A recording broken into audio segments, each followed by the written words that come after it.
Hello everyone. This one is a little bit later than the usual ones. I had to think about some things with the scheduling and the different topics.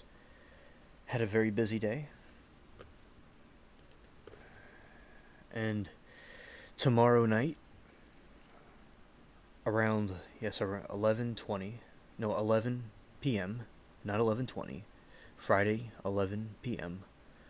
I'm going to go live with more things about the Titan. And tonight I'm going to react to some other things and talk about different stuff. And I meant to go here. And hello, those that are watching. Hope everybody's having a nice Thursday and has a good weekend. And yes, so some interesting information has come out about the Titan, and tomorrow I'm going to react to more videos about the Titan. I'm going to mainly talk about that and the other things as well, perhaps. And tonight it's going to be a little bit different than the previous streams. So there is some, with the Titan, there's some debate about what exactly happened, and this is setting the preparation for tomorrow's stream. Is that the Titan, there's a theory that it crashed and it lost power because of the college kids that put it together. There's also some theories that it still imploded and it lost power and it was going down vertical, and they knew it was going on 48 seconds before their deaths. And what I recently covered on the channel about this situation with the transcript, apparently there's debate about if it's true or not, but I'm confident that that's true because I believe James Cameron reviewed that, and I just watched a James Cameron, his movie about going down into the abyss, and the British, not England, but one of their colonies out there in Asia, and he did very well, and you can see the difference between how he did it and how the other people did it, like Rush.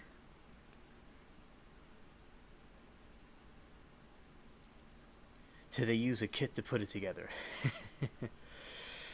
If that is, yeah, I hear you, Mary.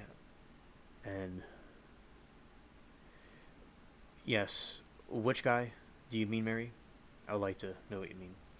Yeah, so basically, and you can be more specific, Mary, about what you mean. So yeah, so basically, now I'm going to fix this screen real quick, make it a little bit wider. Bear with me a moment, everybody. Alright, there we go. That's better. Yeah, so anyway, as I was saying, basically, with the Titan, you had these situations that are coming out now, because as I told you, it's going to be an ongoing thing. And now I'm going to read an article about the Titan, and then I'm going to talk about some other topics that are a little bit different than what we usually would discuss. Because tomorrow night, there will be more people in the chat, because it's Friday. And then I will be glad to review even more of the stuff that I want to cover. Although people can see reruns, it's nice to have people here at the same time. Well, the other people here. There's people here in this day, but other people as well. Everybody's important here. Alright. Yeah, this was about the cryptids, which I'll get to. We've been talking about that in the channel lately. And let's go to this one about the Titan. Okay, the guy that created the Titan, Mary, is Stockton Rush. I talk about him all day long, pretty much, to everybody. Alright. And as I said, anybody that sees this again, like the rerun, this will be talked about the next day, Friday, as well. So you'll be able to have the experience. I'm doing it both days. Alright. Titanic failure. Titan sub had a success rate of 14%. No regulatory bodies had approved of the Titan, as recorded by the waiver, which also stated that the sub was constructed of materials that have not been widely used for manned submersibles, not submarines, I was going to say. So what they're saying here is basically like what we've talked about before when throughout the weeks with everybody. We've all talked about this, and new people. We've talked about Titan and what it was doing, and how the waiver, with its potential legal tender or not, that it was not regulated, it was not tested out, it was not approved by any kind of body of people that monitor submarines, like the Navy or anybody. It's a very small community. So it's absolutely ridiculous that they would go on it, but understanding that they thought it was safe. And one thing I want to clarify is that pops are normal, but it's not supposed to be normal. Stockton Rush exaggerated that. Just if you hear a pop or a creak, it means, and you're still there to see it, it means that it's not what you thought. It's not as bad as you originally thought because you're still there, but it doesn't mean it's a good thing. So basically they're saying that it was not regulated, it was not approved, like we've been saying, is what this article is saying.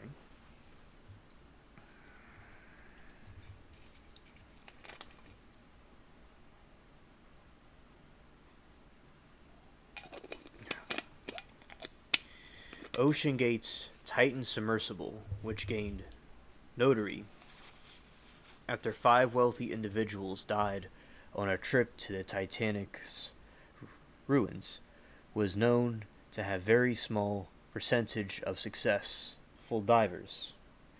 At 14%, according to media reports from Sunday, OceanGate's waiver policy for voyagers made explicit note of the fact that the Titan had only succeeded in 13 out of 90 dives, according to Insider. Wow. That is cringe.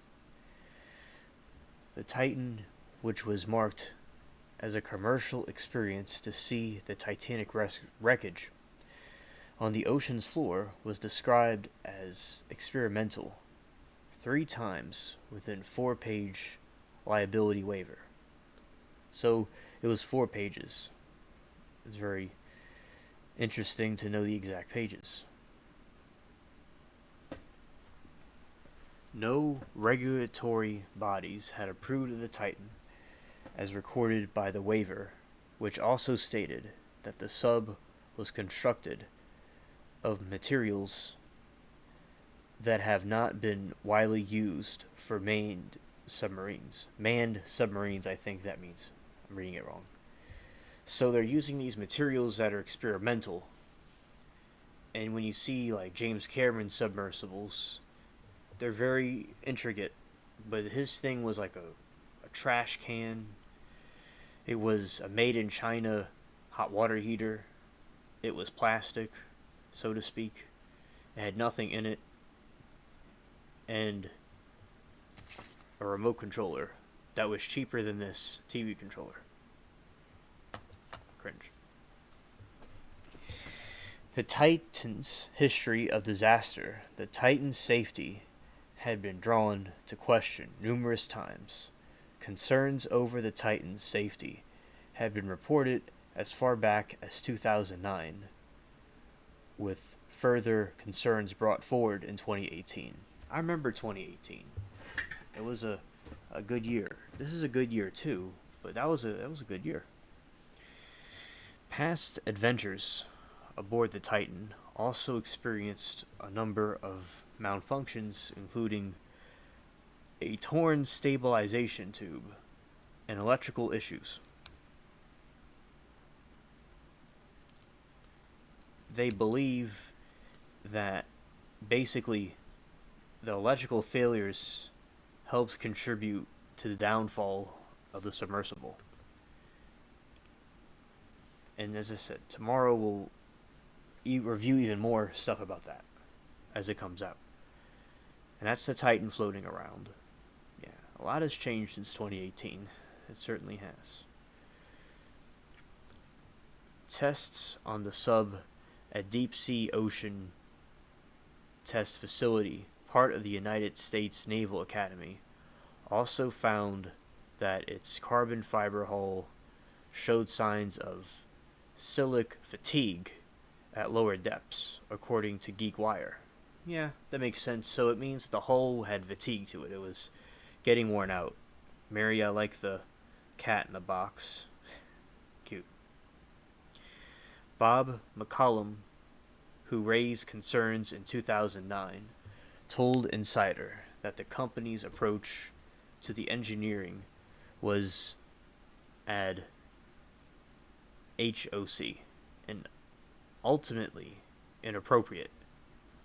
McCollum claims that concerns were not addressed by now deceased CEO Stockton Rush. Does the liability waiver mean that OceanGate isn't liable? Despite these issues, a successful lawsuit against OceanGate seems unlikely, reported SciTech Daily. And as we know, the attorney that spoke on the last stream that I played for everyone, that it's very likely that there will be some kind of a lawsuit against OceanGate, definitely.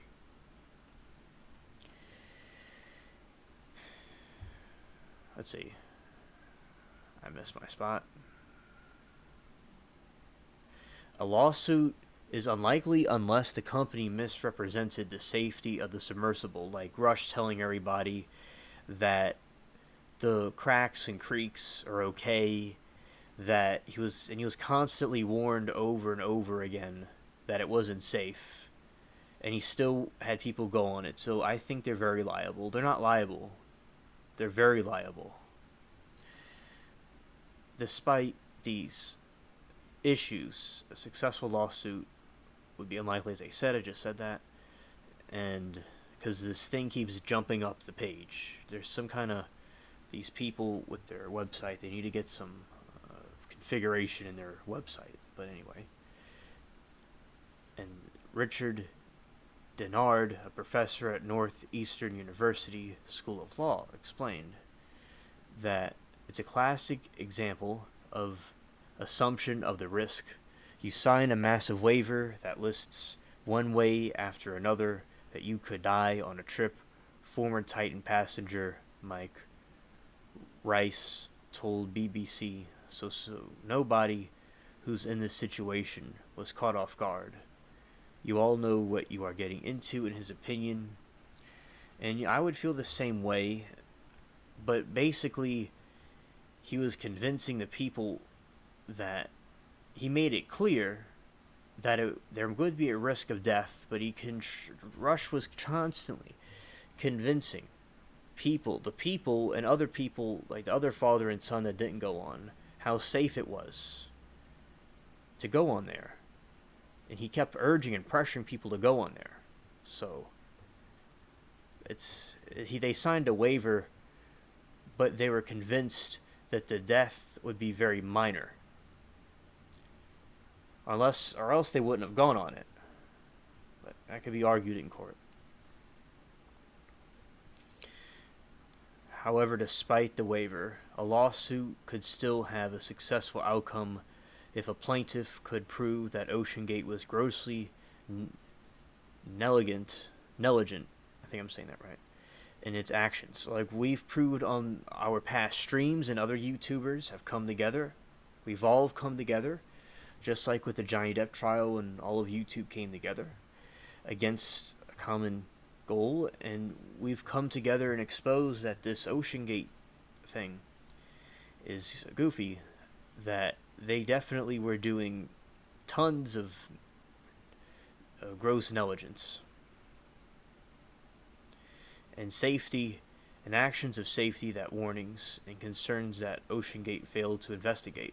Stephen Flynn, a professor of political science, told the source that a lawsuit is probably inevitable. Facts. At the end here, when in international waters and in case underneath it, I think people are still surprised to the degree that there are spaces in our world where jurisdictions, rather, I know that word, is confused and rules and requirements may not be operated. Flynn was cited as saying international waters represent that space. So we have this interesting information that has recently came out.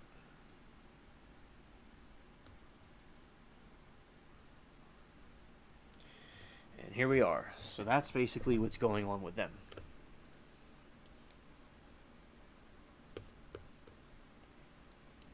And see what Mary says.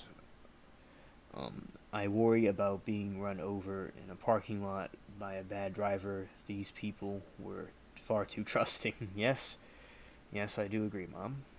They had too much money and were bored. Bad combination. Deli in this case. Facts. That's absolutely true. I totally agree with that.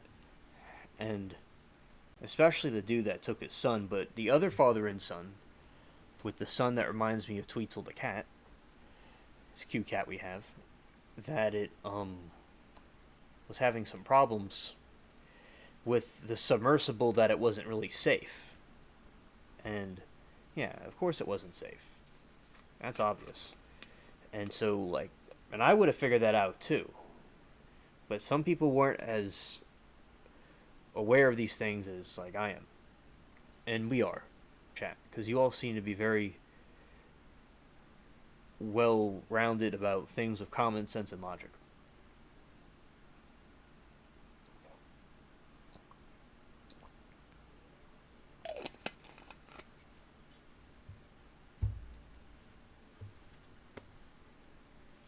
Tweetzel is a big fluffy baby. He sure is. Shout out to Tweetzel.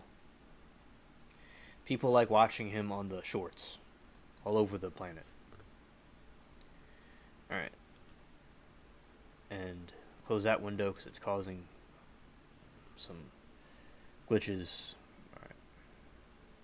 Okay.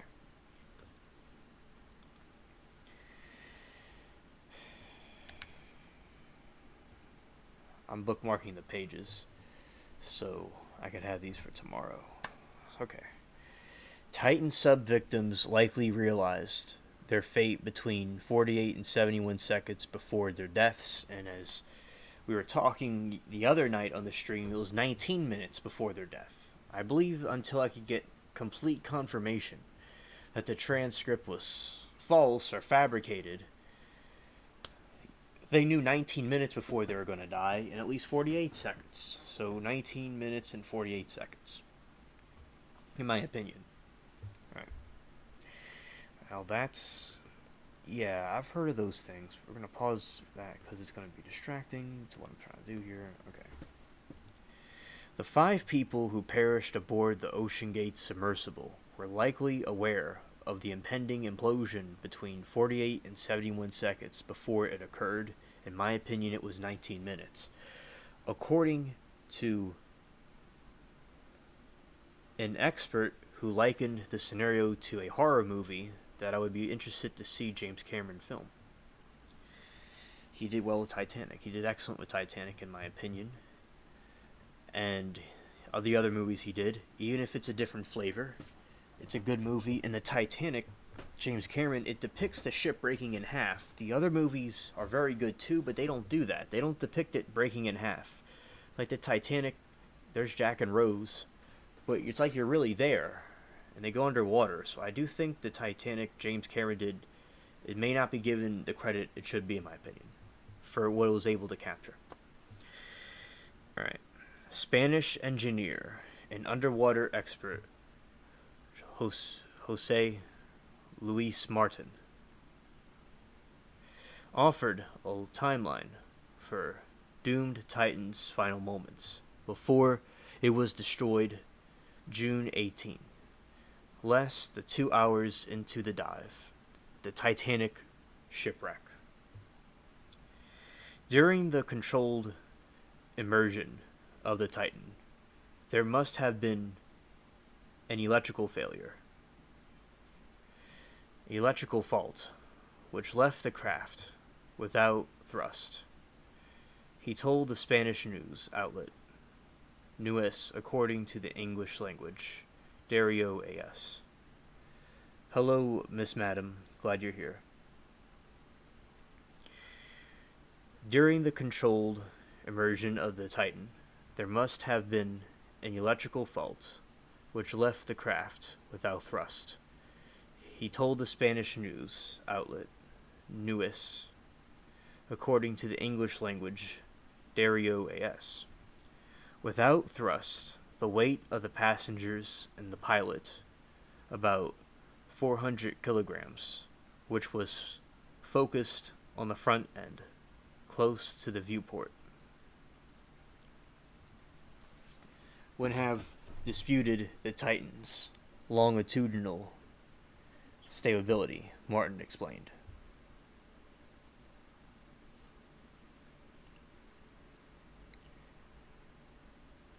A Spanish engineer, Jose Martin, a Spanish engineer and underwater expert, wrote in a new report, and 5 people aboard this man's face. No hate, but that's a really interesting still picture. What's he thinking, chat? What's this guy thinking? Implosion of 48 to 71 seconds. They knew something was going to happen.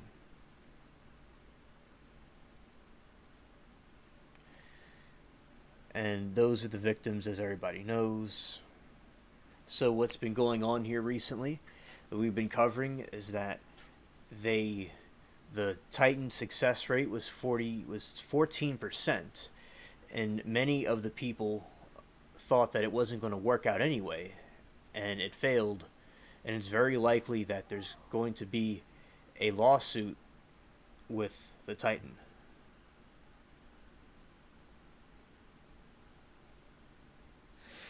Exactly, Miss Madam, and I do agree with you, and he certainly was not doing these things correctly when he was trying to put his thing together, and he just didn't listen to experts or anybody.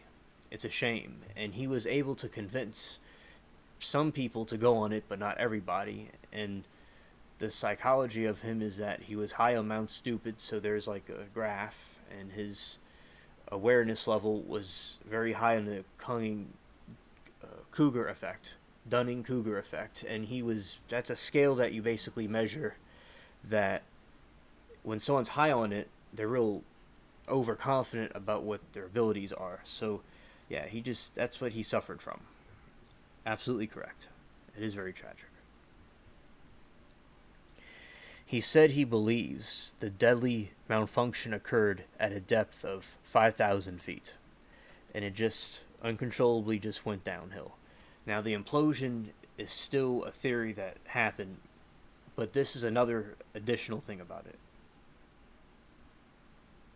Yes, and on the past streams, Miss Madam, is that I've played James Cameron's testimonies many times, and I'll play it again, and also tomorrow night when I go live as well, that basically he was saying about how the carbon fiber hull was not built correctly. It wasn't tested out.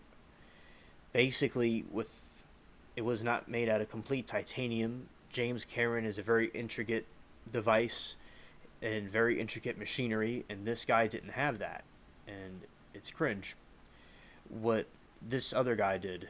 And he had his cheap game controller, and what Stranded Lifeform pointed out in a comment when she was watching her rerun of last week's stream on Thursday was that with the Titan, the Army does use remote controls, but they're not risking people's lives. And the Army isn't going to have some cheap, stupid controller like that guy did.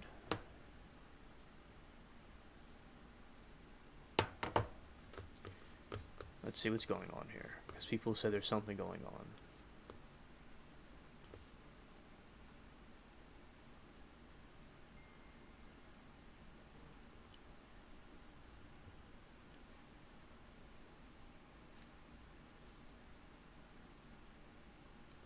Well, Mary, it might be your connection, because my mom is texting me and telling me it's repeating, but it's not.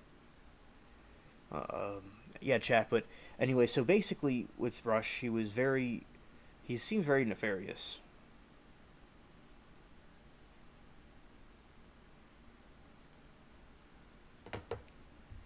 Yeah, but chat can let me know if I'm repeating or not. I'd be very interested to know. But first, let's see.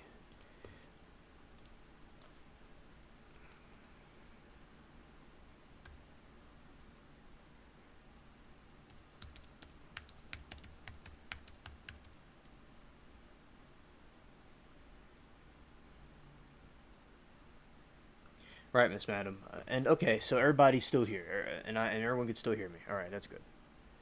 Yeah, so this lady on the screen you saw for a second, that was the communist's wife when he went over to Mexico. So, that was an interesting thing to see. That's a whole nother stream for another day. It's all right, Mom. It's all good. Okay, so my mom's Mary's my mom. So, okay, anyway, he said he believes in the Delhi malfunction occurred 5,500 feet. At this point, the submersible begins to fall, heading towards the seafloor. And with the control and safety functions damaged, it can no longer be maneuvered, Martin theorized in his report. The pilot, OceanGate CEO Stockton Rush, couldn't activate the emergency lever to drop the weights and return to the surface, the expert said, adding that the lever was an inadequate device in such an emergency. So basically what's going on here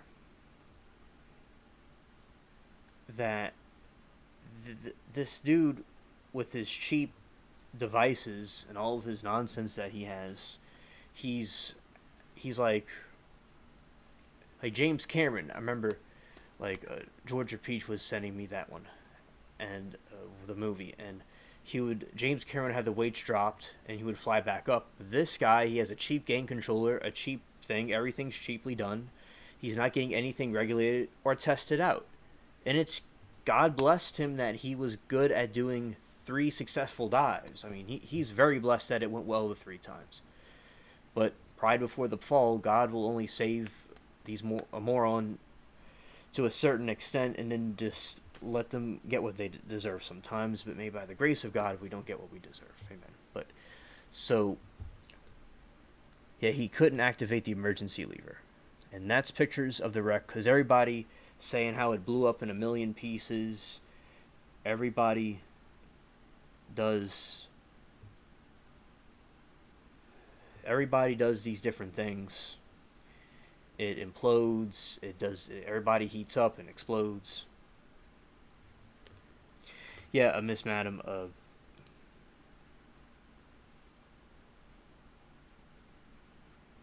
hey, SC Wolverines, nice you're here. I'll be live on Friday also.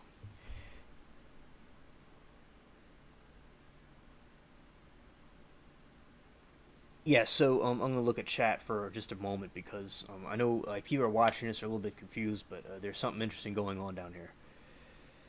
So, yeah, my mom like she likes to watch it, and I do it myself, but it's just like a cool audience. But yeah, so basically, what Miss Madam's saying, because like she's like a mod. My mom's like a moderator, so if somebody came in the chat and said like I'm Winnie the Pooh on a bad day, and they could just block Winnie the Pooh out the chat.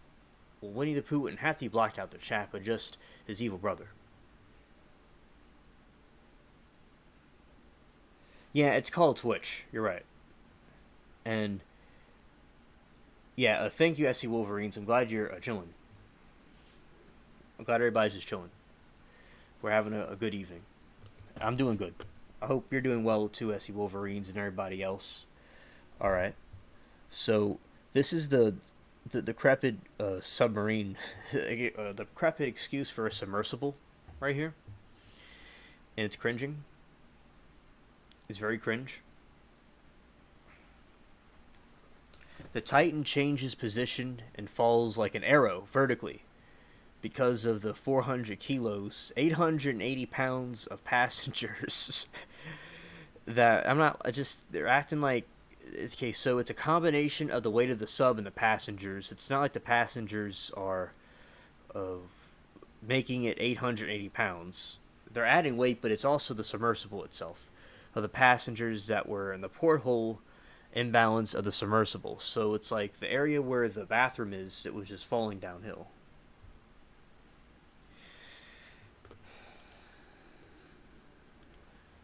Thanks, SC Wolverines. Facts. Everyone rushes and crowds on top of each other. I'm not laughing. I'm just, it's like Stockton Rush is like showing on the front part, and then it like goes, tips up over, and everybody falls on top of like the Dawood guy, the father, and everybody else is just piled on top of him, and Rush is on the top, and everybody's like looking at Rush with a really angry look on their faces, and everybody's like cringing and freaking out. I mean, that had to be terrible. Yeah, that was terrible. And everyone rushes and crowds each other. Imagine the horror and the fear and the agony it had to be like a horror movie, added to the expert, who believes that everything happened during 48 and 71 seconds to free fall. In my opinion, it was 19 minutes. During that time, the group was aware of the seriousness of the situation, he said. In the period of time, they are realizing everything. And what's more, in complete darkness, it's difficult to get an idea of what they experienced in those moments, Martin wrote. As it fell to the depths of the ocean, the hull would have been subjected to a sudden increase in an underwater pressure. So that's basically what happens. The combination of pressure and all these things coming together, the marriage of these forces just was a recipe for disaster, leading to a powerful compression of the sub's carbon fiber hull at a depth of around 9,000 feet, he continued. So this is just the endless downward roller coaster of doom. That is kind of messed up, but they can make like a amusement park ride out of that. That's really messed up, but like it's like the log ride but a submersible.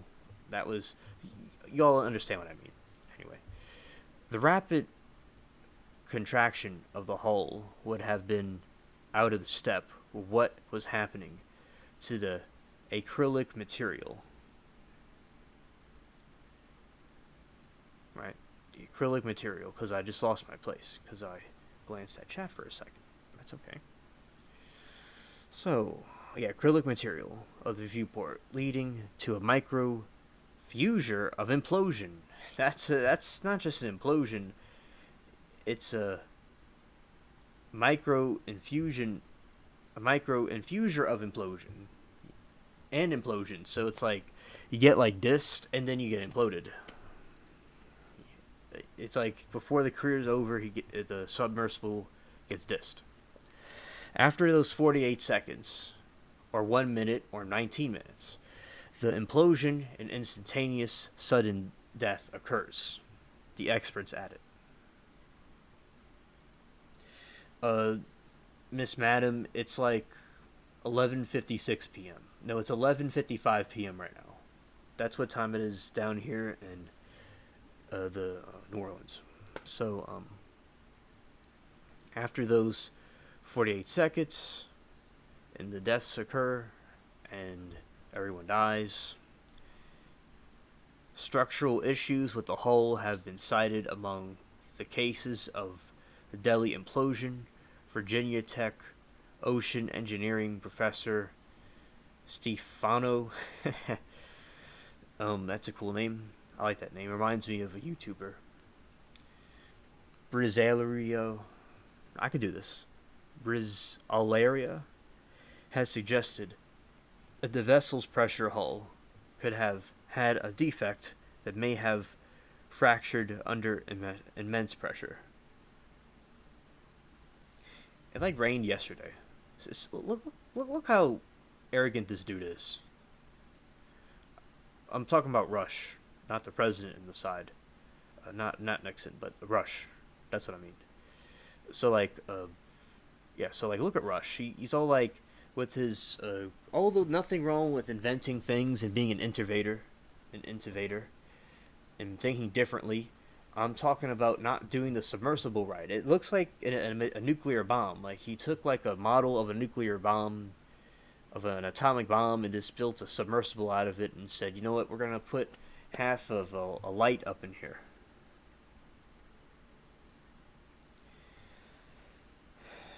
And Miss Madam, the weather has been rainy and it's been extremely hot and humid.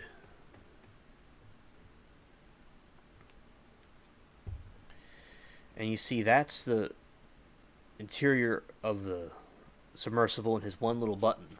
Uh, it's crazy to see what James Cameron's thing and this thing. It's absolutely crazy.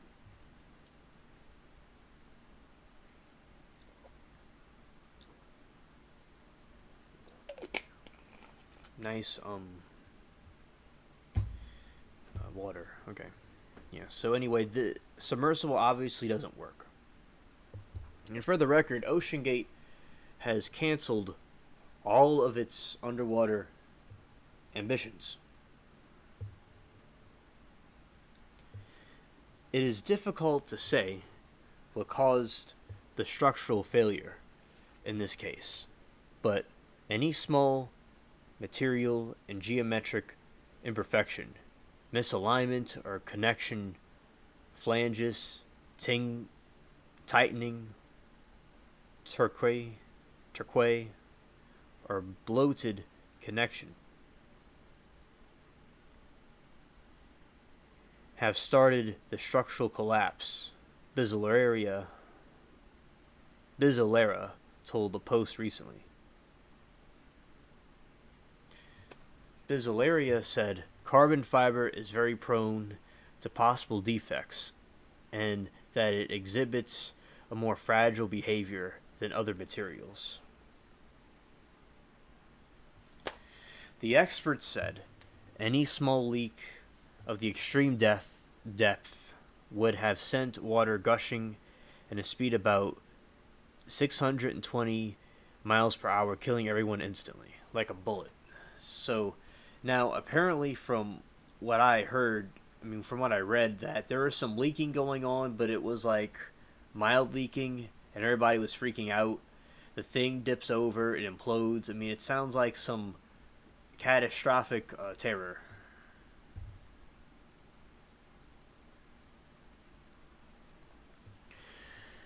OceanGate CEO and Titan pilot Stockton Rush, 61, French Titanic explorer P.H. Nargeolet, 77-year-old British billionaire Hamish Harding, 58, prominent Pakistani businessman Shahzad Dawood, and his 19-year-old son Soleiman Dawood, all died in the disaster. May they rest in peace. OceanGate has declined comment since the tragedy and suspended all exploratory commercial operations. And amid the intense criticism of Rush for what some perceive as a lax attitude about safety that may have contributed to the accident.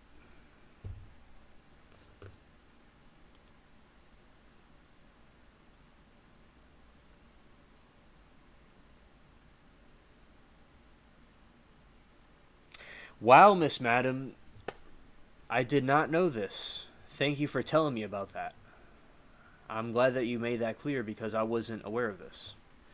That Rush had just gotten sued in January by a couple who had paid their money to go on the Titan and they weren't able to go and kept getting canceled.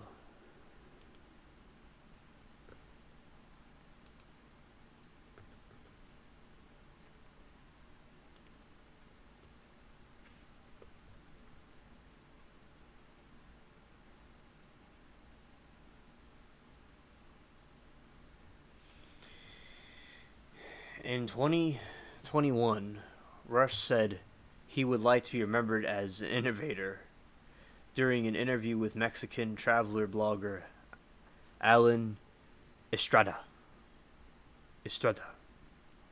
I think it was General Douglas MacArthur who said, "You're remembered for the rules you break," he said. "You know I've broken some rules to make this, the Titan. I think I've broken them with logic and good engineering behind me."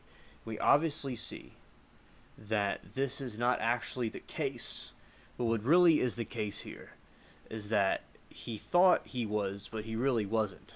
He really wasn't doing what he thought he was doing. He did not intubate it correctly.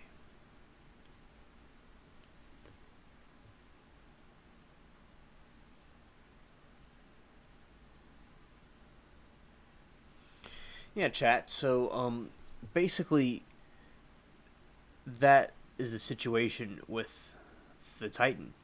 How this Titan submersible was not being constructed right. It led to a complete downfall of everything. How it was not built right, it wasn't constructed right, they're overconfident, and it caused collapse.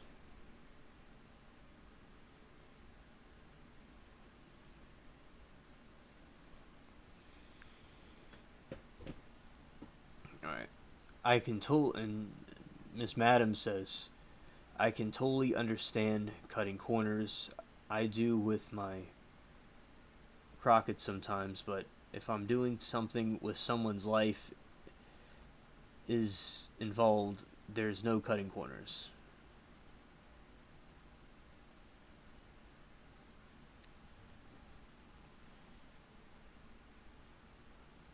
So, basically, what's going on here is that with the...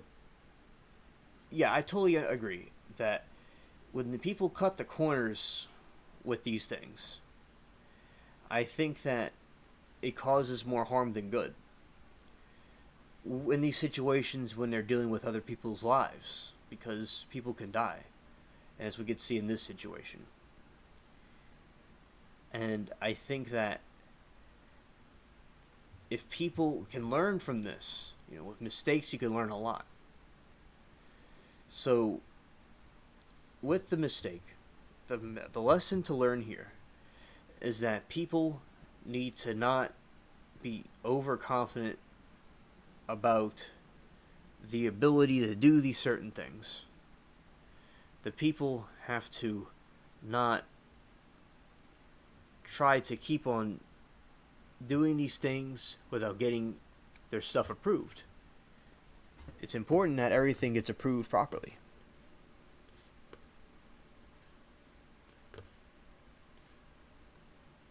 Alright, excellent connection.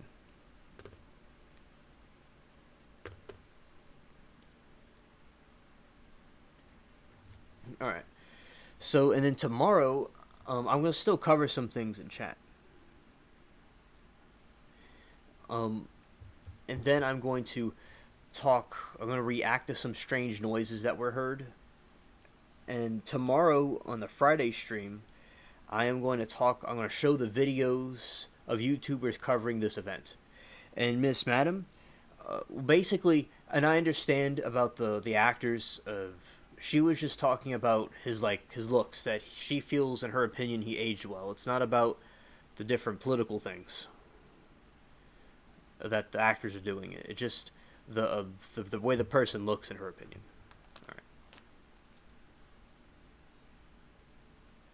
Exactly. In chat, saying SE Wolverines said, "Shouldn't cut corners when you are making that amount of money. This thing should have been retested and checked after every launch." Yeah. So basically, with this guy, he basically kept on cutting the corners. He kept on, and people are paying so much money for this, and he caused these people to die. And with the 2,500,000, yeah, exactly. I totally agree with what's going on. That these people should not be cutting the corners, and they shouldn't be doing things like that.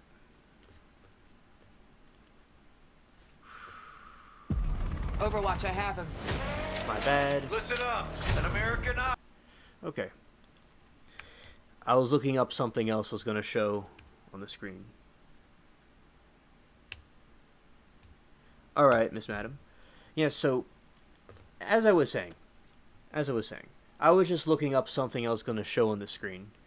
But basically, what we can gather from this is that people they're cutting the corners because they wanted to save money, and they wanted to cause... they thought that it would work, and they wouldn't want to listen to experts or older white men. And chat, what do you all think that they should have done differently?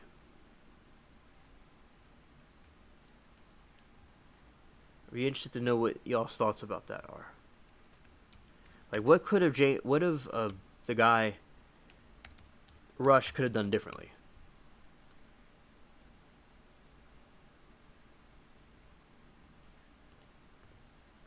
And I'm about to play James Cameron's thing again.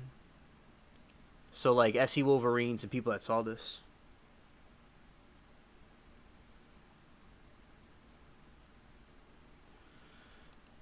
And, let's see. I'm going to play James Cameron really quick. I don't think I played this one yet. The Titanic had been missing at the bottom of the ocean for decades. But basically, it's James Cameron reviewing the topic.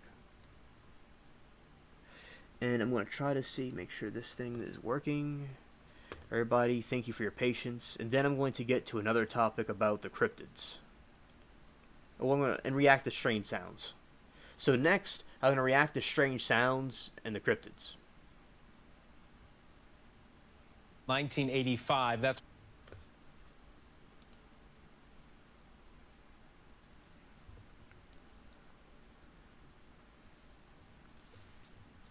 Alright, chat.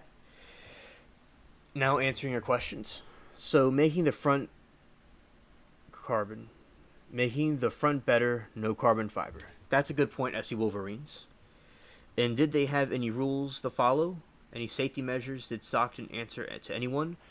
Mom, basically, Mary, that these people, what they did was there is no government in these waters up there, and it's hard to regulate it, and he did everything without answering to anybody. He didn't follow any rules or safety measures, and all that was in the waiver.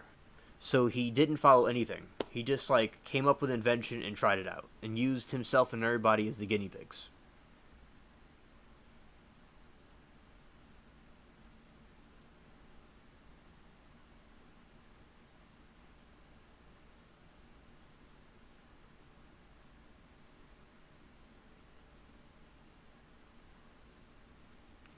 Exactly, like, he didn't seem to listen to anybody.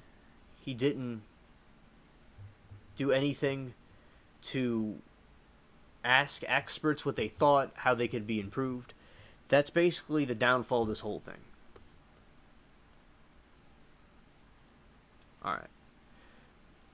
And, let's see. Now, this one... I might play this one on tomorrow night stream, because it's one I didn't play yet. I'm going to play one I played before.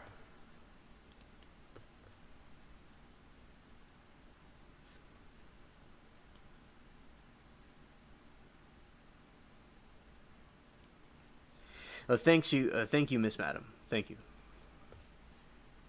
And yeah, because I want the other people to come be here. Alright. So, and the one I'll play about James Cameron is the one that everybody saw already. Robert Ballard located. Yeah, I just had that in there so it can be reviewed tomorrow. I'm going to play this James Cameron thing really quick, and then I'm going to go to the strange sounds. This one was played a million times. This one was played, I've played this before in the other streams, but I'm going to play it now for this event here. And then after this, I'm going to go to the strange sounds. Okay, here we go. Actor James Cameron himself, along with his Oscar-winning movie. Mr. Cameron, I understand you've made a number of dives to the wreckage site too. Just give us your sense on what you're feeling right now, looking at these images of the shipwreck that you studied so closely, and now hearing that another tragedy has been tied to the same area. Well, I've been down there many times. I know the wreck site very well, as does my friend Bob Ballard. I've made 33 dives. I actually calculated that I've spent more time on the ship than the captain did back in the day. And of course, you know, as a submersible designer myself, I designed and built a sub to go to the deepest place in the ocean, 3 times deeper than Titanic. So I understand the engineering problems associated with building this type of vehicle and all the safety protocols that you have to go through. And I think that what Bob said, because I was watching, is absolutely critical for people to really get the take-home message from this, from our effort here, is deep submergence diving is a mature art. From the early 60s, where there were, you know, a few accidents, nobody was killed in the deep submergence, until now, is more time than between Kitty Hawk and the flight of the first 747. So if we haven't improved over that period of time, we have improved drastically over that period of time, and the certification protocols that all other deep submergence vehicles, except this one, that carry passengers, especially paying passengers, all over the world in tropical waters, deep coral reefs, other wreck sites, and so on. The safety record is the gold standard, absolutely. Not only no fatalities, but no major incidents requiring all of these assets to converge to a site. Of course, that's the nightmare that we've all lived with, you know, since all of us entered this field of deep exploration. We live with it in the back of our minds. But because implosion, as Bob described it, such a violent event, is first and foremost in our minds, the pressure boundary, which is what they call the hull of the sub, that the people go inside, is obviously first and foremost in our minds as engineers. And we spend so much time and energy on that. And we use all the computerized tools available today, finite element analysis. We worked on our sphere for our deep vehicle that went to the Challenger Deep for over 3 years, just in the computer. Before we... You see the complexity of what this guy went through to build his own submersible compared to Rush. Made the thing, and then of course we pressure tested it over and over and over, and so on. So, you know, this is a mature art, and many people in the community were very concerned about this sub, and a number of you know, of the top players in the deep submergence engineering community even wrote letters to the company saying that what they were doing was too experimental to carry passengers and that needed to be certified and so on. So I'm struck by the similarity of the Titanic disaster itself, where the captain was repeatedly warned about ice ahead of his ship, and yet he steamed at full speed into an ice field on a moonless night, and many people died as a result. And for a very similar tragedy where warnings went unheeded to take place at the same exact site, with all the diving that's going on all around the world, I think it's just astonishing. It's really quite surreal. And of course, P.H. Nargeolet, the French legendary submersible dive pilot, a friend of mine. You know, it's a very small community. I've known PH for 25 years. For him to have died tragically in this way is almost impossible for me to process. It is certainly haunting to consider that comparison to the Titanic and what happened to the 5 people on board this submersible vehicle. James, I want to ask you, though, since you've been down on these dive missions before, we talked about the safety risks. We've reported on the fact that the people on board signed waivers. They knew that this was dangerous and that there weren't very many other vehicles that could come get them out if something goes wrong. How aware were you of those concerns and those risks before you went down? And is there anything that should be done when it comes to safety in the future? Look, it's comparing apples and oranges here. I went with a very proven system when I dove at Titanic with the Russian submersibles.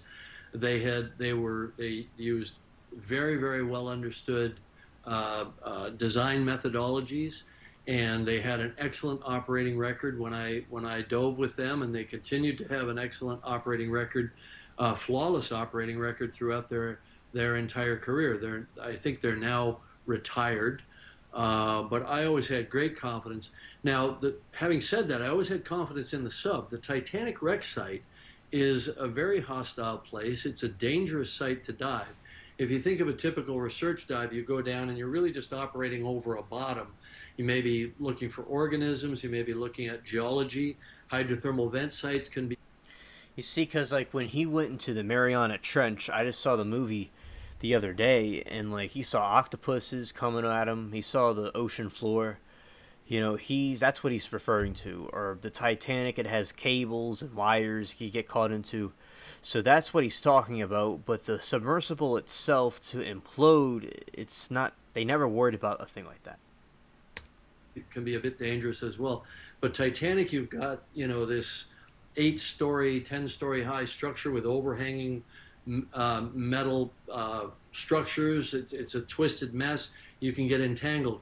And entanglement was always a concern of ours, but we dove with a 2-sub system. We always felt confident that if one of the subs got ensnared, you'd still have communication, you'd still have life support, you'd still have power, you'd have another sub there that could help you manage the problem. We always felt that we were on pretty safe ground. This sub had no backup. It didn't have a lot of backup systems, from what I understand, and it was predicated on what I think of as a fundamentally flawed design principle, which is a carbon fiber hull, which when I first heard about a move toward composite hulls, and this was many years ago, even when I was designing my sub, there was another sub that was in competition with us to get to the Challenger Deep, that was operated by a guy named Chris Welsh for Richard Branson, and they had a composite hull. And I told those guys, I said somebody's going to get killed in that sub or in a sub like it, and the DNA. All right, Miss Madam. Nice that you came by. I'm glad you came. I'm going live tomorrow night around 11 p.m. Thank you for coming and listening to in the background. That'll be cool. Thank you. Of the Ocean Gate sub was in that sub at the time. 2 hemispherical end caps and a carbon fiber cylinder in the center. And I never believed in that, because the way it fails is it delaminates, because you have to have a pressure hull made out of a contiguous material like steel, or like titanium, which is the proven standard, or like acrylic. I have a small equity stake in I think one of the best submersible companies in the world, Triton Submersibles, and they use acrylic for their hulls. But once again, it's a contiguous material, so you can do computer modeling to see how it'll behave. But this Ocean Gate sub had sensors on the inside of the hull to give them a warning when it was starting to crack. And I think if that's your idea of safety, then you're doing it wrong.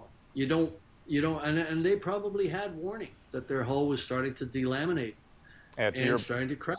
Because as Bob pointed out, it's our belief, we understand from inside the community, that they had dropped their ascent weights and they were coming up trying to manage an emergency.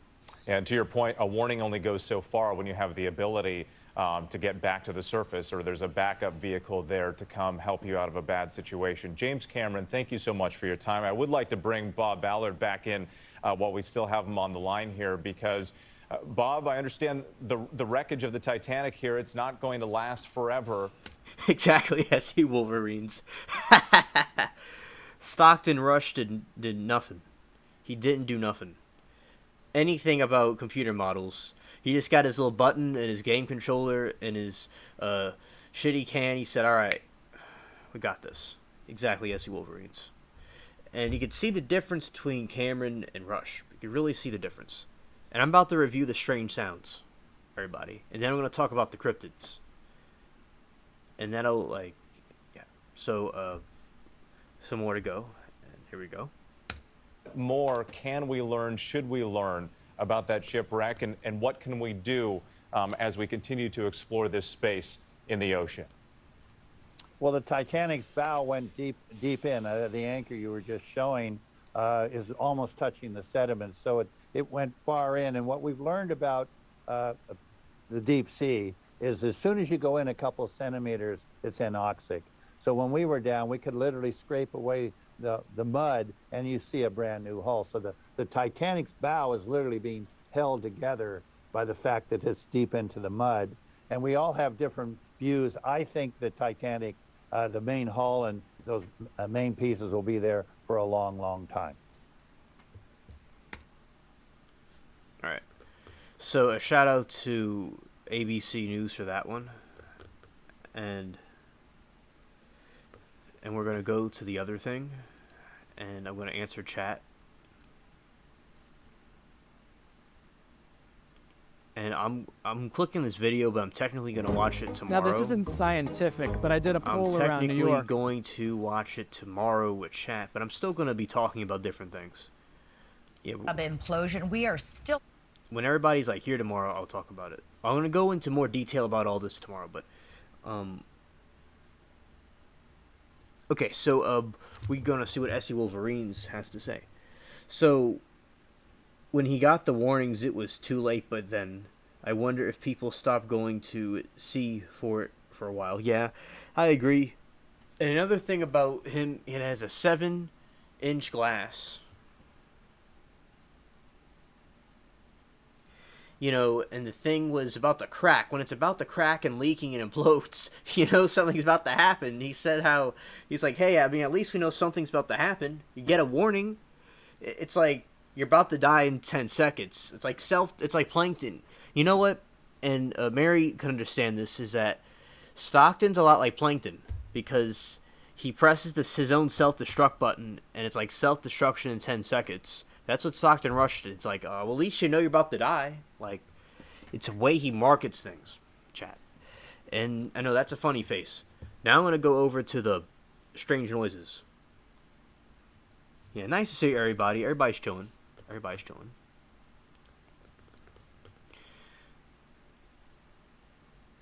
And this is a cool one. We're going to go to this other one. And it doesn't go to the other one because I have to go and get the link from the other page. Yeah, but so chat, what kind of, briefly, I'll say this briefly while I get this together, is what do y'all think is your favorite, like, movie? Like to see one movie. You just mention one movie while I get this together.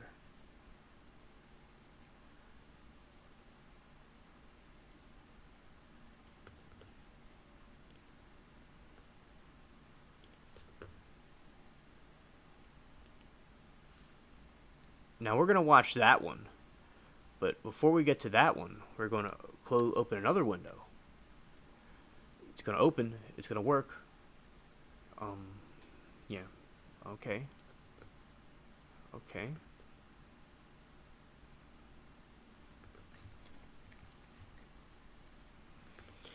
Alright, so this is some deep sea noises heard underwater.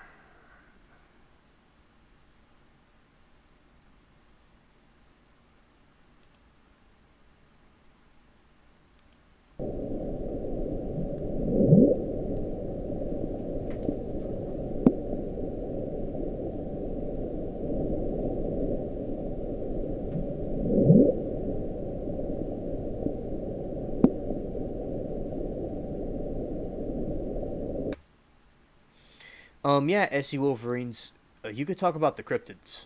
Yeah, a movie about Cryptids. Or any other movie, that's fine. You just put it in the chat while I talk about this. So, the bloop. So this was recorded in 1997, the same year Titanic came out. Which I did technically see with my mom, technically. And this was the bloop recording. I'll play it again.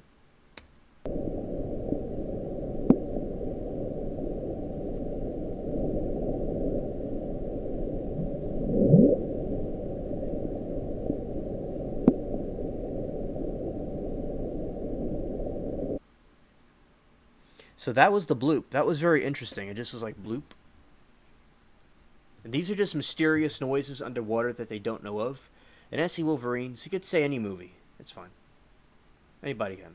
It's all good.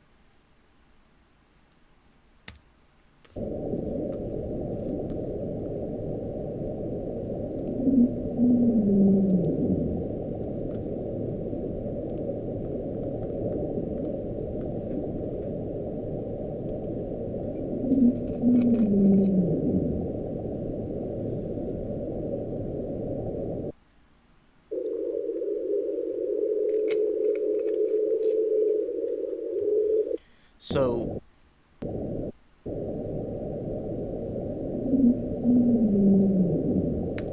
or these are just hydrophone random noises underwater.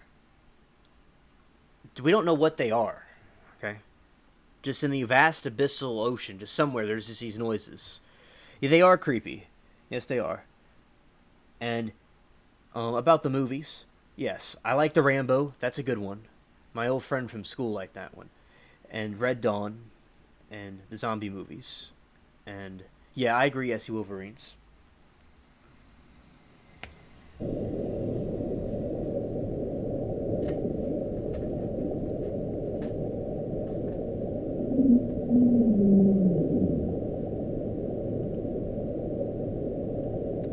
So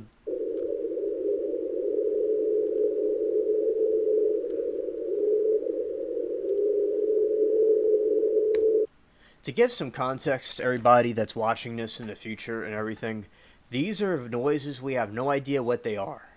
Okay, it's an unidentified creature. It does sound like a voice. You're absolutely right.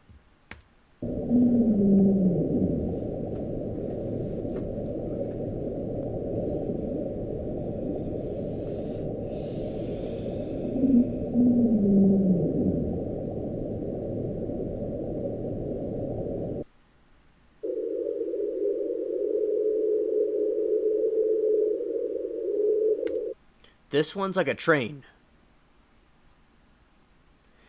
It's probably a whale, SC Wolverines, but we don't know what kind of whale or what it is. We know more about space than the ocean. It's like it's some kind of a whale. We don't probably know what kind of whale it is, though. Or maybe we do, but these were unidentified noises.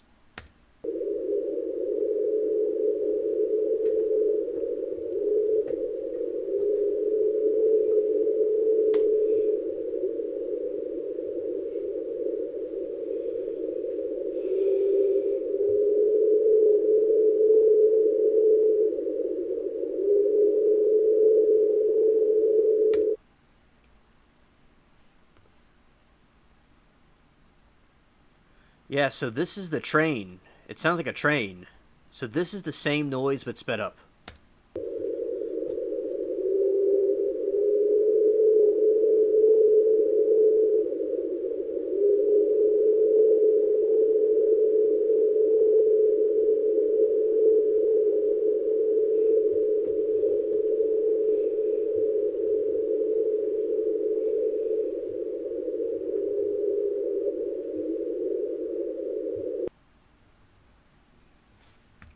That was spooky. That was freaky.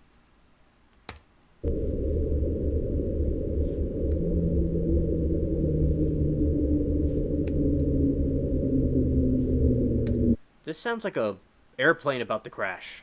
And this is just a noise under the ocean somewhere. See, chat? This is why when they hear noises underwater, like a boom, it means nothing. This is why with the Titan, they had to go down there and look to see if it exploded or not. Because of all the noises down there. It wasn't anything else, in my opinion. But people can take a bad situation and make an opportunity out of it. But no, they just had it. With all these noises, they didn't know what was what. For sure. In my opinion.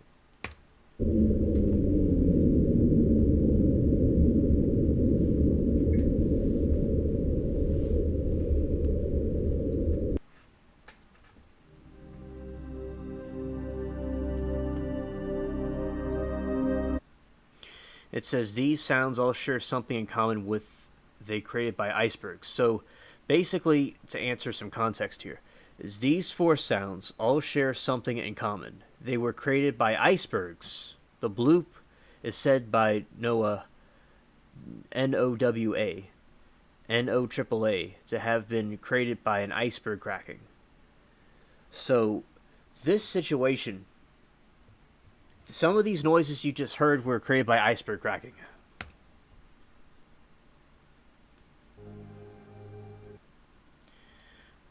So, Julia, Train, and Slow Down were all said to have been created by icebergs grinding against the seafloor.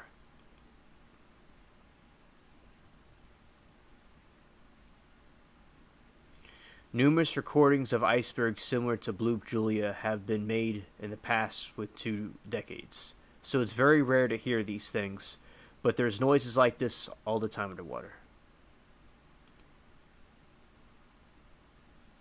And before these recordings, the deep seas were not as well understood. So now they understand about all these noises that are happening under the water.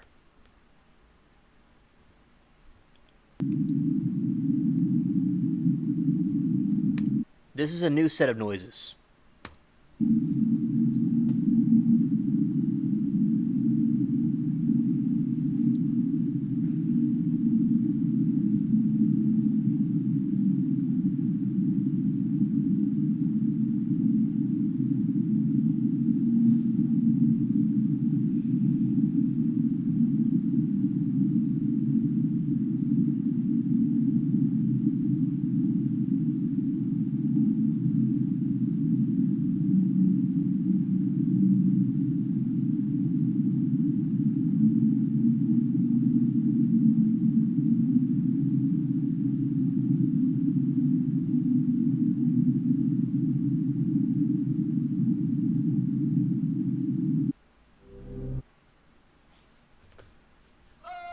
Ghirardelli caramel.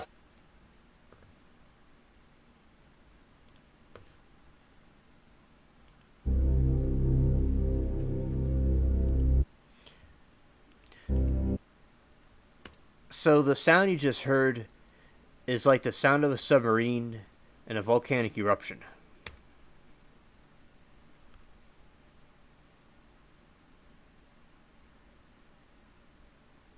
And they're not too sure what the location of the recent recording was, the one you just heard.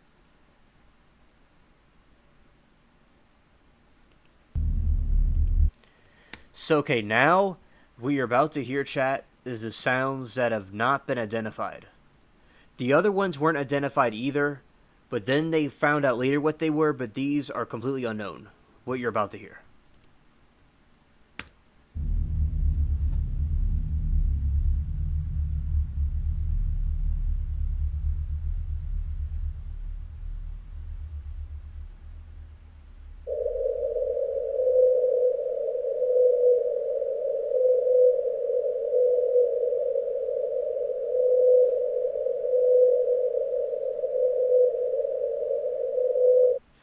It says in they say in this video this one's some kind of a whale.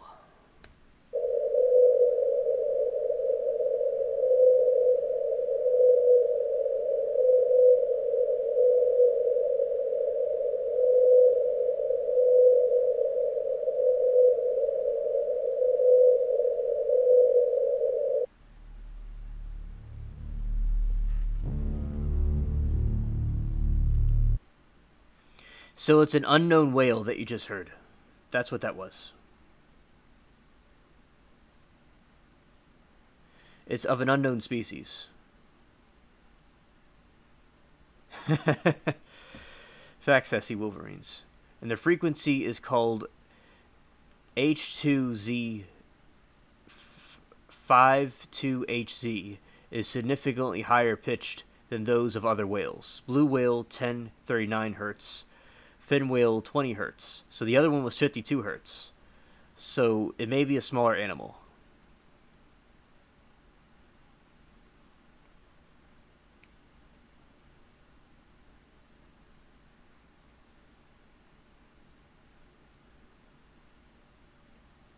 So it's been detected since the 1980s in that part of North America. I mean, in the Pacific Ocean.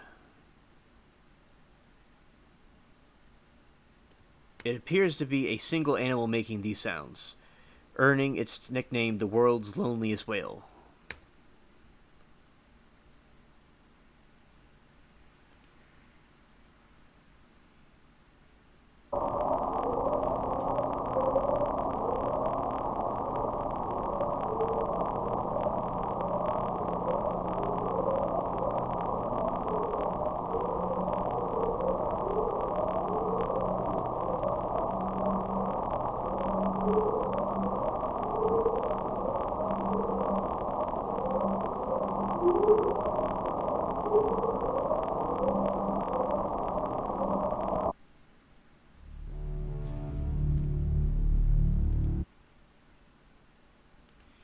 And this sound is loud enough to be heard throughout the entire Pacific Ocean and has been detected every year since 1991 at a gradually declining level. So the entire Pacific Ocean, all the time, hears the noise you just heard. Right, SC Wolverines, they have no idea what whale it is. And this next noise is something that they're not too sure what it is exactly, and it's been consistently making this noise since 1991. They've gradually been decreasing.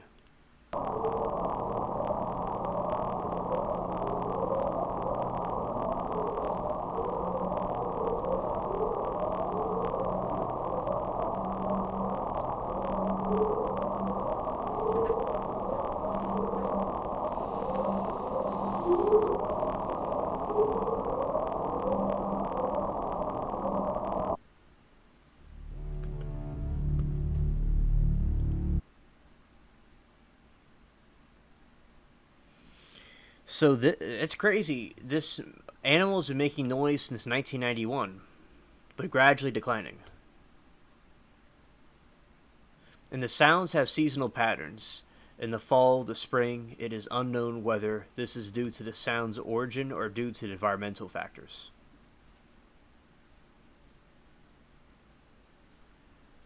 Yeah, SC Wolverines, in theory that should make sense.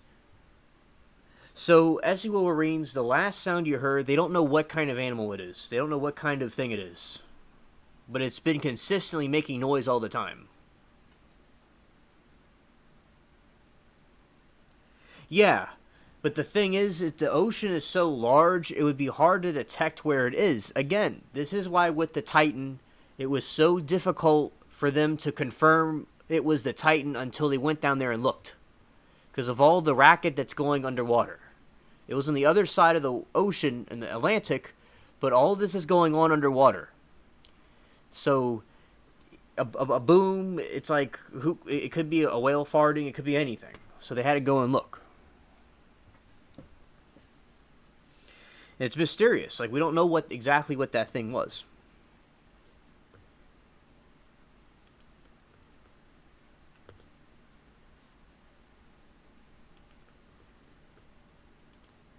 And now I'm going to play the ones about Japan.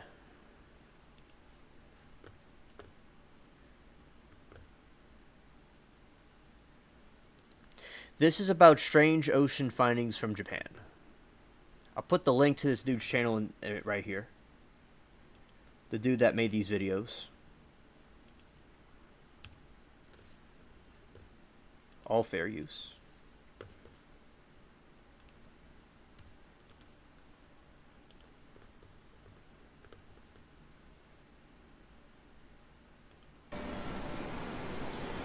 These are strange findings from Japan, underwater, in the Japanese Ocean. Well, by Japan. Alright. Now, let's get going here.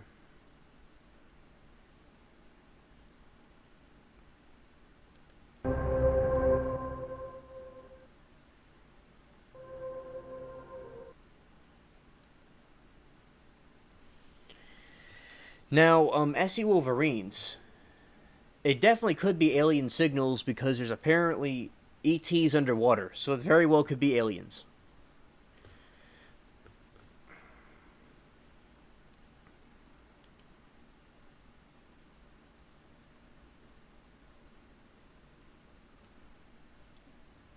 Alright, this is the Japanese spider crab.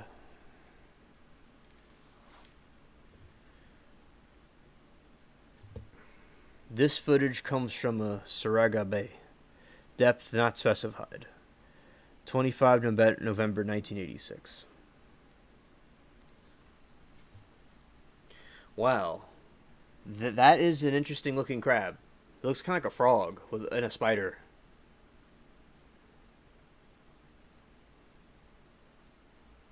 Hey, he's just chilling.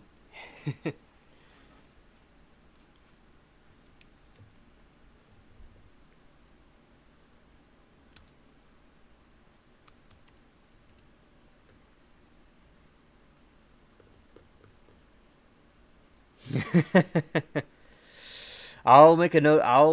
I'll do that, SC Wolverines. I don't know if they'll listen, but I'll certainly do that. I'll pass on the message.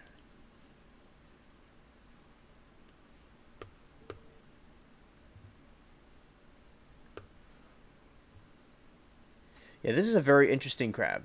Their bodies are not included to the legs and tends to grow up to 40 centimeters, 16 inches wide, and they weigh up to 19 kilograms. Wow, that's a really big thing. Wow, that's incredible. I think that is very, very big. Yeah, see now it's displaying on the screen again.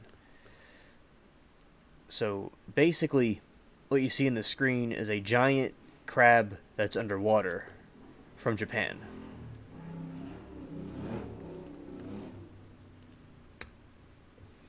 Alright, continuing.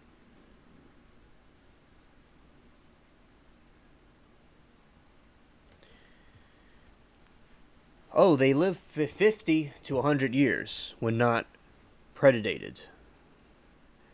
The escaping brittle stars. This will be interesting.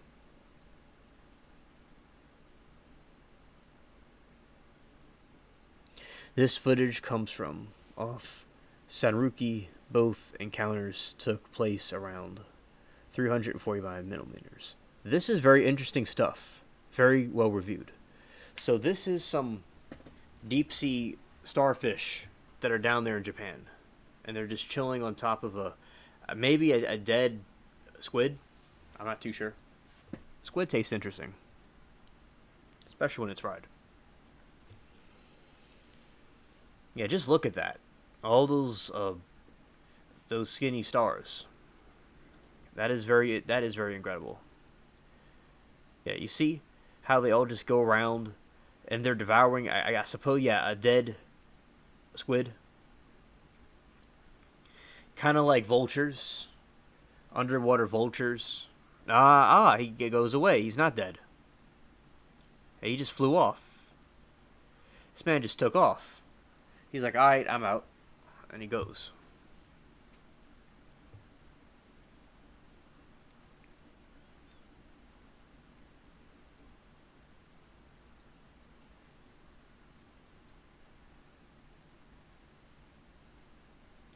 Oh, that one's trying to fight him off. But yeah, they go away. So it looks like they're trying to like eat their fellow sea creatures.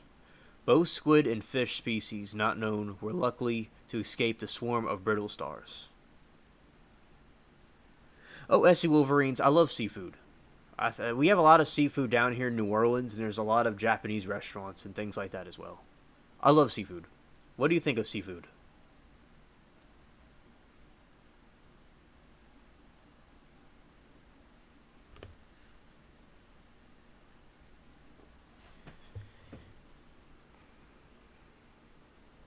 And this encounter comes from a Sagame Bay. Deep not provided. Depth not provided.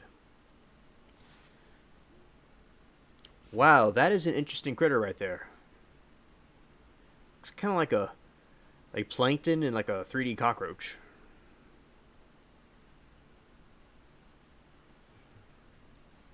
Yeah, it does have a unique smell to it, SC Wolverines. It does.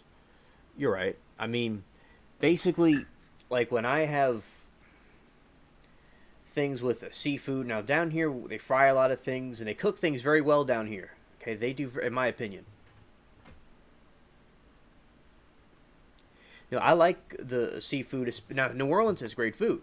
Now, I don't know how they do it up there. I mean, you got like crawfish and gumbo and all kinds of different things, and they have the fish, very good fish.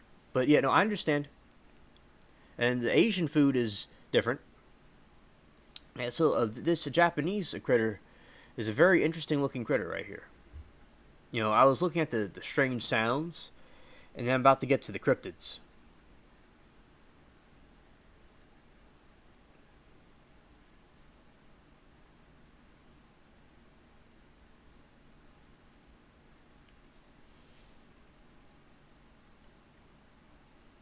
Essie Wolverines, what kind of food do you like? That's what I would like to know.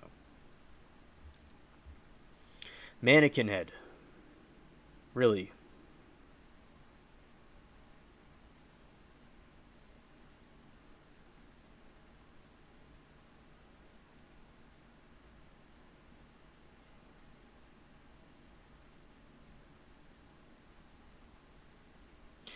Yeah, I would assume because you're from one of those northern areas that it probably doesn't taste that good, maybe.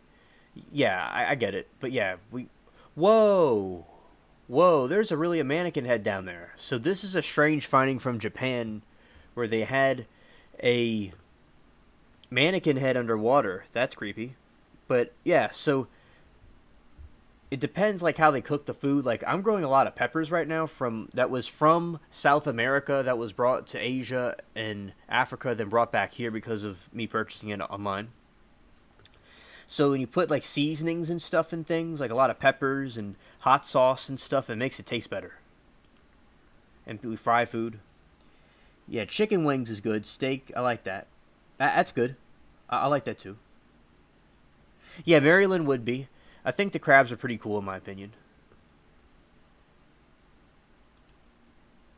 So, as I was saying, this was the mannequin. People that are listening to the audio of this is like a mannequin underwater in Japan, and how to get there no one knows. This most unusual debris was photographed in Japan trench 6,271 millimeters or 20,000 feet. How it ended up in such a remote, extreme environment is anyone's best guess. The person says in the video, Deep Sea Oddities. Very interesting channel. And there's a headless chicken monster. A cringe warning for chat. We were just talking about chicken just a moment ago. You know, this is from 5,000 feet we're about to see. Whoa. That is looks like an alien.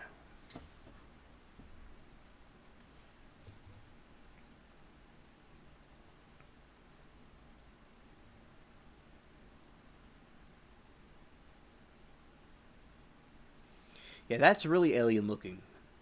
What do you make of that, chat? That's interesting.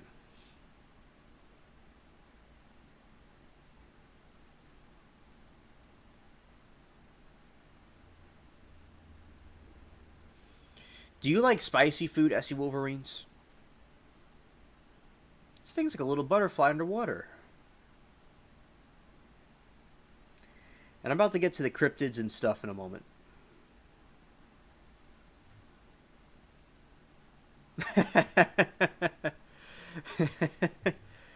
LOL, Essie Wolverines.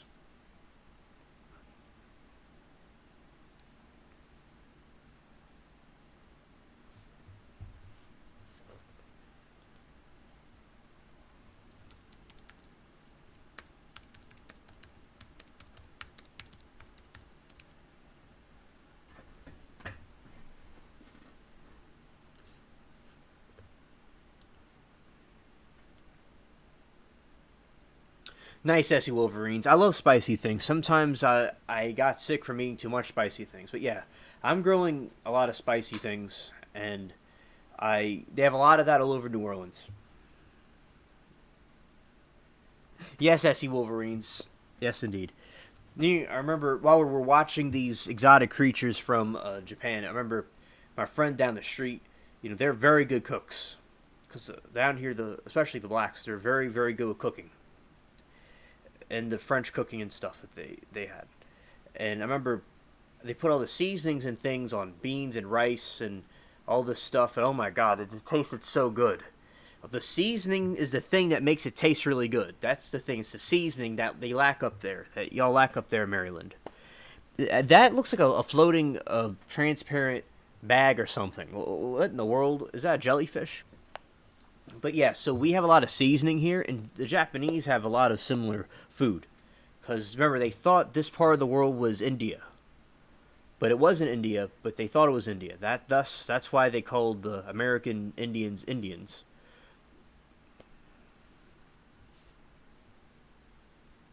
Nice. That's good, SC Wolverines. Good. Yeah. Yes, indeed. I like that. Nice spices, nice peppers, and onions. Very good. I'm growing a lot of corn. I'm just curious. You like corn? There's all kinds of things to make with corn.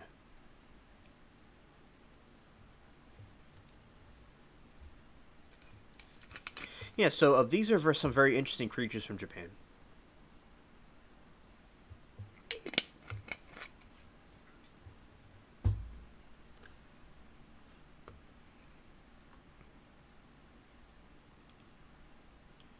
Yeah, so it's like a giant bag.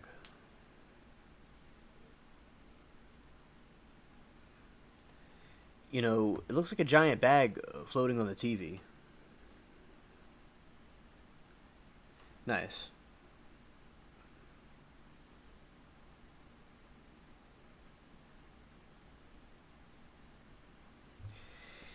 Yeah, so basically this is a floating transparent apparition of a bag, and he's just kind of chilling around and floating around, and there we go. And yeah, so yeah, with corn, yeah, I like the corn. There's all kinds of like Mexican dishes and things you can make with it. It's very good to have with steak and different things like that. And yeah, this is another deep sea creature, and it's just this thing had some music in it. I don't know if it's copyrighted or not, and out of respect to the channel. Shout out to Georgia Peach that's watching, and her son and nephew. Shout out to them. She's watching Hermit TV. And as we continue. Okay. Alright. From the Agresawar Islands.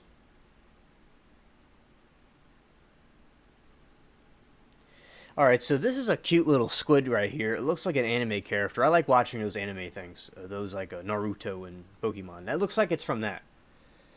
And it's so basically, and he's in like suspended animation. He looks like a gray alien. And SC Wolverine says hello to Georgia Peach. To Peach. Hello to Georgia Peach. Peach. Rather. Yeah, so this dude looks like he maybe he had a little bit, he smoked something or he was drinking something. He's just not all there.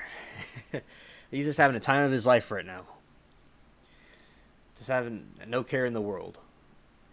Just deep in the abyss. Like all these noises that we hear underwater, like these what, and these mysterious things. I really think we got to explore the ocean like we did with space.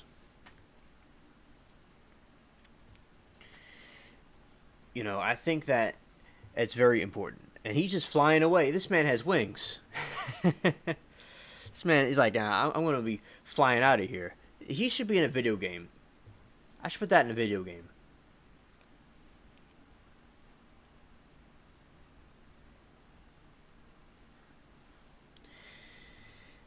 And also, let's see. I have some more. I'm growing another row of corn. I'm doing that and some other things. Just sometimes the other plants don't always come up for various reasons. And the weather's kind of strange here, but basically, but things grow well here, especially the things like cotton and things like that grow really well here. Yeah, so our Japanese squid friend is just kind of flying around underwater right now.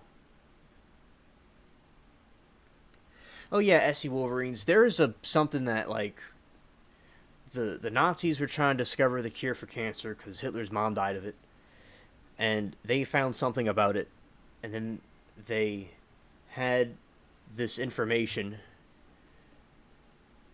and basically they could have the cure for cancer. Basically, it's very possible, and they're just hiding it. And chat can say opinions about it.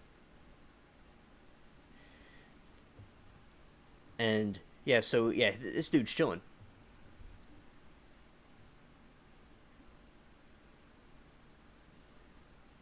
Yes, and and Peach says hello to Essie Wolverines, and she also said her pastor was talking about the strange creatures and the monsters, like in the Bible, and the aliens and the demons and things. That it's very clear that the biblical monsters, like the dwarfs and goblins and things, are coming back, and they still exist, as we know about the Mothman and whatnot. And Peach just said that they hide the cure for cancer. And that makes sense for money. Yeah, she's absolutely right. Yeah. And I've heard blueberries can help with cancer. That's what my alien buddy told me a long time ago. And now we're about to see the next one. And we got swimming sea cucumbers up in here right now. Oh, this is going to be interesting. Yeah, I remember my school would have all these fundraisers about the cure, and you get $5 for free dress. I mean, the people were trying to like help, I guess, but then I get it, those organizations, they make money from that. Yeah. Apricot seeds. Peach just said. That's really cool. Yes. And also, this is a sea cucumber.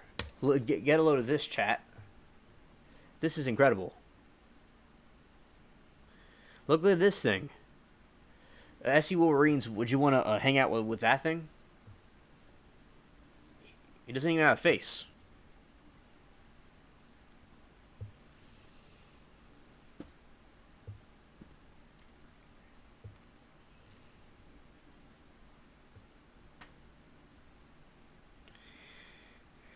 Yeah, that is impressive. I mean, the intricate designs, like people that are atheists that don't believe that there's something there, like something had to create that.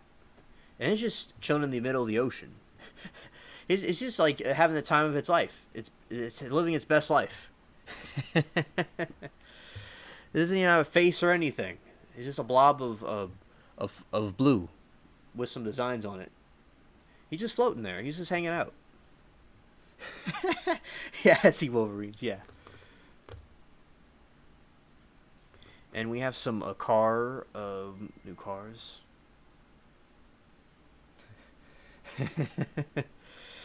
Peach just said how it looks like the old movie Blob and the Coke's Life That Eats You. Yes. Like the thing that comes to eat you, the blobs that come to eat you, she meant.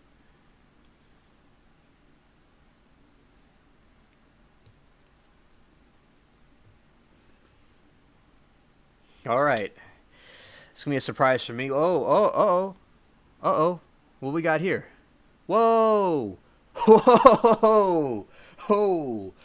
Holy mackerel. I thought I was an alien. I thought I was strange. Whoa. I thought I was an alien. This is more alien than me. More alien than the Greys. Get a load of this. This thing's like a crab with a caboose. Man. So, yeah, he's just chilling, and he's like, what are you doing on my turf? He's like, this town isn't big enough for the two of us. He's like, what are you looking at, strange alien from the surface? Yeah, SC Wolverines, he wants to hang out with you. This one's coming around, but I don't think SC Wolverine's going to be interested. Nah. I don't know if that's a whole family or a sidekick. It's like cat dog. He's like, it's two things attached together. I don't know what he's got back there, but he's got a whole nation and a whole tribe back there. Yeah. Yeah, it does look like a rubber chicken. Man, tonight the chickens must be vibing out with us. Okay, that's a hermit crab.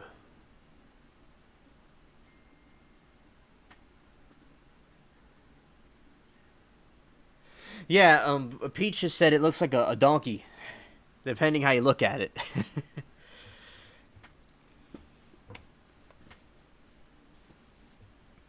Oh my goodness. Yeah, he's like, he's the emperor of the Japanese Ocean. Wow. Yeah, that's like his cape. Yeah, rubber chickens remind me of Svengoolie. There's a TV show that Dark Meta met Svengoolie. I think Dark Meta's met pretty much everybody. Shout out to him. Yes, Peach, I know about she was talking about the pet hermit crabs. So, basically, we had a pet hermit crab that survived Hurricane Katrina. That was just chilling. And because we got it from the beach, a beach shop. I love hermit crabs. And we buried it in the backyard. I love the beach sand, yeah. That's a giant hermit crab right there, okay? Yeah, SE Wolverine sells like a rubber chicken. I did a video about this one in particular. So these are little critters that were on the screen. And basically, those are like swordfish. Now, I'm going to get to the cryptids. And while we're talking about sea creatures, I'm going to react to my own video. So we're going to go down here and go down to the videos and get it up. And I'm going to react. So speaking of strange sea creatures, we're going to go there. And then I'll get to the cryptids.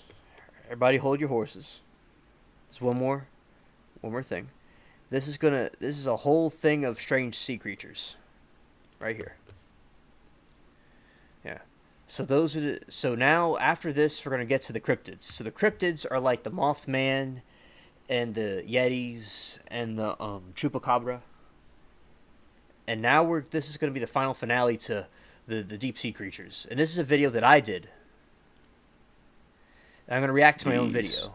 I react to my own video. These are the abyssal fish and things. So here we go.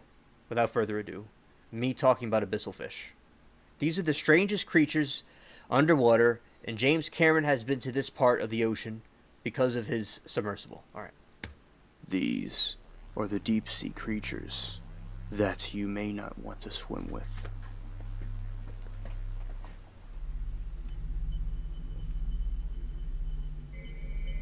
Number 1.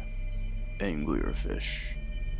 The anglerfish lives in the abyssal trench, and it has a unique long lure that dangles over its head, and it has bacteria in it that glow, and the bacteria is called photobacterium. And basically, this fish and its bacteria travel together in the abyssal trench. I like how his mouth is just like stuck open, like a fly is gonna, like a sea fly is gonna just fly in it, and it's like the creature from Finding Nemo. And it is the creature from Finding Nemo. Yes, Peach, he definitely does need dentures. Peach was just saying how this fish needs dentures. It does.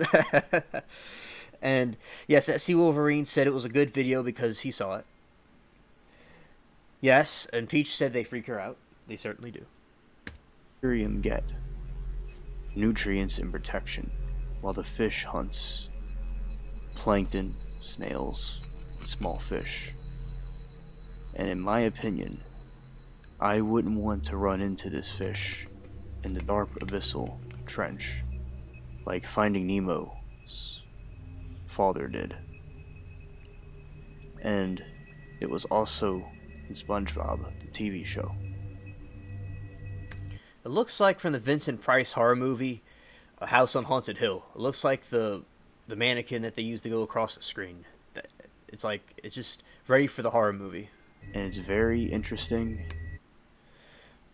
Peach, yeah, good thing you brought up the third eye. So the third eye is like this thing that exists right here, and some of the Eastern religions exploited this idea maybe and misinterpret things about it, but they'll take something and twist it around, like the mind's eye, basically like your mind. But yeah, that's a good example of like a third eye. So, but it's not really an eye. technically, it's just like a light. It has like a flashlight over its head. And the bacteria are in it, and the bacteria are lighting it up. So it's like a biological flashlight, or a biological light bulb. Where we have to have these kind of light bulbs that we have to change. These things don't have to switch out light bulbs, Peach, to answer your question. Peach was curious if it was a third eye. And you could see how different it looks from the other fish above the abyssal trench. And we will talk more about some of these macabre fish later in this video. Number 2, goblin shark. The goblin shark, it's known for its name. This thing needs some dentures. This thing needs some dentures, and it looks like it's kind of like it thinks 2 + 2 equals rubber chicken. Because of its elongated nose and terrifying teeth. And did you know the nickname for this shark is a living fossil?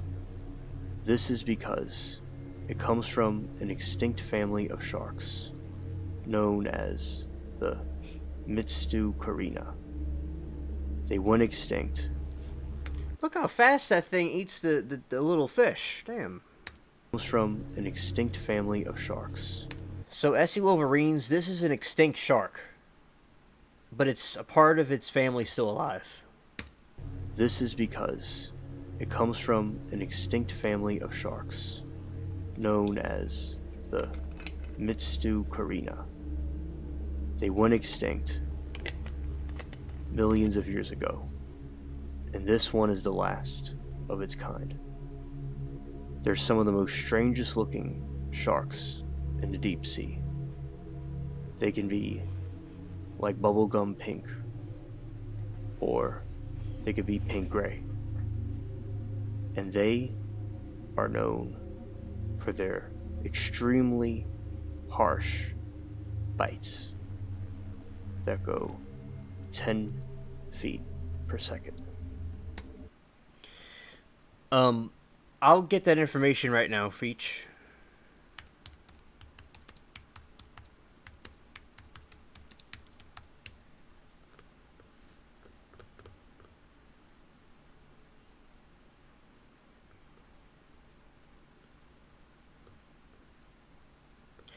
It's found in like Asia.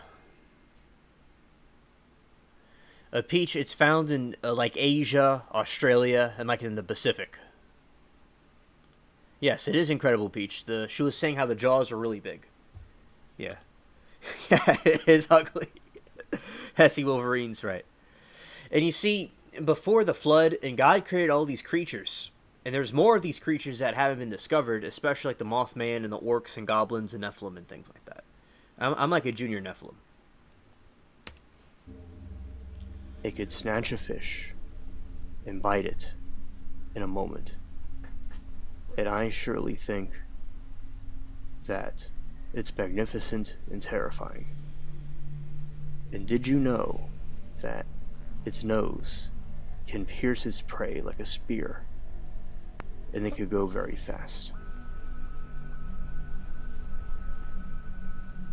Number 3, barrel eye fish. The barrel eye fish. This thing's so cool, it's like transparent.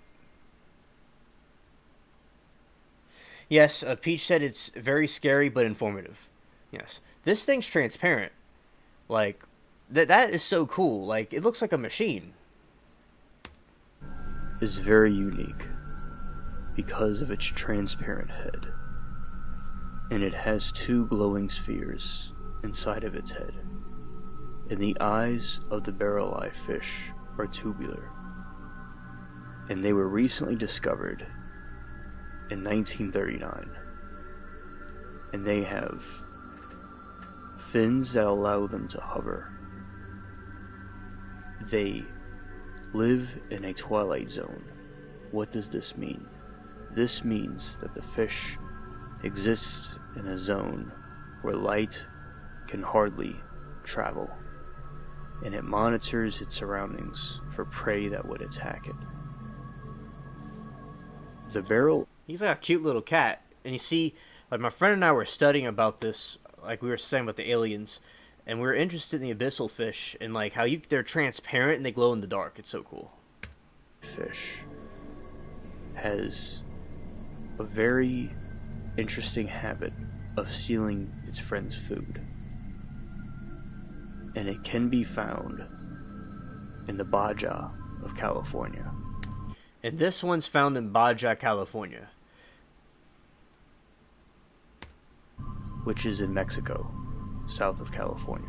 It's California, but like Mexico, like the Mexico part of California. There's a California the U.S. has and a California that Mexico has possession of. And it's like the other part, the Mexican part. It also can be found in Japan, in the Bering Strait. And personally, I feel that this fish is very alien-like, and it has an honorable position on this list. It can definitely eat a lot, and its head is filled with fluid. Peach just said it's not surprising it's from California. That's funny. And they have many strange cousins as well. And shout out to this fish for its alienness to be on this list. Number 4, viperfish. The viperfish is able to go in the deep depths of the abyssal trench, but it also goes out of the abyssal trench to look for better prey. You see, it's like it is like a human-like face in a way, Peach. It sure is. See this thing? It's like this thing's like glowing. What do you think of that one, SC Wolverines? This blue dude right here. Deep depths of the abyssal trench. You see, it looks normal right there, but when it goes into the dark part of the ocean, it gets like this. But it also goes out of the abyssal trench to look for better prey. It sits in... SpongeBob had an episode about this. That was my favorite episode. To look for better prey. It sits and waits, motionless in the water for prey. What does it feast off of? They eat small crustaceans and small fish. And it's known as the viperfish because of its terrifying teeth. It is only 30 centimeters long. The one that I'm referring to is the one in the Pacific Ocean. And they all are around the same size. There is not much that is known about these critters. But what is known is human activity. Yes, so Peach just was saying she's sick right now, so she's not able to be in the chat. But she was saying how the glowing is like an alien fish to her. That's too weird, and she loves SpongeBob and the Krusty Krab. That's an awesome comment. Facts. Unlikely to affect it, since it lives so deep in the abyss.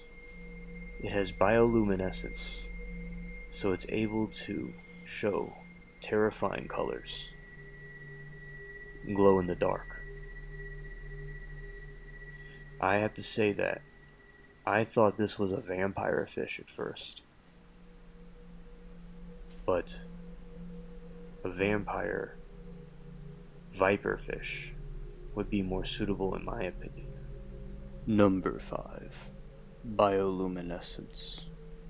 Bioluminescence also causes jellyfish to irradiate an eerie blue glow in the abyssal trench, along with other critters. And did you know that beaches also have bioluminescence? And Peach just said how it's like a vampire and like a monster.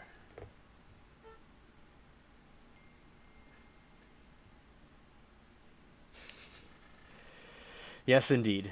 Yeah, and that's exactly what I said. Great minds think alike. Yep. In some areas. And they can... This is bioluminescence. The idea that you walk on a beach at night and it glows like neon. Here, this is very interesting. Bioluminescence also causes jellyfish to irradiate an eerie blue glow in the abyssal trench, along with other critters. And did you know that beaches also have bioluminescence in some areas, and they can irradiate a blue glow and also the beach sand? And an additional thing about bioluminescence is that it helps the fireflies irradiate their fiery light, and it can be seen all throughout nature. The abyssal fish usually produce blue and yellow because it's easier for them to see in the dark.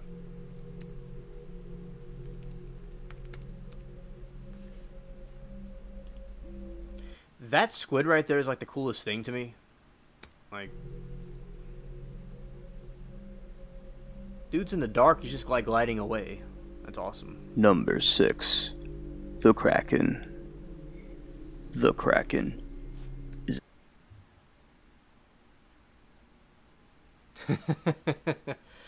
Yeah, Peach just said that she would run back to the hotel. And she would, if she saw her feet were blue, she would go run back to the hotel and go right back to Georgia. Yes. But it's normal to see that in the sand. It would be a normal thing and a cool thing. So this Kraken, I'm going to make a comment right here. It's like, imagine an SC Wolverines. Let's see if I could put this thing down a little bit. No. This is what I do. So you see this flag right here, SC Wolverines. That flag is the Swedish flag. You and I and Peach, we all have a Swedish heritage somewhere in there. Like we all have it, like in various amounts. And also, so this was a Swedish fish, a Swedish group of people that were getting swamped by the Kraken. And the Kraken is a Scandinavian word, and it's this crazy monster that was seen in the Pirates of the Caribbean, and it swallowed up fishes. It swallowed up not fishes, but giant boats and stuff. Like, imagine you're just like on the ocean. It's either morning or sunset, and you're about to like be sunk by the Kraken. That must be the most terrifying thing ever. Yeah. Yes, that would be a good name for Hunter Biden. Yes, it would be. Yes.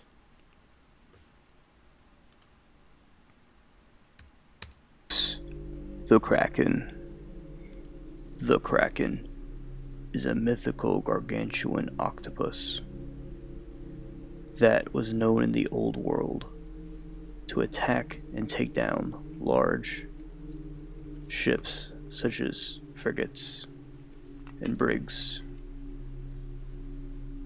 old sailing ships, and many suspected its legend. It was in the Pirates of the Caribbean, and it's also one of my personal favorites. As you can see in this video, this one was taken in 2004 of a very gargantuan octopus. And there are more like this one, such as Dr. Robinson and his expedition.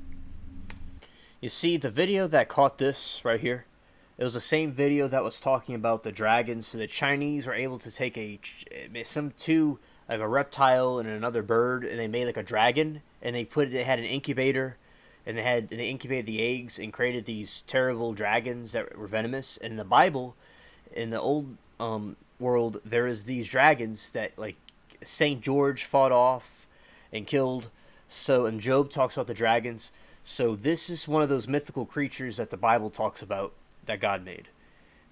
And SC Wolverine says for Georgia Peach to get well soon. Shout out to Georgia Peach.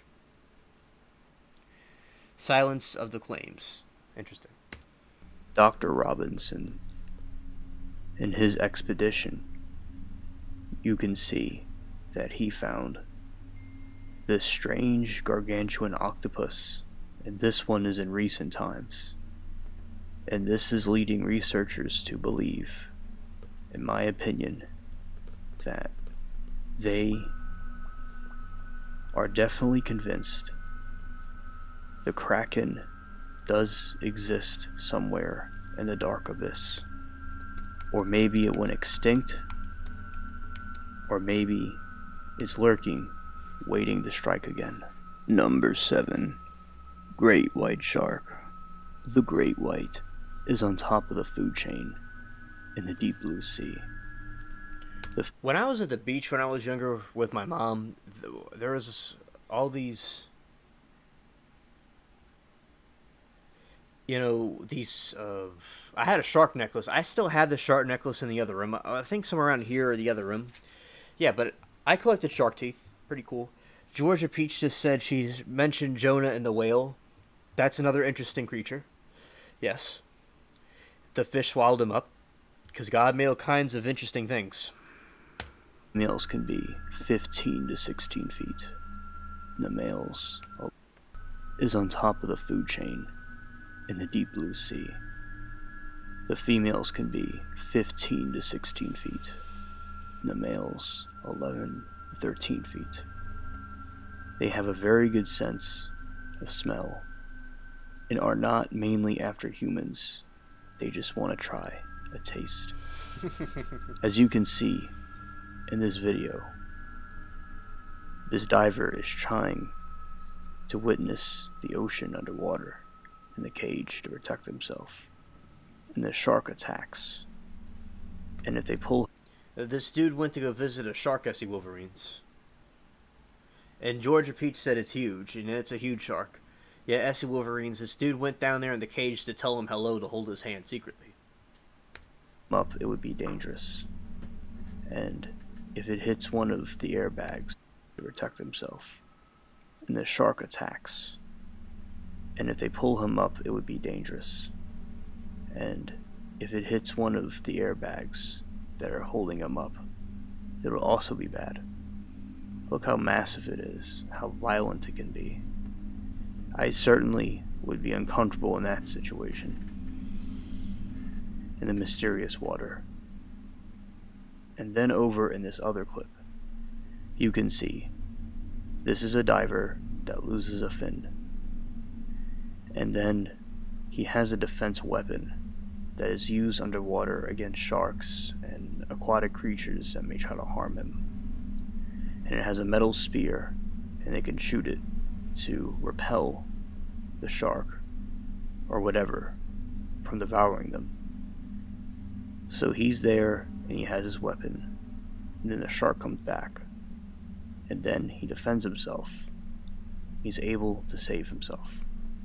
I think it's good that he was able to defend himself, even in the deep blue sea. I certainly wouldn't want to get my arm ripped off if a great white was attacking me. But I do think they're majestic creatures. And Georgia Peach said she's not going down there. Have some shark teeth from a beach. That's a necklace that I have somewhere. Have you ever seen sharks? Have you ever seen shark teeth at the beach? Comment below and let us know. Number 8. Barracuda. The barracuda is a tropical monster. It tears the flesh of its prey.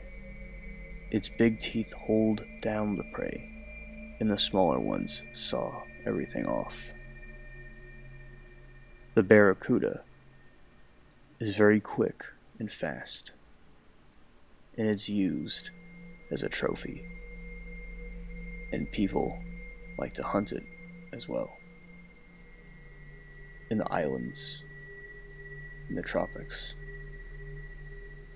But the barracuda may not be the safest thing to eat because of segurata poisoning.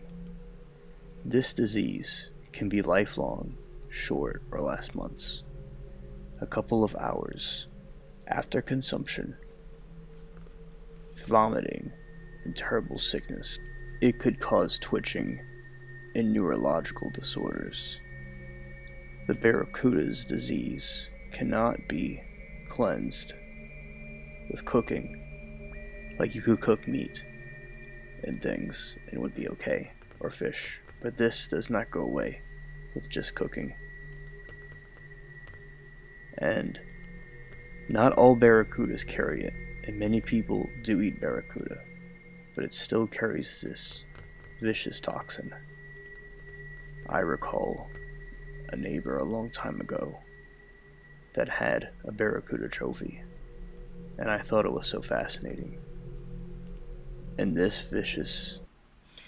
I look literally blue like now. Right now I look like I could be in James Cameron's Avatar movie, because I'm so blue looking. But, so yeah, because I remember, like across the street, the dude, he had a barracuda trophy. I always was fascinated by that thing. It was an interesting creature. And he took it back with him, but he's deceased now. Rest in peace. He was saved. He was a Christian. So was his mom. They used to live across the street. And yeah, I mean, they were the same people that had that crucifix that I showed a little while back on the stream when I was talking about the crosses and stuff. But yeah, so basically, like, people can get this terrible, lifelong chronic sickness from eating one of these things if it carries the disease. Critter definitely belongs on this list. Number 9. Piranha. The piranha is a classic. It is known in many movies for what it does. Just look how they devoured this thing. And thank you, Peach. Thank you. She said, you know, it was sweet. It is known in many movies for what it does. For devouring prey. It is very small, and they like to go in packs. The piranhas like to attack the fish, and they will eat it to the bone. Peach said it freaks her out because of the movie, the piranha movies. Yeah, just look at these things, how they devoured it's crazy. Piranha. The piranha is a classic. It is known in many movies for what it does. For devouring prey. It is very small, and they like to go in packs. The piranhas like to attack the fish, and they will eat it to the bone. Many of the rumors about piranhas come from Roosevelt, Theodore Roosevelt, to be specific. And he went to South America. That is where piranhas are from, South America. And because they like to eat things that are bigger than themselves. But it's exaggerated.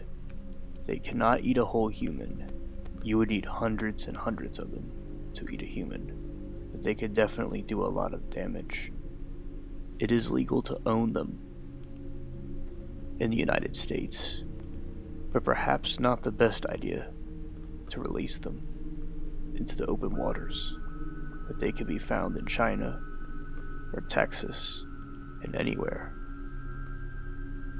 And they only really attack if one messes with its eggs.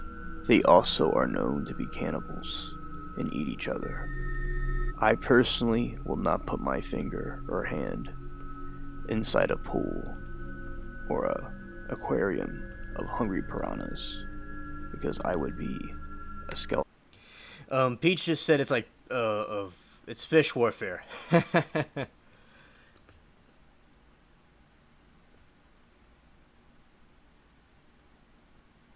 All right. Yeah, Frankenfish. You mentioned that, I think. I'll look that up.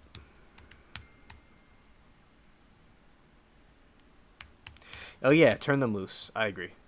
Yes, I see the thing he's talking about. Yeah, I'll definitely keep this movie on the list of movies to see. Yeah, Frankenfish the movie. And I'm about to talk about the cryptids. And with another video that I made. An alien. Contrary to what you may think, the piranhas, some of them, can be vegetarian. A skeleton alien. Contrary to China or Texas and anywhere. And they only really attack if one messes with its eggs. They also are known to be cannibals and eat each other. I personally will not put my finger or hand inside a pool or a aquarium of hungry piranhas because I would be a skeleton alien.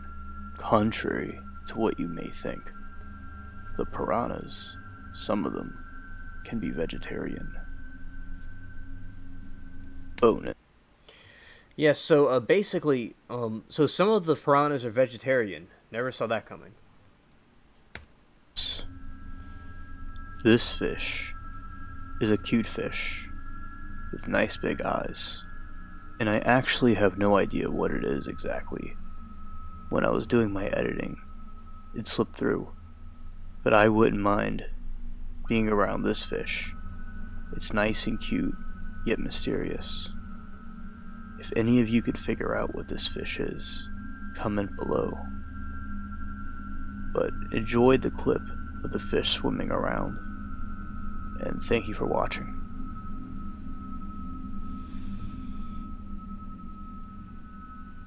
Yeah, this is all, like, for educational purposes. I put this up. You know, and I think these videos are very well documented.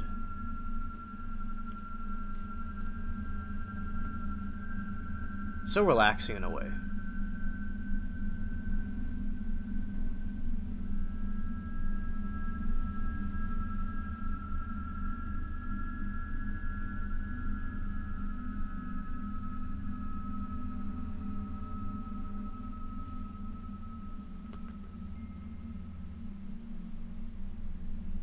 Peach said thanks for sharing, and so did SE Wolverines. Y'all welcome. I'm glad that y'all like this.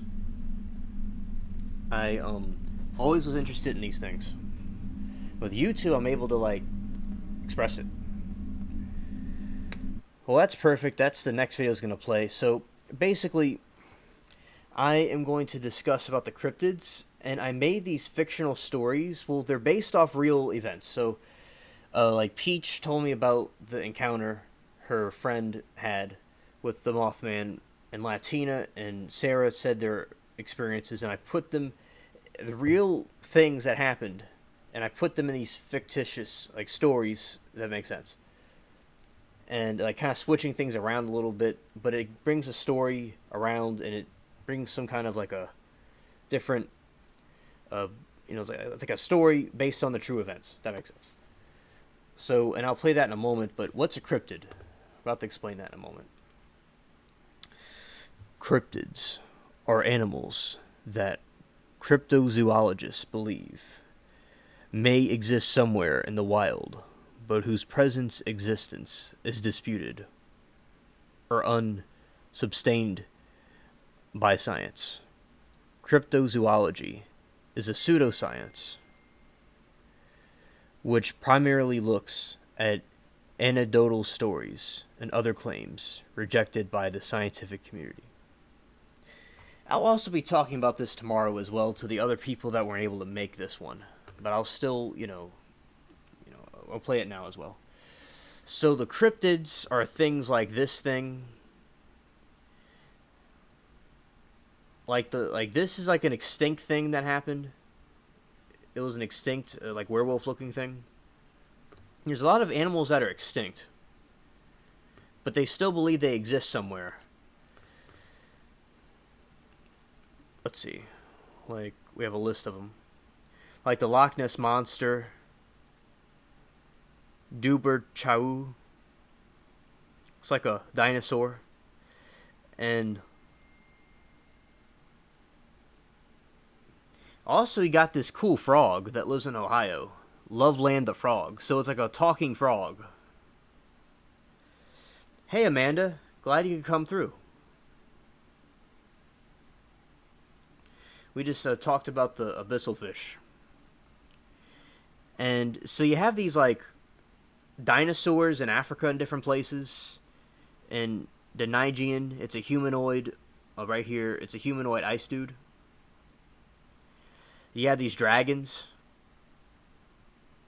or different cryptids. and these a sea ape. Let's see, and the chupacabra. It's and Peach actually, she sent me an article that's in another window that's about a chupacabra sighting. And there's different beasts, that some of them in Britain, there's different beasts. And there's a lot of things in Asia, like the Vietnam War, there were soldiers that were dying because of some of the strange creatures.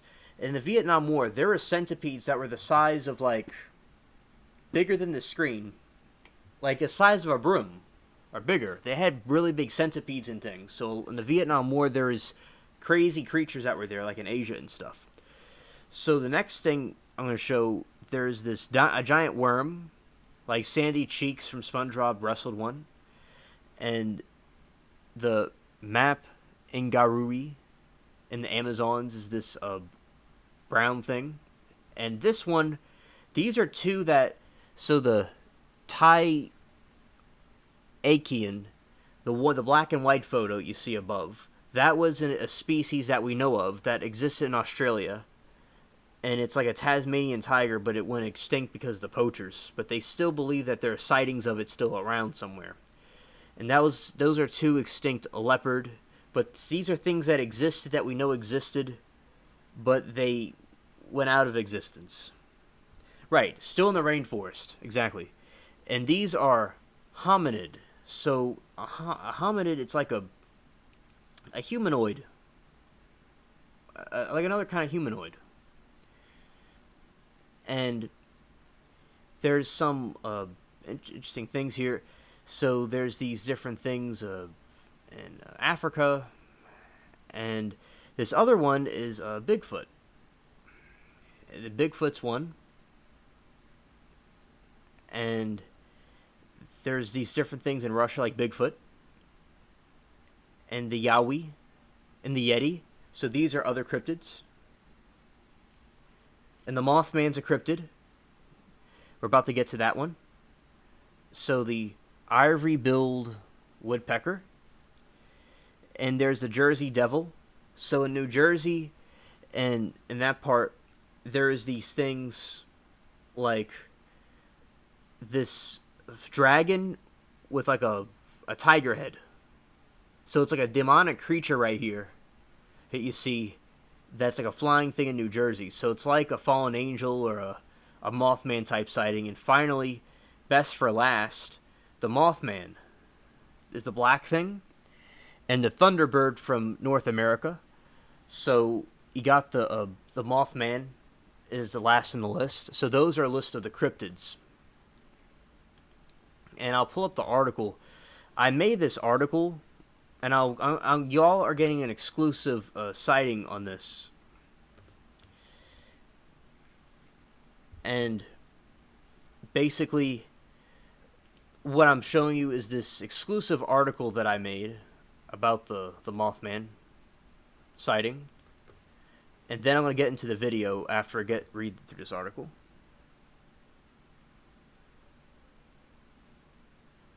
Oh yeah, SC Wolverines heard about the alien sighting in New Orleans. I mean, in Louisiana. I saw I saw this giant blue flying thing in the sky during an ABL Live one time, and that was pretty cool. All right, so this is a website that I own. I'll put the link in the chat. Oh, that sounds very good, Amanda. And I'm going to put this on my channel post, but this is like an exclusive showing of the website. I do like tea blogs and different things. So the Mothman in Georgia, what does this mean?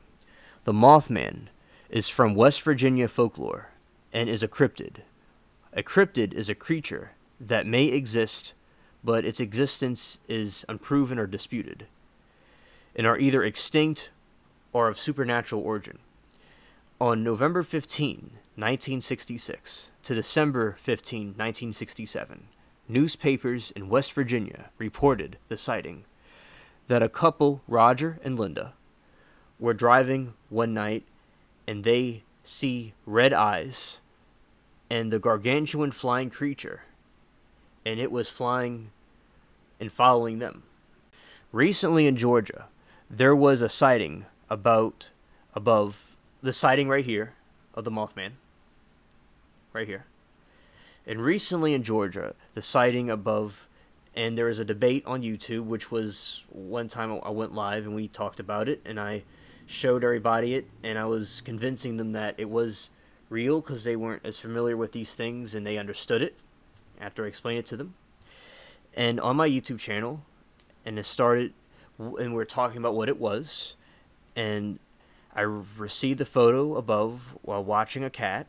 It was late evening and cloudy, and I was getting ready for supper when my good friend sent this to me, telling me their friend posted this, and I am always skeptical, but I think it's real and not CGI or edited. So I am naturally skeptical of things, but with this particular incident, I believe it's real and not CGI, because this is a Mothman sighting.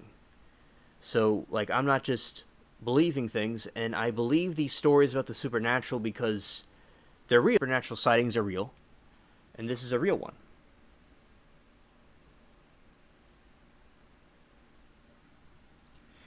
And shout out to Georgia Peach. Shout out to her for sending me this. And this is a real sighting right here. And I know a lot about paranormal images. I have seen real ones and fake ones. I am confident this one is real, and I explained it to some of my subscribers that were skeptical about if it was real or not. At the time, I had little info. I will now say here in this article what I revealed to my subscribers. The photo above is from a hunting tree cam in the deep woods of Georgia. 20 feet up in a tree, late at night, and other hunters saw it and were paralyzed in fear. The creature was 8 feet tall and had glowing eyes. Multiple tree cams picked up on it. In my opinion, this is a new sighting of Mothman. And this is an example of a tree cam. So like you could get this and put it in your tree and see what's going on. You know, this is what was going on. And Georgia Peach is watching from her TV, but she's kind of sick, so she's not in a chat, but she's still talking to me. And she was saying how it's haunting how a tree cam could capture this. And it is epic how they could capture this.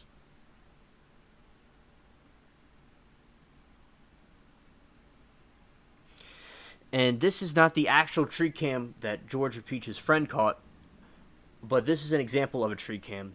And you never know what could walk in your yard or something. I'd highly recommend, getting one of these. And I will have a special type, I will recommend this on the channel. I'll recommend one of the channel. So Peach just told me something I didn't know, that exactly 8 cameras picked up the Mothman picture.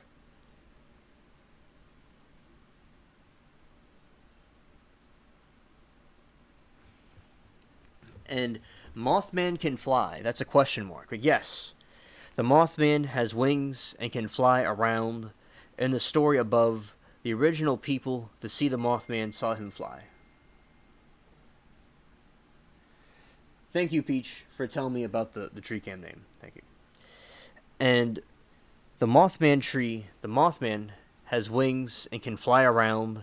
In the story above, the original people to see the Mothman saw him fly in the sky.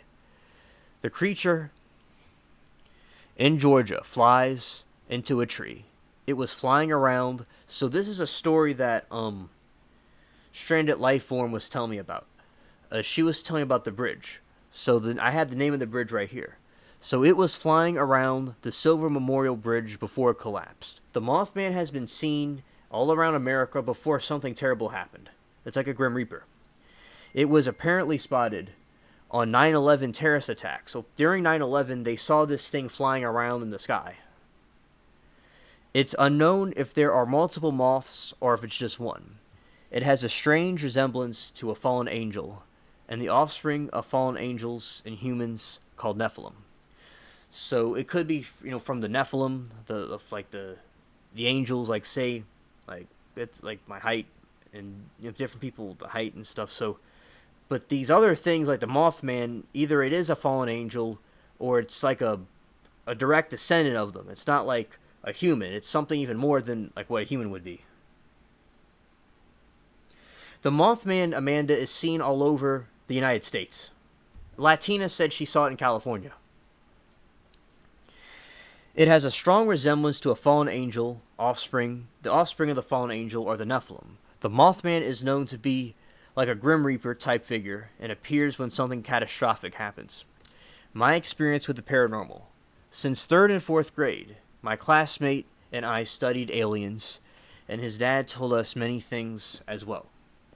Many years later, on YouTube, I started my channel, and I have received many testimonies from people that have seen paranormal sightings, like the monkey demons in Chicago, and with glowing eyes, it's a similar thing to this.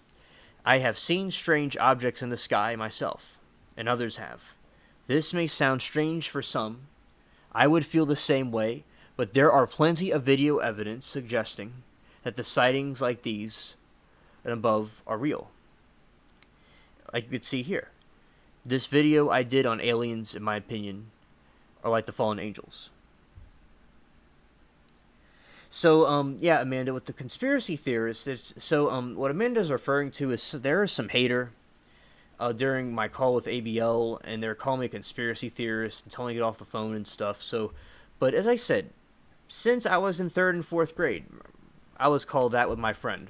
And it just, like the Stoic philosophers, which were these Greek Mediterranean philosophers in other parts of the world, they were saying how when you're doing the right thing, be content with being called foolish and stupid when you're onto something. As I said, the haters, they're hating on me because I am glorious and my great accomplishments and success is something that they cannot fathom of ever having because they don't try.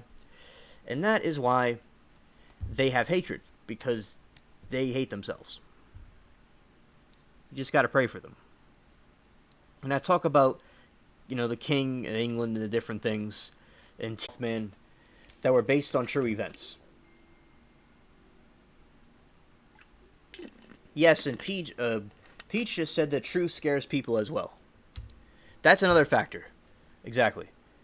Now, this is based on some things I had dreams about, also from Georgia Peach's story and Latina and Sarah's story, and I made it into these like fictional stories. So they're based off true events, but they're like fictional.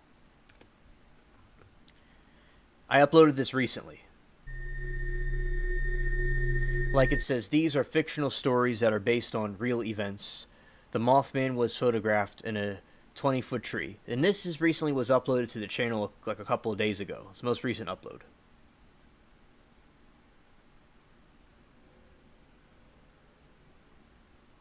Exactly. Thanks, chat, for the support.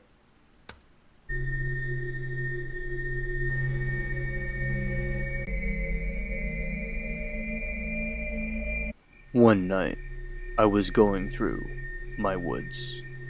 The dusk was approaching, and I start to see the 10th planet and some other stars in the night sky, forming a constellation. The woods are dense in this part of Georgia. I have many hunting cams all over, even up to 70 feet. In some of the trees, explorers and such are allowed to go through at night. I go through the woods every night to check things out, and I have a strange feeling all of a sudden. Something is watching me secretly. I hear owls and wildlife running, and see it's getting dark, and I realize I gotta get back. And then I see a guest. It's a man with a hoodie from a distance that appeared to be extremely tall. I say hello and ask if everything is okay, and I blink and he vanishes. I go inside and go to sleep, and then I go down to dreamland. I dream I am in a giant graveyard with people thrilled to come here. And I am perplexed. I walk further and see a black, floating apparition that reminds me of a fly swatter.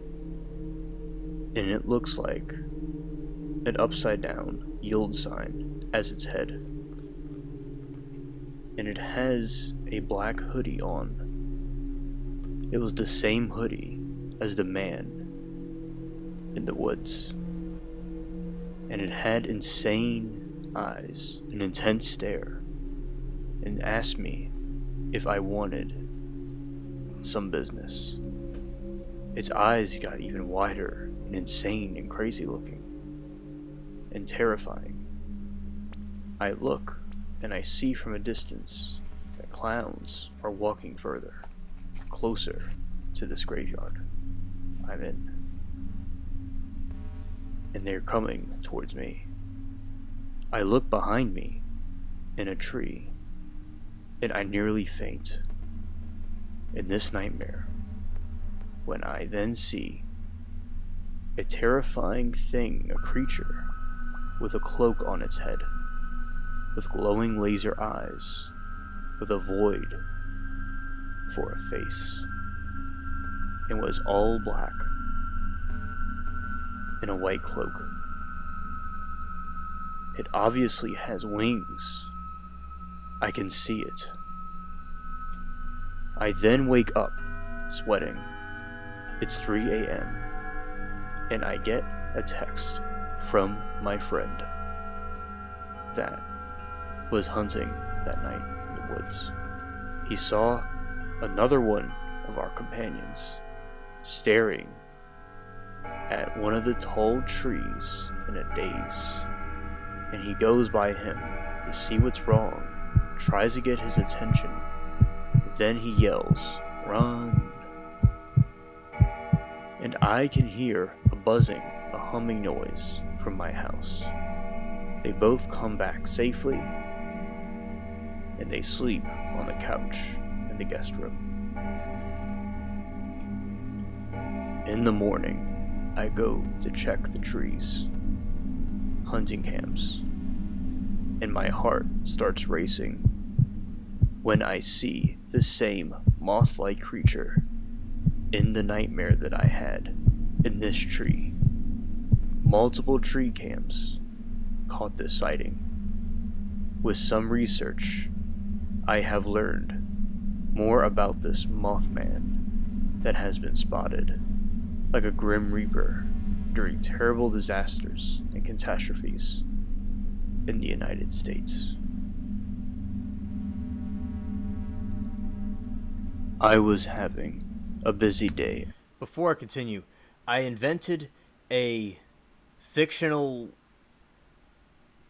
predecessor to Ocean Gate that comes later called Abyssal Gate, but it's based off of this thing, but like sometime in the future. It's a fictional universe, but it's like a fictional Ocean Gate type company that comes later and tries to do the same thing, like a Second Rush.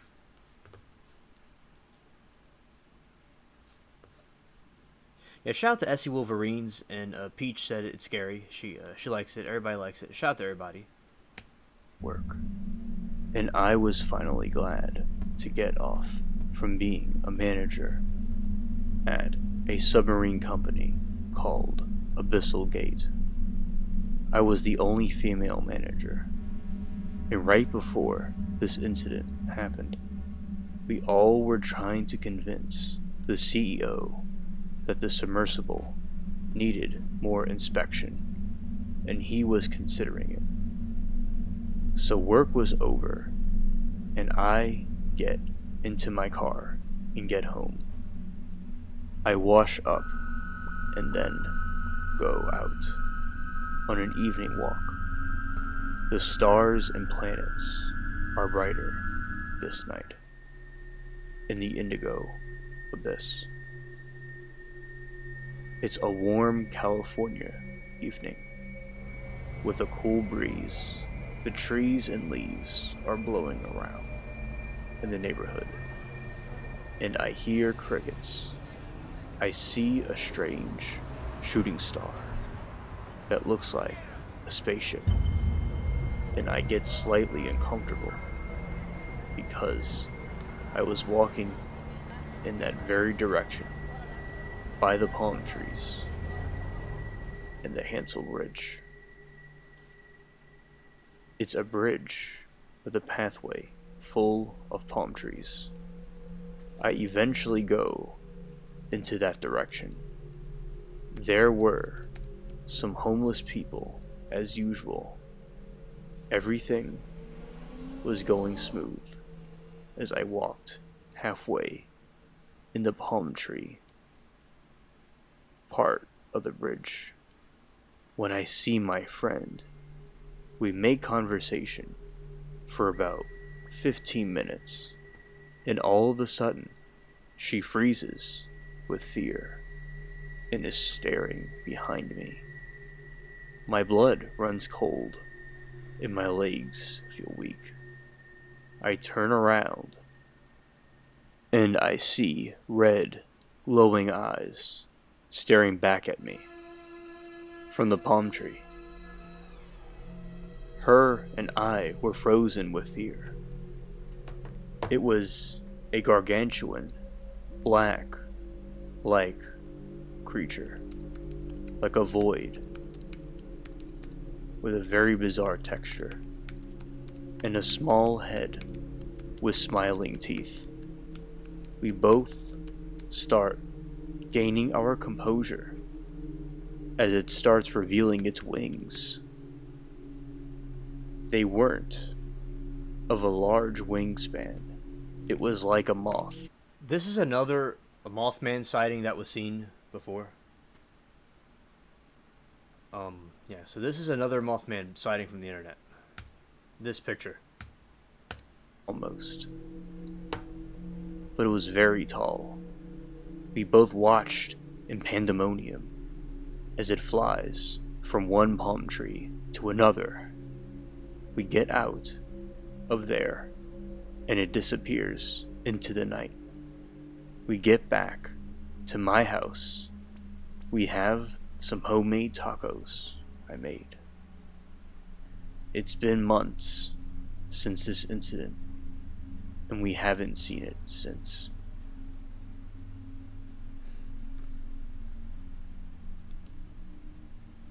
I was in the Rockies.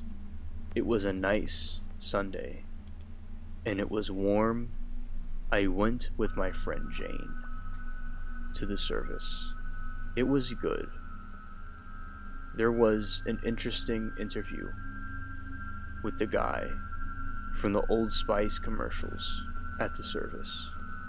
We go through the mountains to get back to my place. Us ladies hung out and watched the football game. And then we hear some strange bird noises from the front.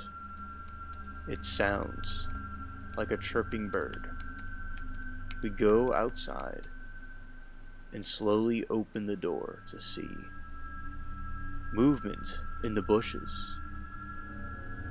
What comes out is a photographer with a bird calling whistle. He was simply taking pictures of birds for a calendar in the National Geographic Society. We go back and time passes. Our team won the game and we were about to see the samurai movie. And we both see a black, furry creature with feathers and red glowing eyes staring at us from the outside, crawling on the ceiling of the back patio. It was all hunched and spread out with moth-like wings and tall, very tall. I rebuked it in the name of Jesus, and it starts flying around eccentrically. I rebuke it again, and it starts making creeping noises. A third time, I did it and rebuked it, and black smoke appeared, and it vanished. We went to the movie. It was very good. The rest of the evening and the night, neither of us saw this creature at dinner or ever again.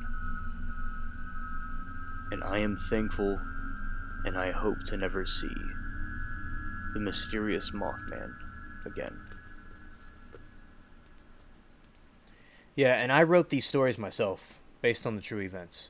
So that was basically the true encounters based on the Mothman sighting. And Peach sent me some cool articles, and before I get into those cool articles, I'm going to read what Essie Wolverine sent me. Yes, and Peach was saying how these incidences are down in the Bible Belt. And that, that's very interesting. Like, it's being attacked.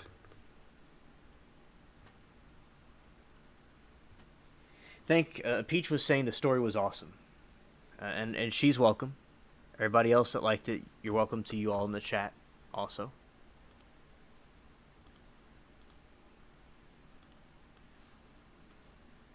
Alright, so I'm about to read Essie Wolverine right here. Alright, so we're going to go... hold on. I got this.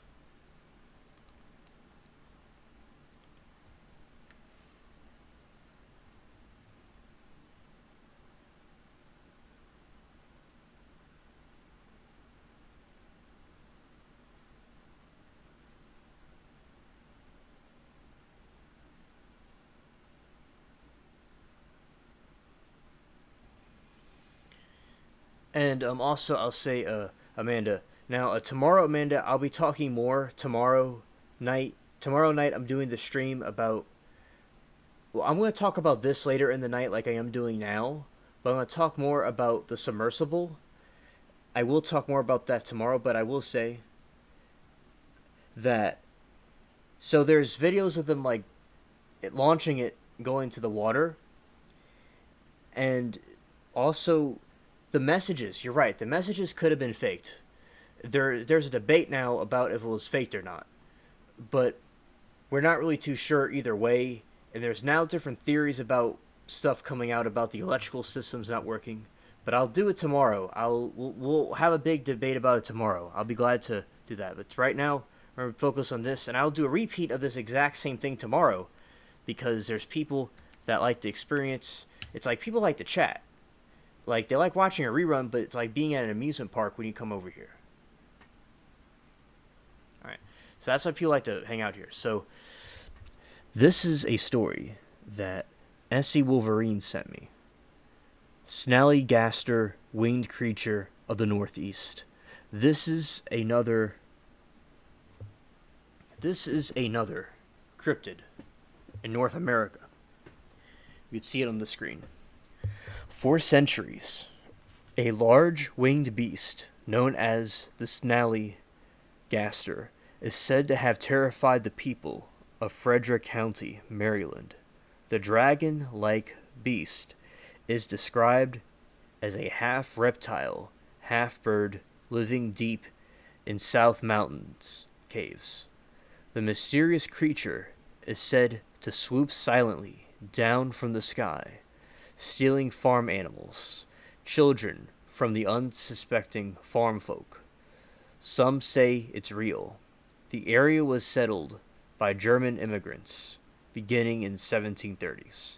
I'm related to the Germans that came here in 1880, who called the creature Schazler, Geist. I could do this. Scheisler Geist. There we go. Meaning quick spirit. In German, the earliest folklore mixes the half-bird features with nightmarish features of demons and ghouls.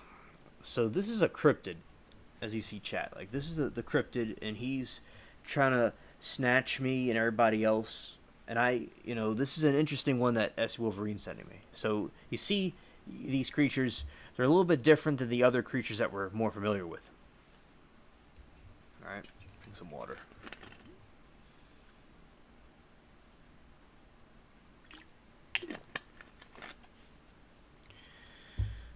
Other descriptions describe the beast as half reptile, half bird. I was just talking about how the Chinese people had a reptile and a bird, and they made a dragon. I could play that video in a little bit. Bird with metallic-like beak, lined with razor-sharp teeth. Sometimes it is described as having octopus-like tentacles.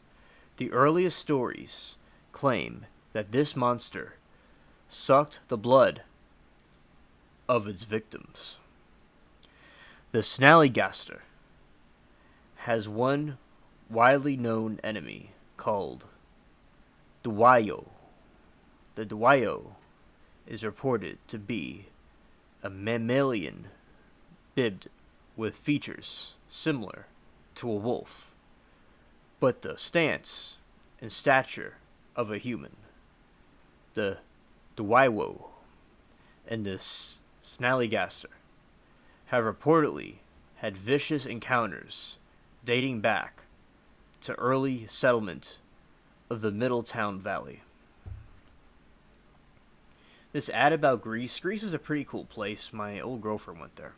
But anyway. For years, the snallygaster lived only on the pages of folklore until 1909, when stories of the beast began to appear in newspapers.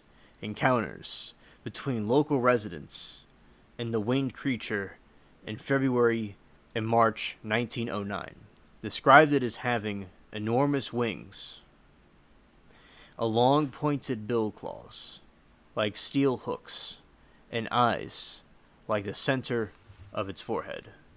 Further, it is said to stretch, and its screeches like locomotive whistles. So this thing is like a locomotive whistle. Okay, S.C. Wolverine said he's camped out there, but he has not seen the beast. Better watch yourself out there, buddy. It might try to go and cuddle with you when you're during a sleepover, in the wilderness when you're going camping. Better watch out. And I probably could have read this part. We're going to read it again. A February 1909 article claimed that a man had been seized by the winged creature, which proceeded to sink its teeth into his jugular and drain the body of blood before dropping it along a hillside. The story was carried prominently. No, I've not seen that word before.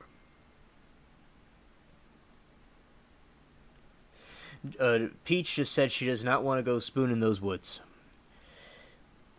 Maryland's Valley Register and soon spread far and wide, so much that the Smithsonian Institution offered a reward for its hide. The U.S. President Theodore Roosevelt reportedly considered the postponing an international trip to hunt the beast personally. Chat, that was here. Amanda, you weren't here. Like, right before you came, I was reviewing the piranhas and the abyssal fish. And guess what? Theodore Roosevelt, that was the guy that saw the piranhas, and Theodore Roosevelt also saw this thing. That's what's called, chat, is synchronicity. Synchronicity is when two things correlate together. Like if you see the numbers 333 or 314, it's like it means something. Like, so we're going to have a applause for the synchronicity.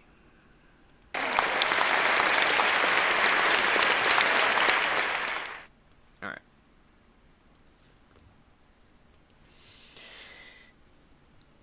So Theodore Roosevelt wanted to slay the beast personally. That reminds me what I thought about when Peach told me about the Mothman. I was like, I wanted to go slay the beast personally. In the early issues, the flying beast seemed to be everywhere at once. New Jersey. And New Jersey is the place of the New Jersey Devil that I was talking about. I think that's similar to what I was reading. In New Jersey, it was reported that its footprints were first discovered in the snow. In West Virginia, it was said that the flying beast almost caught a woman near Scrabble, was found roosting in a farmer's barn, and laid an egg the size of a barrel near Strasburg. I'll read that again, that was epic. In New Jersey, it was reported that its footprints were the first discovered in the snow. In West Virginia, it was said the flying beast almost caught a woman near Scrapple, was found roosting in a farmer's barn, and laid an egg the size of a barrel near Sharpsburg. A man in Casstown, Ohio, wrote a letter to the Valley Register telling of a strange creature that flew over his area making a terrible screeching noises. He described it as having 2 enormous wings, a large horny head, and tail 20 feet long.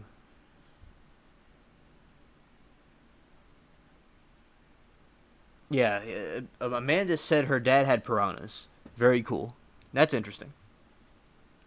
That is very cool. Yeah, SC Wolverines, I would, because the Mothman is a demonic creature. Of course I would. I would do what I have to do. Just like when, I'll tell you a brief thing real quick. In ancient Anglo-Saxon stories, there is this story about, I remember learning this from British literature, from teacher. He was the principal. He's a cool dude. I liked him. In his British literature class, he talked about Beowulf and Grendel. So before the Anglo-Saxons, our ancestors, went over to England, before that they went over there, they were the Danes that were south of Sweden, like SC Wolverines in Sweden, and say like the south of Sweden is north of Germany, where Bina, like, and I am related to. So the ancestors in the middle, like right below Scandinavia, which is southern Scandinavia. So basically, there is a mead hall, which mead is this alcoholic honey that you could still buy today. And like the California wineries are very good with that. They ship them out here in New Orleans. So basically with Grendel,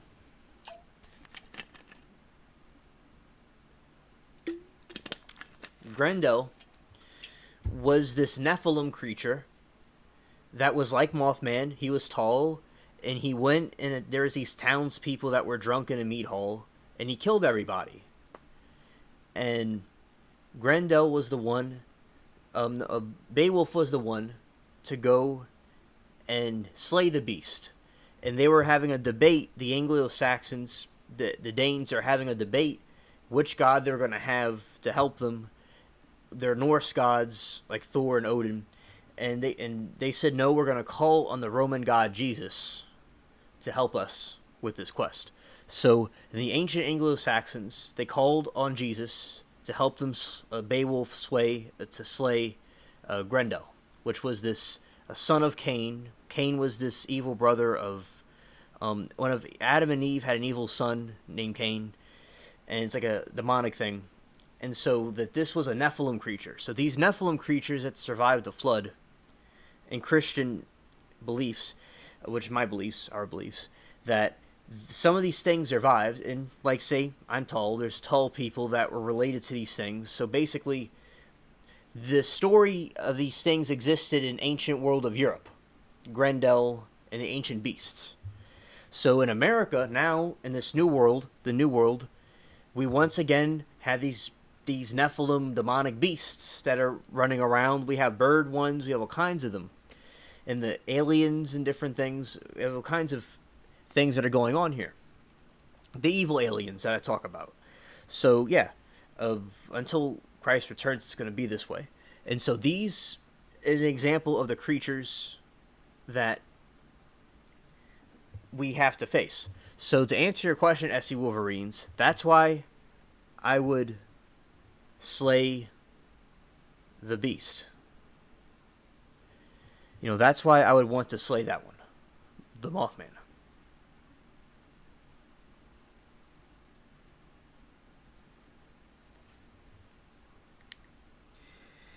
And also, so that is a short little story from it was before the Anglo-Saxons, the British people, went over to Britain. So there's the Celtic people, and they went over and went into the part and had England. But we're all related to both of them because they all were like intermixed with each other.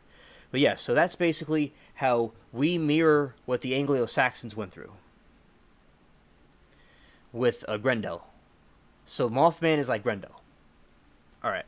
So going back to the article, that was a short little story that I want to give some context about the history of these things. David and Goliath, the giant, it's the same thing. These creatures still exist here. And in this new world, they must have had a lot of these Nephilim type creatures here too. But we're the new people here, even if we've been here for hundreds of years. You know, we don't know about all the things that are existing here like our ancient ancestors did in Europe.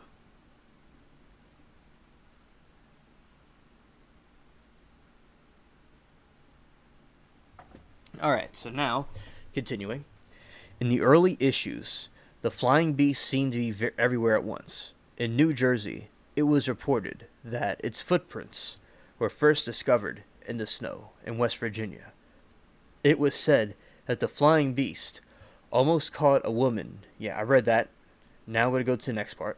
It caught a woman, and it laid a giant egg the size of a Sharpsburg.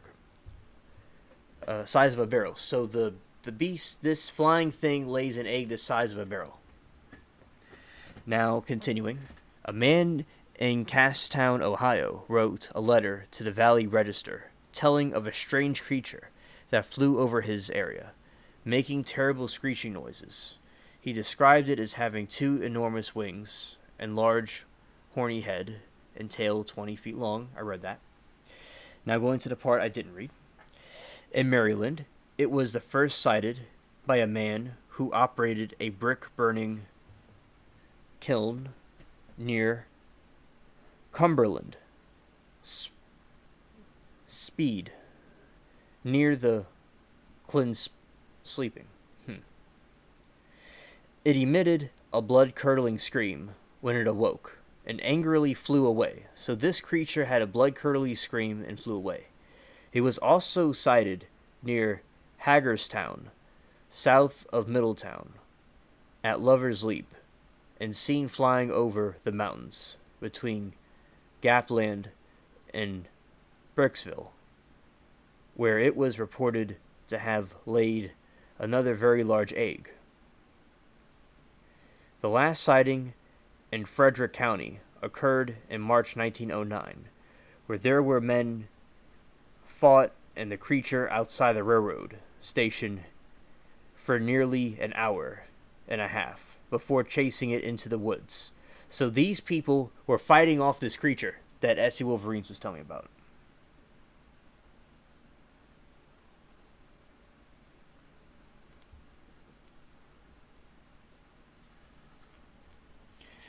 Afterward, there were no more sightings of the mysterious creature for the next 23 years, at which time it once again appeared in Frederick County, Maryland. The first report said the bird was seen just below South Mountain, Washington County. It was summarized at the time that as the life expectancy of Snallygaster was estimated at about 20 years, the new sightings were from the offspring in 1909, the creature. SC Wolverines, this is an excellent article, thank you.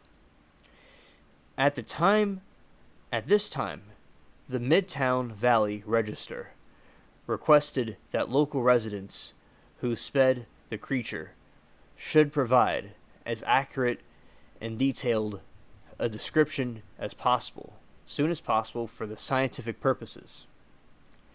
2 residents soon reported having seen it east of Bardock Heights, flying about 25 feet overhead, confirming the descriptions published the previous week.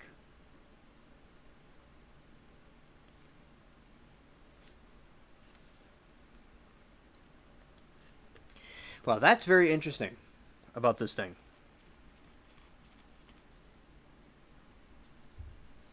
The next thing heard of the snallygaster is it died in Washington County when it was overcome by the fumes of moonshine.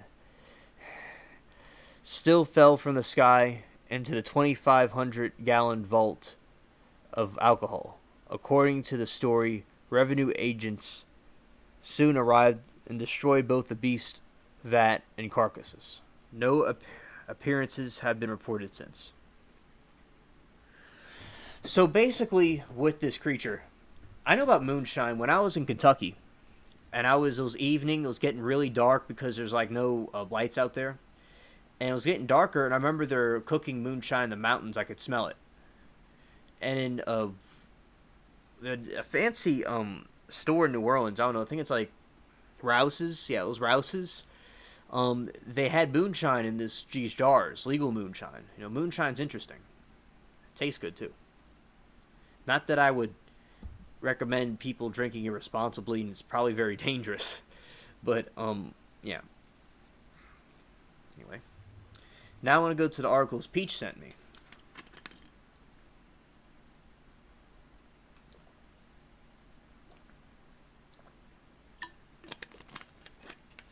Alright.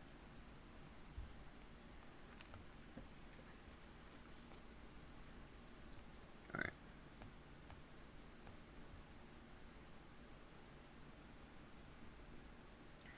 Okay, now I'm going to put these articles up.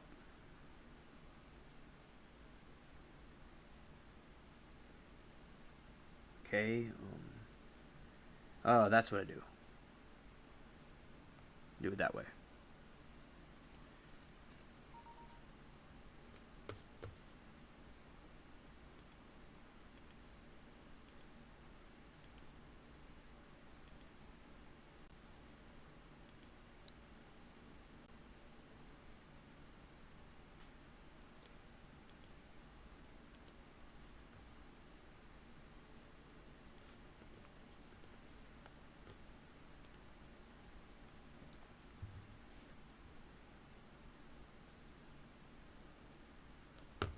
Alright, and put the other one up too.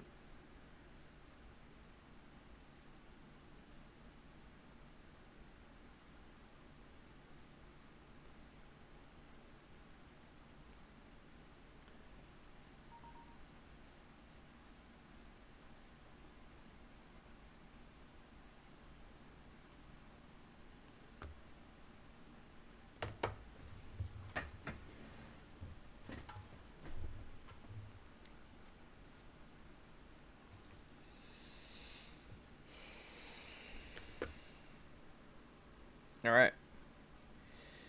So, we were talking about fish earlier. And this article is a rare deep-sea creature. A rare deep-sea creature with truly alien form, spotted right after eating video shows. So this is a strange creature that was caught on camera. Oh. Alright. Contentedly full from its last meal, a mysterious sea creature swarmed through the royal blue depths of the coast of Costa Rica. Twirling and spinning, spiraling, the misshapen animal moved mesmerizing way. This creature right here. Perhaps the sea creature noticed the metallic submersible that stopped nearby, or perhaps not. Scientists, on the other hand, side of the submersible's cameras, definitely noticed and dropped everything to watch the extremely rare moment. Researchers with the Schmidt Ocean Institute, really cool last name, like myself, piloted a remotely operated vehicle to explore octopuses. More synchronicity, because that's my last name. There we go, another synchronicity.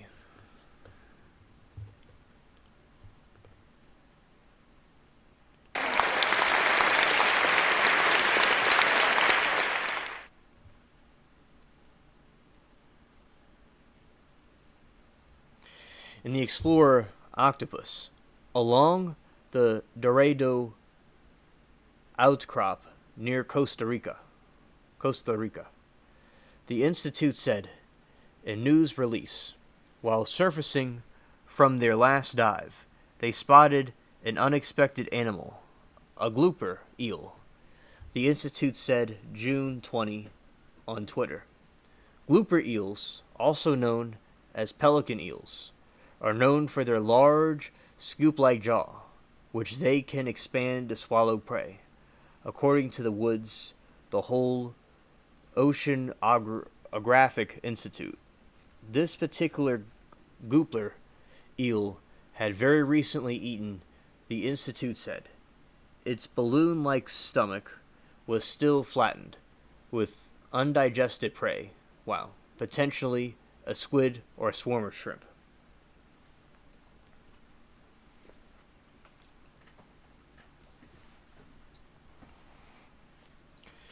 Surreal video footage shows the grouper eel swimming, its meal hanging in a triangular bulge near its head, the rest of its long skinny body extending behind the eel.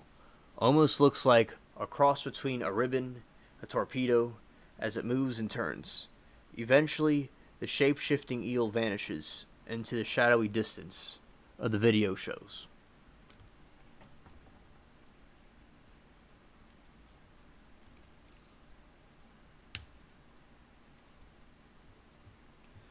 Alright, so we're going to play a little bit of a video here.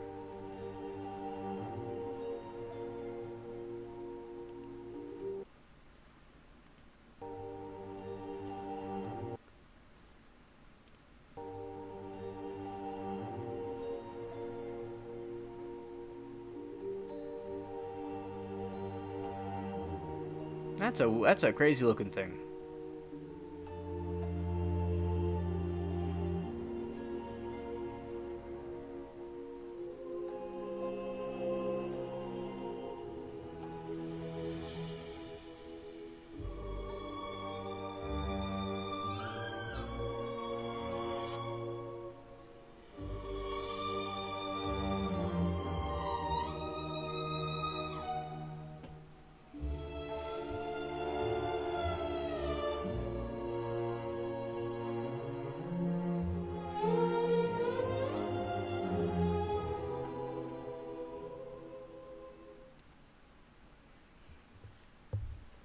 That was very interesting. And they say we all stopped our conversation to gather around the monitor together to watch this amazing animal. Beth Arcoot, the Vice President of Research at the Bigelow Library for Ocean Sciences, an organization involved in research project, told McClatchy News on July 4. Grouper eels are a rare sight. They have been seen inflating their mouths, the Institute said on Facebook. But this is the first time we believe anyone has had an encounter so soon after a meal. Dive Diva Aman, the first scientist to identify the animal, expressed that this was one of the most remarkable events of her career, Arcoot said. Amon told Live Science that in all of our combined years of exploring the deep ocean, this was the first scoopler eel for all of us, and to see with a remarkably full tummy was icing on the cake. The way it's formed, truly alien form, on Twitter, the user commented, pending ingestion. Another user joked, getting to glimpse this extremely rare animal behavior in the final moments of our last dive was an affirmation of the amazing deep sea biodiversity in Costa Rica's waters. Our coot said, while exploring the Dorado outcrop. Schmidt Ocean Institute also discovered an octopus nursery where a new species was emerging from its eggs. Awesome article.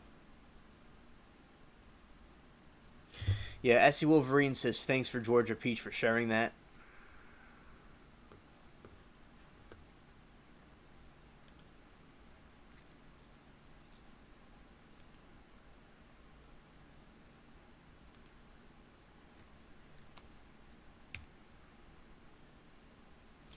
Alright, so this is another story Peach sent me. And a man reports seeing 7 to 8 foot tall creature walking across Rule Road in Georgia. And this is happening in the Bible Belt area, which is very, interesting.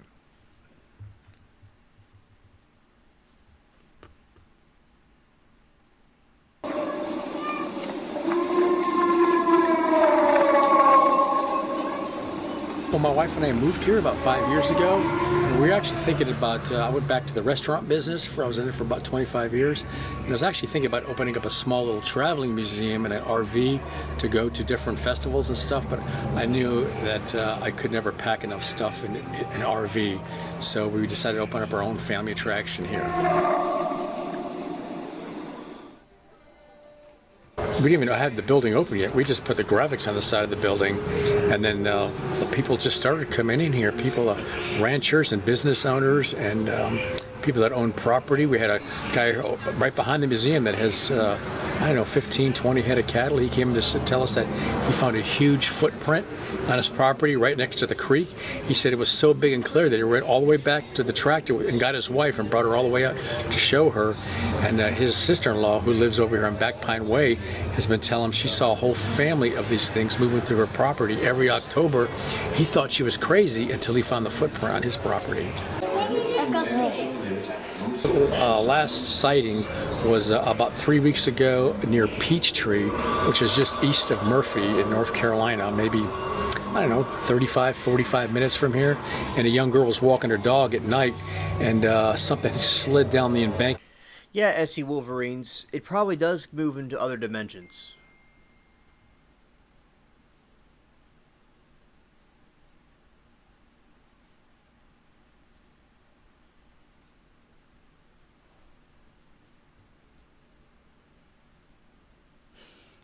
That's funny, Amanda. That's funny. Yeah, some people think Bigfoot is... Yeah, so Bigfoot is probably some kind of demonic entity that is an interdimensional being, like I was talking about the interdimensional beings. That's basically like what it is. Right. Alright, now continuing. Next to her, must have lost his footing and then stood up within 6 feet of her. It was a huge 8-foot hairy man, and she said that his face was disfigured. When I asked her what she meant, she says it was a giant man's body with an ape face attached to it. And she scared her so bad she ran, got about 3/4 of the way home and hid in a ditch.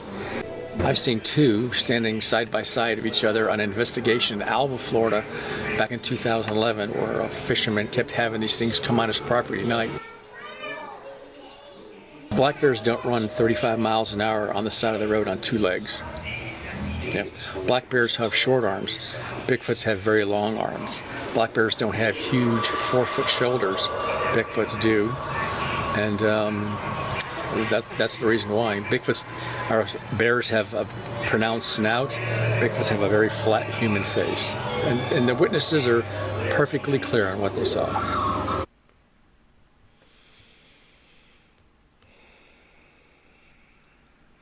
All right.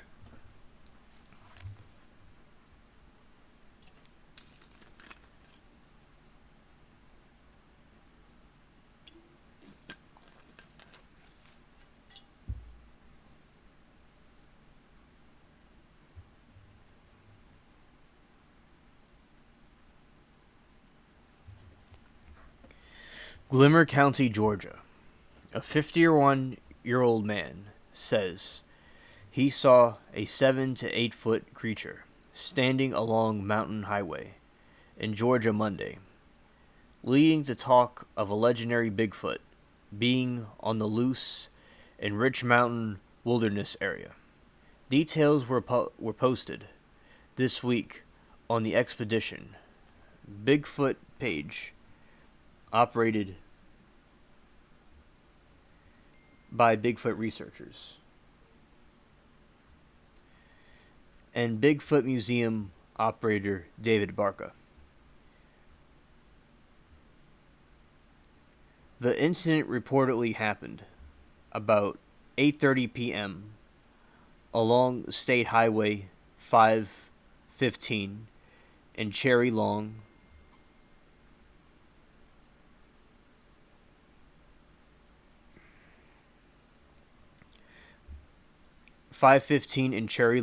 which is between the towns of Elijah and Blue Ridge, Berkera, told Charlotte Observer.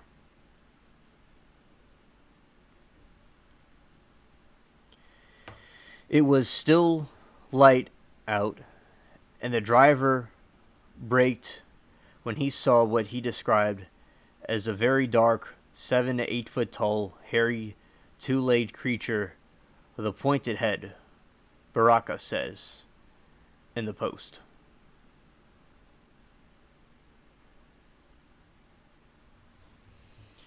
He pulled over, skidding on the gravel, and waited on the backside of the small patch of woods, thinking it would emerge on the other side. It never did, says the post. Edward Lee, the man who gave the testimonial Baraka, says he fears being ridiculed over the incident, but he told Charlotte Observer he does believe he saw a Bigfoot on his way home Monday night. A Bigfoot, or Sasquatch, is an ape-like creature that cryptozoologists believe roams the nation's backwoods. My own wife didn't believe me, I guess, he told the Observer, noting that they'd been married 23 years. It wasn't no bear. It was walking straight up, like a human, with long arms swinging back and forth, like a monkey. I saw it on the sides of the road. It took 5 steps and was gone in the woods.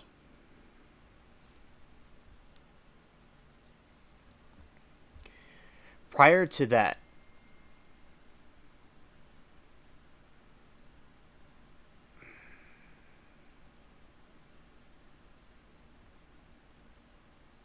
hold on one moment.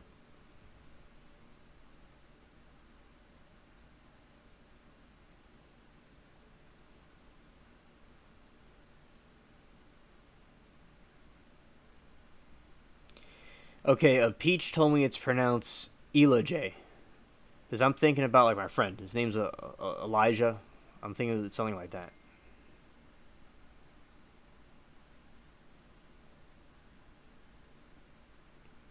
Elijah. Alright. And she has people in that area she knows of. And also, I'll continue reading.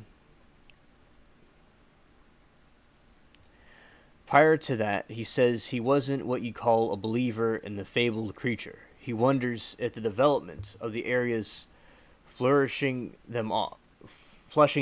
So the development of the areas in that part is flushing these creatures out.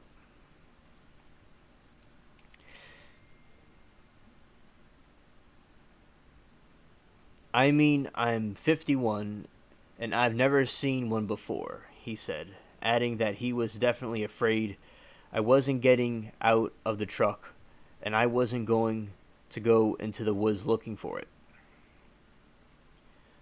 Baraka's Facebook post has gotten 3,300 shares and 2,100 comments. Some from people who say they've seen the same creature and few people who swear a bear was seen in the area at the same time.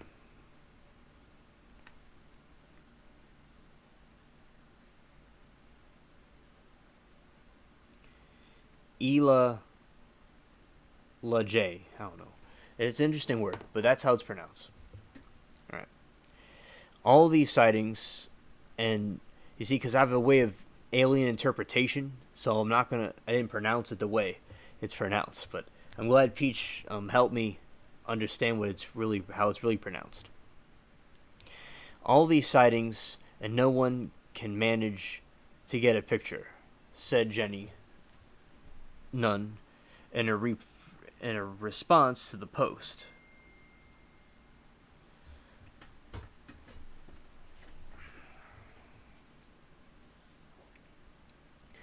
Too many cars with video cams, trail cams everywhere, cell phones, still no pictures. I really want to believe someone. Please get a pic. This man needs comfort. Like what Peach said, some people, they'll be really terrified of something and they don't always think of taking a picture of something.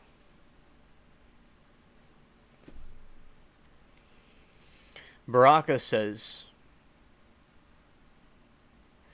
there have been several Bigfoot sightings reported in the part of the northeast Georgia, which he says is mountainous and heavily forested. The terrain is similar to McDowell County area in North Carolina, where a Bigfoot sighting was reported in 2017 by John Bruner of the Marion-based group Bigfoot 911. McDowell County is about 100 miles northwest of Charlotte. Yeah, of Charlotte.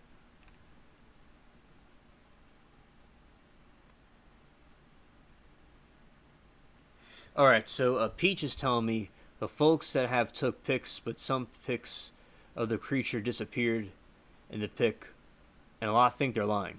Interesting. A lot of censorship going on here. Definitive evidence of the existence of Bigfoot has never been found. However, a representative of Indiana's army, tweeted in April that soldiers have found footprints of a real abominable snowman, which is considered a relative of Bigfoot, like a Yeti. So Peach also says that it's mysterious in some pics, it blurs out the creature. Alright. Yes, it is real rule, SC Wolverines, it sure is.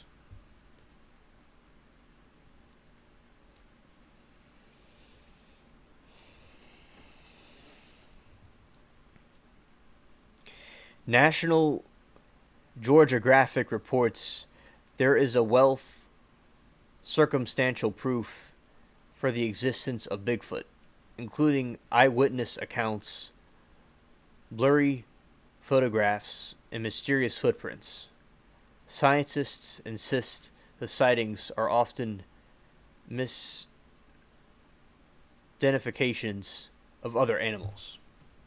So I think it's likely it's real, but they're trying to blow it off as it's something else. This thing's freaky looking. Bigfoot sightings between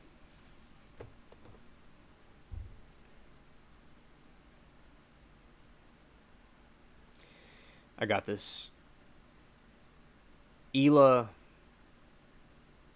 LaJ in Blue Ridge Monday night, 5/20 at 5:20 at 8:30 p.m. It was still light outside. The driver braked when he saw what he described as a very dark, a 7 to 8 foot tall, hairy, two-legged creature with pointed head walking along the shoulder into the woods. He said the arms were very long and it walked with arms extended from its sides. He pulled over, skidding to the gravel, and waded back at the small patch of woods, thinking it would emerge on the other side. It never did, and when a man approached him with a stick in his hand, asking if he could help him, he said, "I just saw what it looked like Bigfoot across the patch of woods." The stranger just smiled and said, "I believe you," and walked away. Credit P.D. Travers' artwork. Witnesses said the sketches is best displayed of what he saw.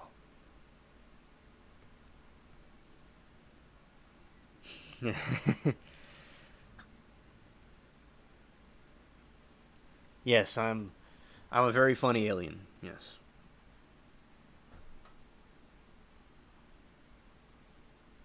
Yeah, so S.C. Wolverines has a good point. He has a very good point. Maybe when it goes in and out of dimensions, it does some sort of magnetic wave, messes up the pics. That's a good, interesting hypothesis.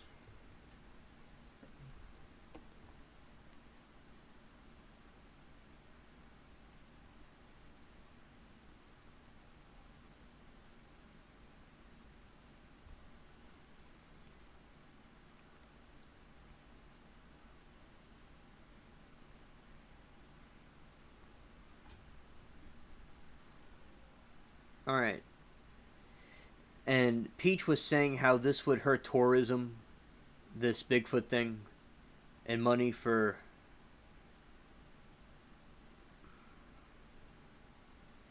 L-La J.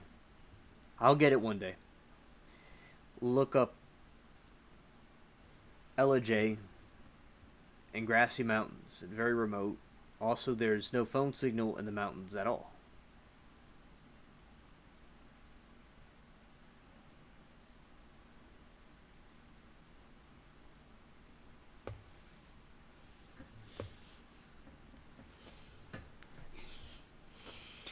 Yeah. I'm funny. Alright. So this thing's eyes, like S.C. Wolverines, I mean, look at this thing's eyes. Like who is this? Like, what's this dude thinking? Like, he's on something. And Amanda says, El Luje. I don't know. I don't know where these names come from, but hey, I'm an alien. I mean, I'm not even from this planet. I have no place to talk. Alright, so that's it for that article.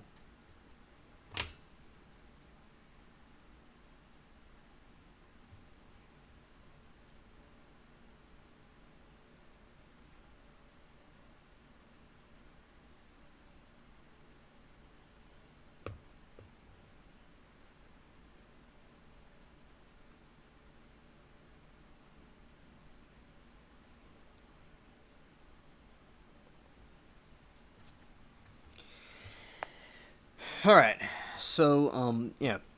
So those are like, Bigfoot sightings and stuff. And this is something else, and as I said, I will review this tomorrow as well. I cannot stress that enough. Alright. So, this is another thing. Yeah, it looks like he's high on something.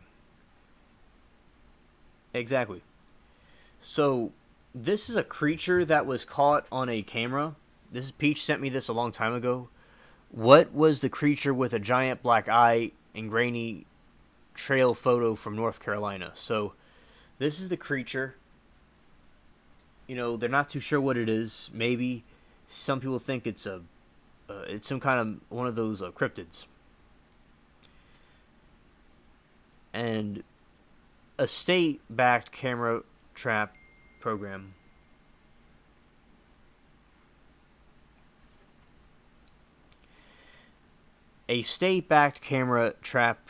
in North Carolina promoted a social media debate. Has posted a photo of something with alien-looking eyes. Some suggested it was a legendary chupacabra in North Carolina. And Peach says she camped out there as a teen and she was brave. Yeah, she was. That's cool. I would camp out there too. Yeah, SC Wolverines, I thought it looked like a deer too. But it could be anything. But yeah, it looks like a deer, but it could be a chupacabra. I agree. A state-backed camera trap program in North Carolina captured a photo of something with an alien-looking eyes, and it didn't take long for someone to suggest it was a monster of some kind.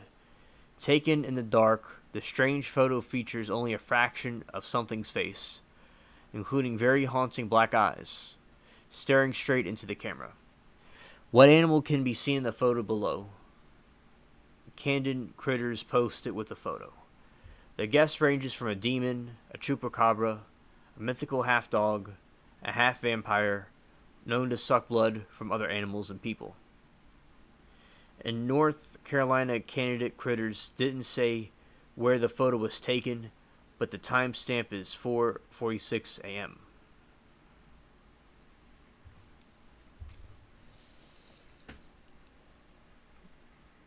Wildlife experts with the program believe the creature was just a deer that had its features distorted because it was so close to the lens. The camera trap program has a history of posting strange photos on its Facebook page, a few which have caught animals running in terror and predators killing and dragging away their prey. In some instances, experts believe mysterious things photographed by Candid Critters were commonly known as animals that were suffering from disease, disabilities, such as mange. The program got national attention in June when it posted another grainy photo of a black-eyed animal that some insisted was an alien caught in the act of studying the camera.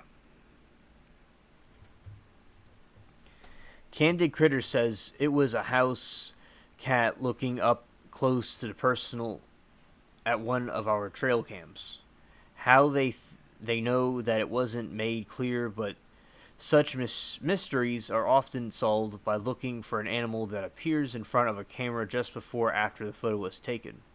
The program's mission is uncover the little-known details about the distribution of mammals in the state, including the spread of invasive species like coyotes, armadillos. It has a camera deployed on private and public land, all 100 countries, each one set off by motion sensors. Wow. This is very interesting. It does look like a deer, but it could be anything.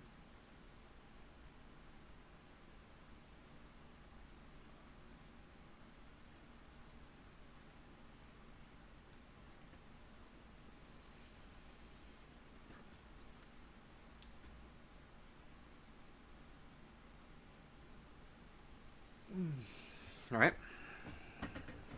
Moving on.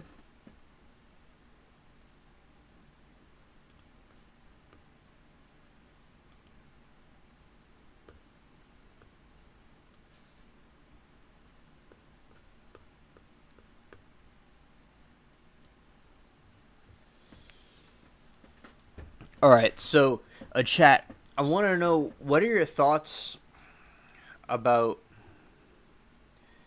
the Bigfoot thing? You know, I think it's interesting. I'm glad that I learned more about the Bigfoot from Peach and chat. You know, it's very interesting. And I think that the Bigfoot it's one of those cryptids. It's one of these beings. And I think that it's very interesting that we're able to dissect this out with the technology that we have.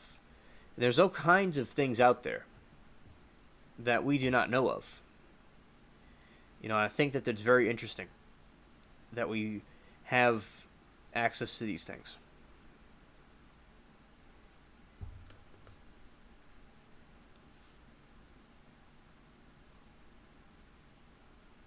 All right.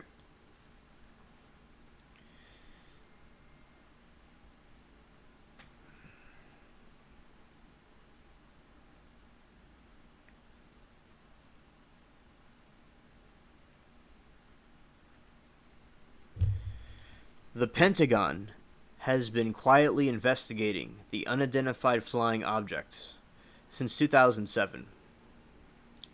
The fact that they think they might exist is good news to those who claim to have seen them.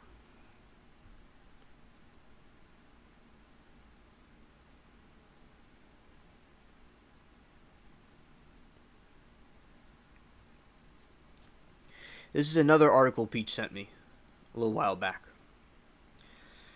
In June, the U.S. government published a long-awaited report into UFOs. Another report did not, as many had helped. I'm going to reread that. That didn't make any sense.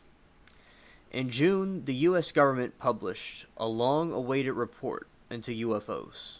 Although the report did not, as many hoped, admit the existence of little green men, it did reveal that not only were objects appearing in our skies that the Pentagon, which control the U.S. military, could not explain, but some clearly pose a safety of flight issues and may possess a challenge to the U.S. national security. Hey Latina, glad you're here. The Pentagon also revealed that it has been taking UFOs so seriously that in 2007 it discreetly set up the Advanced Aerospace Threat De-Identification Program, AATIP, which has been gathering data on unexplained aerial phenomenon, UAPs, or what we call UFOs, ever since. The unclassified version of the report. There was also classified versions seen only by the U.S. lawmakers. Found no clear indication that there is a non-terrestrial explanation for the sightings, but neither did it rule it out either. The report offered 5 typical mundane possible explanations for the UFOs, and crucially one catch all other bin. It's that other bin that has arrested the attention of stargazers and conspiracy theorists like me. If the U.S. military has been quietly serious in investigating the UFOs, or as the Pentagon would have the UAPs, UFOs, since 2007, if the Pentagon's official report cannot rule out the existence of extraterrestrials, it is time we looked again at the claims of the close encounters, the people who have made them. Side footnote, the U.S. government says the UFOs pose a safety flight issue and may pose a challenge to the U.S. national security.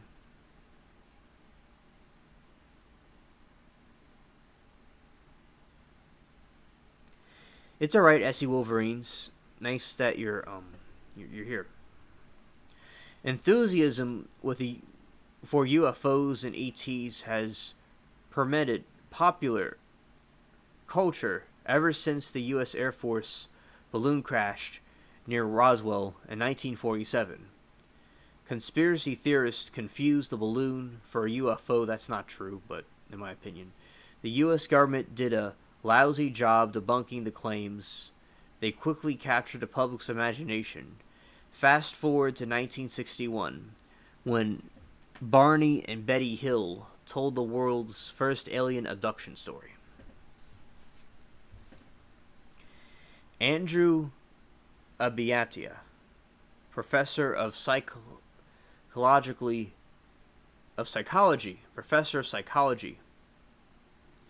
at Rutgers University, co-authored "We Are Not Alone," a study into why some of us want to believe in aliens.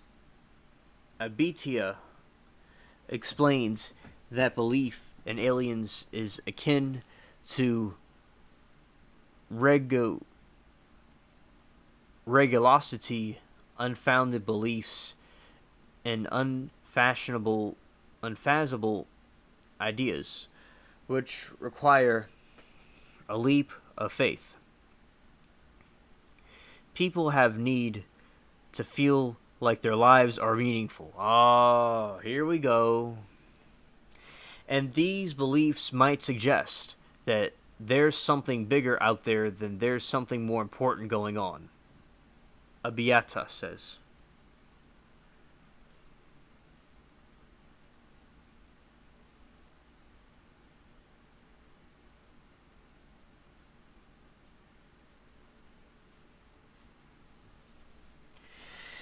I tell Abiata about an interview I carried out with a young man in Florida.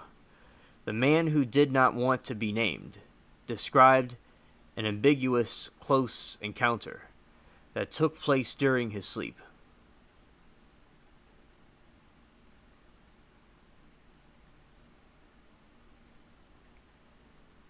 I tell Abita about an interview I carried with a young man in Florida. A man who did not want to be named described an ambiguous close encounter that took place during his sleep. When I asked him what he preferred, the truth to be, a real encounter, merely a vivid dream, the young man said he would prefer to be true because that would mean he was special. I can imagine being a protagonist in an alien abduction story. Seems pretty meaningful, like meaningful achievement and accomplishment. Abiata says that the feeling of specialness plays an important role in these stories.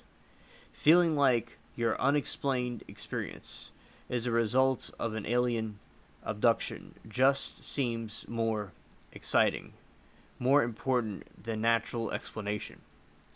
You see, it's not just about experiencing something. It's like somebody goes through an event like this and they want to talk about it. And a lot of these people had traumatic events with these things.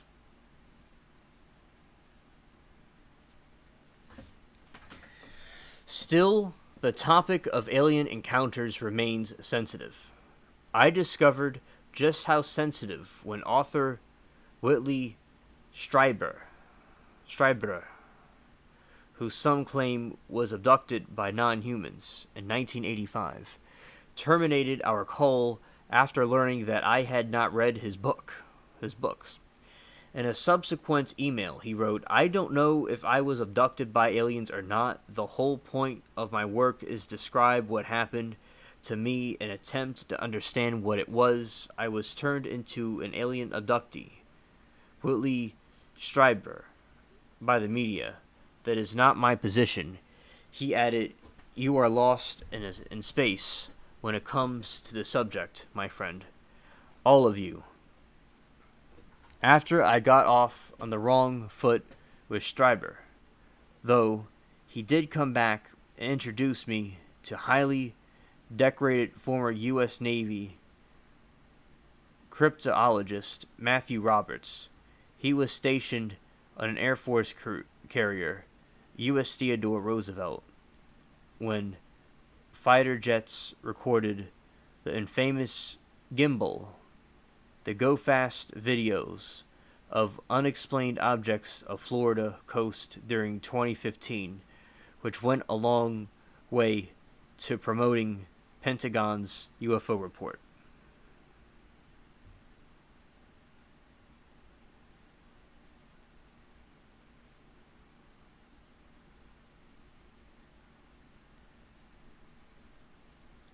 I knew that, Latina. I knew that. Now, retired from the military, Roberts is unmoved by the debunkers. These things are picked up by multiple sensors that are sometimes from different manufacturers. So to think that they would all be glitching in the same way at the same time would just be impossible. It just doesn't happen that way.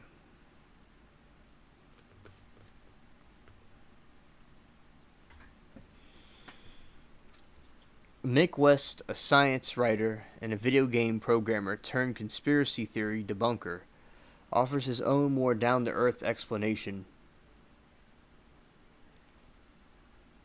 Hold on a second. I gotta do this. Hold up, chat.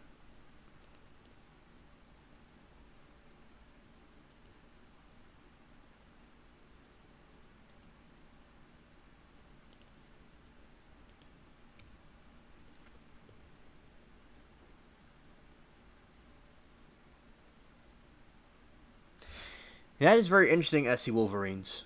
I do agree. That is an interesting synchronicity. That's very, very intriguing. We're talking about synchronicity in the chat. About that's 3 times the ship was named the Snarly Gaster, and the monster all mentioned Theodore Roosevelt. Exactly. Mike West, science writer and video game programmer. Yeah, he's debunking it, and he has a more down-to-earth explanations for the objects, arguing the mundane things, tech glitches, camera glare, balloons, and birds are more likely than aliens. This is, he wasn't able to achieve things in his life that he wanted to do, and he just wants to. These people feel bad about themselves. They want to put down people, and I know since I was young, there's many skeptics, but and there's nothing wrong being skeptical, but there's a point where you got to hear what these people are saying, in my opinion. Especially if someone went through a traumatic event that they believe they went through, it's going to make them even worse. It's like, but I believe these things are real at the same time. However, now even the Pentagon has conceded there's more to the UFOs than that. In its 9-page report, it states, most of the UFOs reported probably do represent physical objects, given that majority of UFOs were registered across multiple sensors, to include radar infrared electro-optical weapon seekers. In visual observation, in other words, there was something out there, and the images were not technical glitches. I asked Roberts about a theory put forward in West that the gimbal object was a glare caused by a nearby aircraft. All craft, nationally, internationally, have broadcast who they are. They are not broadcasting. That's very unusual. Mick West, bless his soul, he has never been in the military, he says.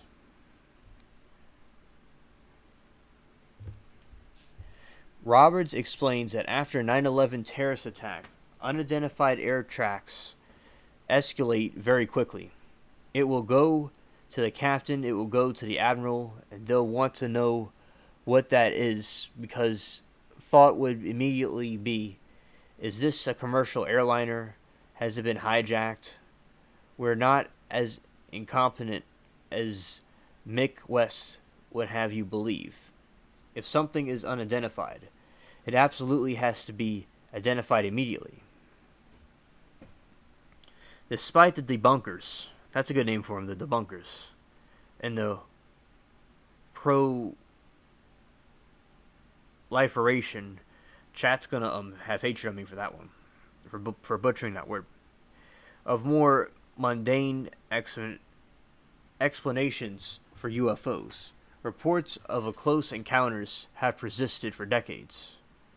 Terry Lovelace, a retired assistant attorney general in Vermont, USA, author of Incident at Devil's Den, kept his abduction to himself for 40 years due to fear of losing his job.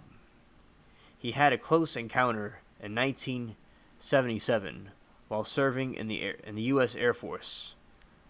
Lovelace, now 67, was on a camping trip in Devil's Den State Park in northern Arkansas with a friend and colleague named Toby when things got strange. They were sitting around a fire, struggling to chat over the din of buzzing.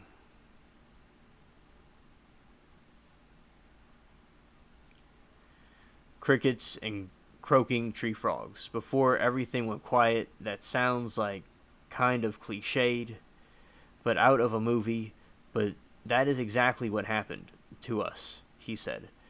3 bright lights appeared on the horizon and moved in their direction. When lights were overhead, they could see that they were emanating from a black triangular prism, as wide as the 2 city blocks. A blue laser beam darted over them, which Lovelace thought was scanning them. When it shut off, they became sleepy. Next thing, he woke and saw Toby peering over the tent. The triangle was hovering above what appeared to be a dozen children standing in a meadow below him. That they are just kids doing out. These are kids. What are these kids doing out here in the middle of the night? Said Lovelace. They aren't little kids. Don't you remember? They look like they took us and they hurt us, Toby answered. You see how these ETs, they go and hurt people, and people have all these traumatic experiences with them. Lovelace says the moment Toby said, the fragmented memories of being inside the UFO flashed in his mind. Years later, hypnosis helped him fill more blanks, and he recalled actually encountering creatures while inside the UFO.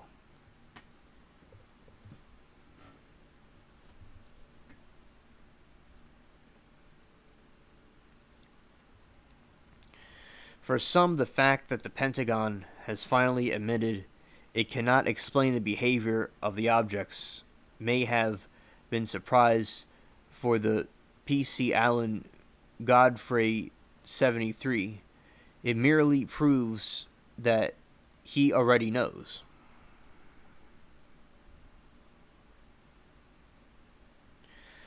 On a wind-swept and wet West Yorkshire evening in November 1980, Godfrey was in hot pursuit of a herd of escaped cows in Tormorden's housing estate. Instead of the cows, he stumbled across a giant levitating diamond that would change the course of his life.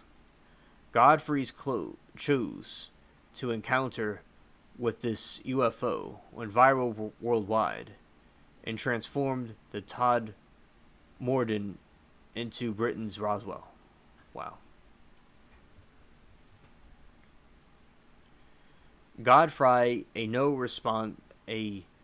no-nonsense Yorkshireman born and raised in Oldham, is long retired from the force, but still recalls the events that night when he came face to face with a particular object, a diamond-shaped aircraft hovering 5 feet over the ground while spinning on its axis.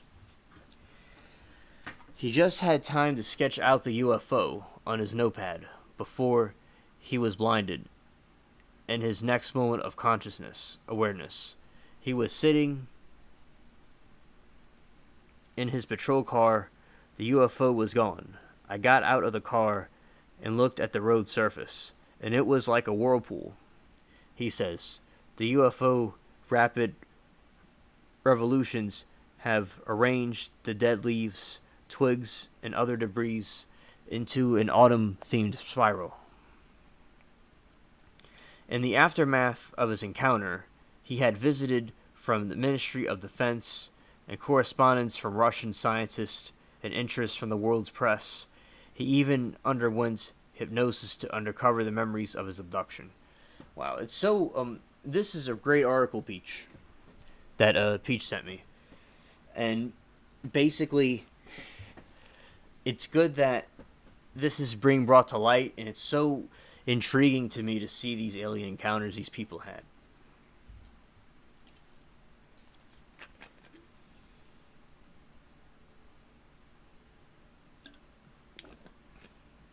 Good night, Latino. I'm also going live tomorrow night.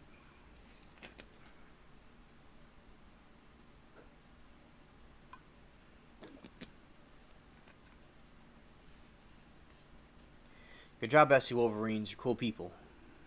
Cool people. Everybody's cool people up in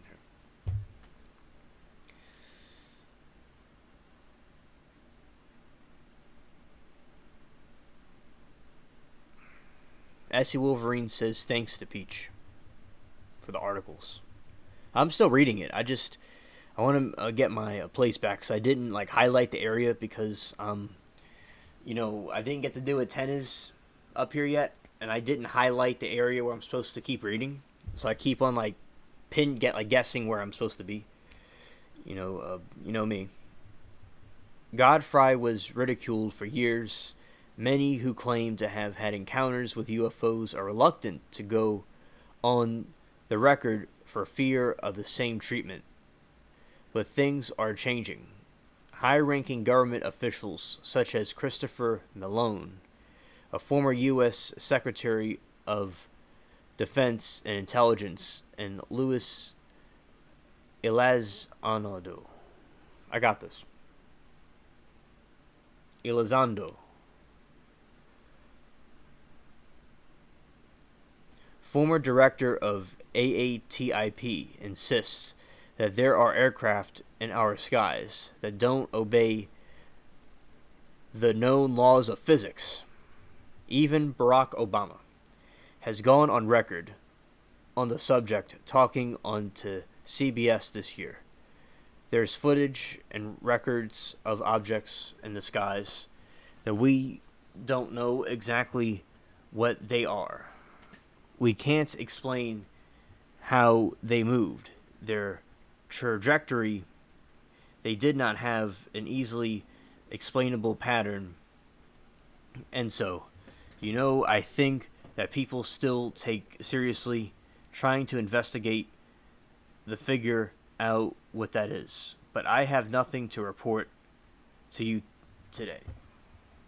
So, even when Obama was in office, he even saw these UFOs, and I would be interested to see his thoughts on the UFOs. I know, politically speaking, he's off, but I would like to be interested to see the UFO stuff he would, has to say about. That's interesting. When it comes to abduction stories, skeptics will say these encounters are either hoaxes or accounts of vivid dreams or hallucinations. Christopher French, Emeritus Professor of Psychology at Goldsmiths University of London, has spent years studying the paranormal and argues that sleep paralysis is a better explanation for many of these stories. But sleep paralysis is linked to the alien abductions. That's a component of it. In some cases, you get associated symptoms, and it includes some presence, a very strong feeling that there's something in the room with you. And French says, he adds that sufferers might hallucinate and see strange lights moving around in the rooms of strange figures or shadow people. Because the paranormal When you're sleeping, you have better access to these paranormal realms, and the demons can take advantage of those things, and these extraterrestrial beings in these other realms. Thanks, SC Wolverines, for the compliment. And yeah, SC Wolverines is like, there's too much evidence for them already that they exist.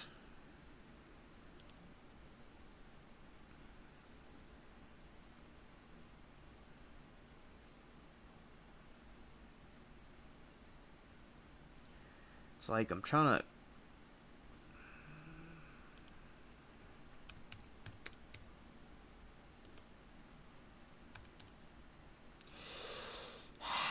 I'm getting here. I guess I gotta do this so I could pin his comment. Because it wouldn't let me pin the comment.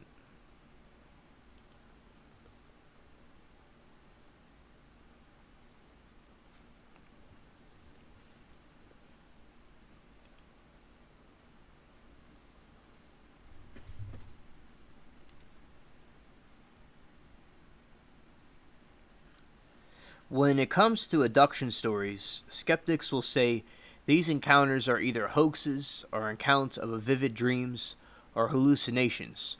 Christopher French, Emeritus, professor of psychology. I read that. All right. Yeah, he's talking the shadow people. All right, now I'm going to go back to this other part.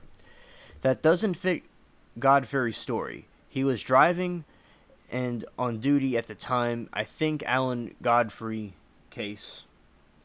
He was sleep deprived. He had been on duty for a long time. The most likely explanation is some kind of hallucinatory experience due to tiredness, says French. What about the story he told under hypnosis? The thing with hypnotic regression is that it is one of the best ways known for generating the false memories. If you go for a hypnotic regression, expecting to recover memories of alien abduction, there's very good chance that's what you'll get. But Nick Pope, a former UFO investigator at the Ministry of Defense, is not convinced that and thinks that Godfrey's is genuine. He added a lot of potentially lost by coming out with this and yet stuck to his guns. Like, people got a lot to lose when they come up with these things, when these things happen. You know, remember the psychologist was saying we were dangerous. And I'm hallucinating. And we're dangerous people, but look at me now. I got all these people that think like me, so I'm even more dangerous than I was before. Doesn't a hallucination explain what he saw? I get that people do have hallucinations, but they tend to be the result of either mental illness or some sort of hallucinogenic substance. And this guy was on duty and was by all accounts rational, and also those explanations don't seem to apply. I'm stumped when it comes to that particular case. Ask yourself, how many times have you been tired and come to end of a long day? We've all been in a situation, and we don't suddenly construct bizarre narratives about spacecraft and aliens. Is it time to start taking these stories more seriously? I would say yes. I'm not saying that I believe it's literal, true, but these are alien spaceships, says Pope. But at the very least, these people who were previously disbelieved and ridiculed should be listened to and given a hearing.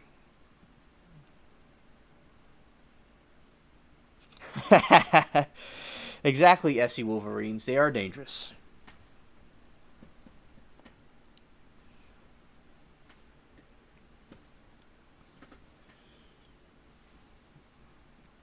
For everyone who tells you these people are attention seekers after fame and fortune, I would say, what fame, what fortune? Who outside the UFO community has heard of Alan Godfrey or Terry Lovelace? When expert military witness describes the sort of speeds are reported, I sit up and take note. Nick Pope. Exactly, Mom. Mary.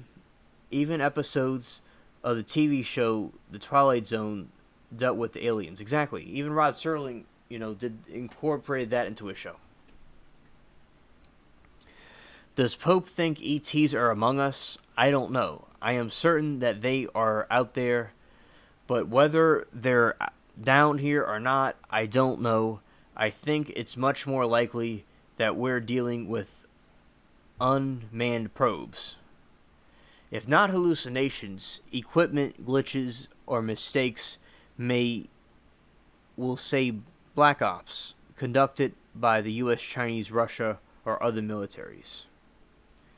Or a more plausible explanation than aliens. I accept that most military personnel won't have a sight of every single black project, and thereof won't necessarily know about every secret prototype, aircraft or drone that's flying, says Pope, but the military and government and intelligence community have pretty good idea of roughly where the ceiling is in terms of technologies. So when these expert military witnesses describe the sorts of speeds, accelerations, maneuvers are reported with these sorts of incidences, I sit up and take note.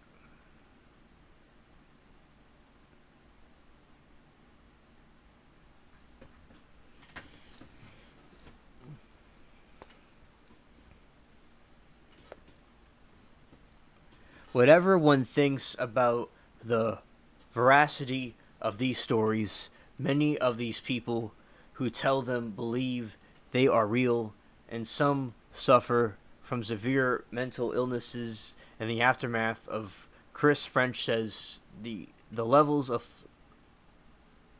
psychological arousal in people living with PTSD go through the roof. When they're asked to retell their stories, if you do the same with the alien abductees, you get the same thing. Lovelace's night in Devil's Den changed his life, and life of his friend Toby. The U.S. Air Force got wind of their ordeal, and paramilitary protocol separated and resignated them.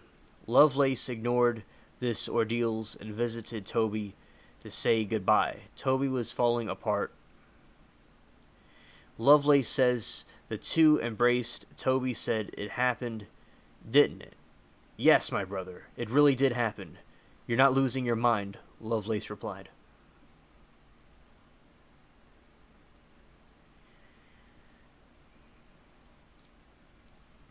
Lovelace has suffered enormously since that night. I've had 40 years of nightmares. I still have phobia of crossing open ground. I still sleep with light in and a gun beside my bed. But he feels vindicated by acknowledgments made by U.S. government and military personnel and Obama. I have gone a long list of people that I'm going to email, say I told you so. Yeah, because a lot of these people, like my friend and I, when we were talking about these aliens, so many people were being goofy about the different sightings and things and making fun of the people that see aliens and call me a conspiracy theorist. And it's like, like I'm right and they're wrong. It's just common sense. And everybody in the chat knows that.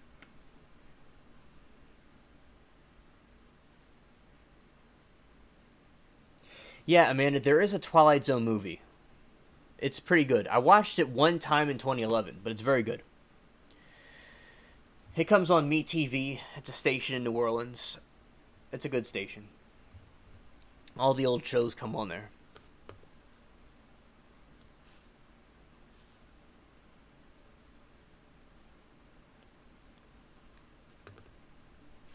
And I have my game that I was playing in another window. I'm seeing it in the bottom. It's pretty funny. Alright. For Godfrey, it's 40 years too late. He is an abandoned about what he saw that morning in Tuldmorden. I've had all sorts. You feel into some sort of trance. You fell into some sort of trance when you were driving. All that shit. No, it was real. It left debris on the road.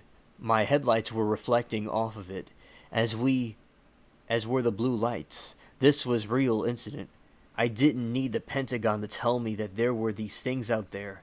I know what I saw that night was real, nuts and bolts. If I'd got out and thrown a brick at it, it would have gone cling. It doesn't change what happened to me and how I was treated back then. This article was amended on the 13th of September 2021. An earlier version referred on Devil's Den National Park State Park. Well, hey, we got more synchronicity, chat. Over here it's 333. I finished this at 333, and that's an angelic number. So we got another synchronicity thing going on.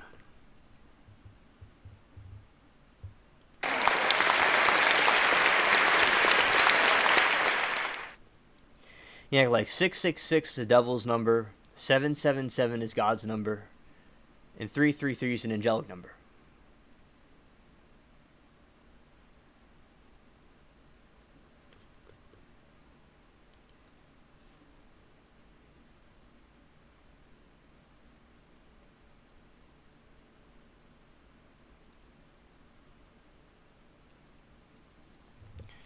Thank you so much, Georgia Peach, for this.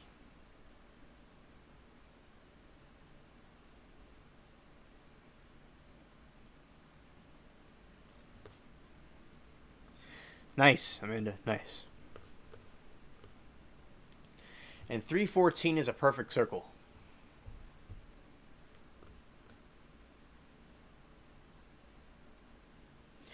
It's numerology.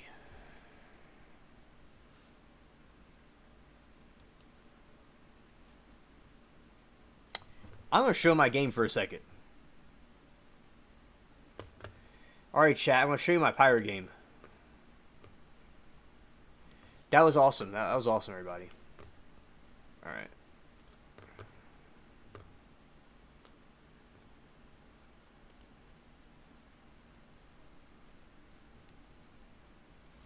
I don't have the sound on because there's music playing with the pirate game, and the copyright stuff. But, I might try it in a little bit, the sound. But so basically, this is the pirate game.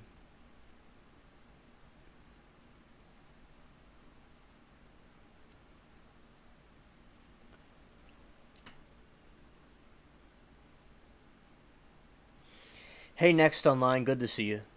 I just read an entire book.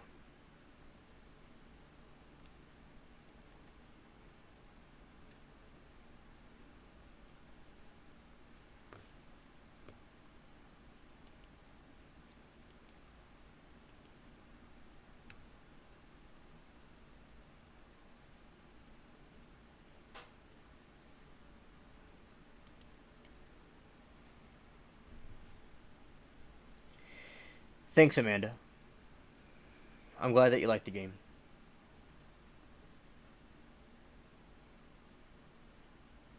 Yes, Amanda. Sarah, I'm going to make different reruns of these things and upload them, yeah.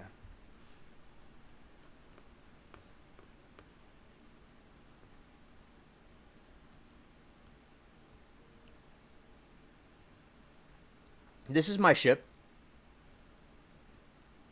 I remember when I bought it, I was doing some raids with some other gamers on here, and I got a lot of plunder, and I bought this. It's not the biggest ship, but it's pretty cool.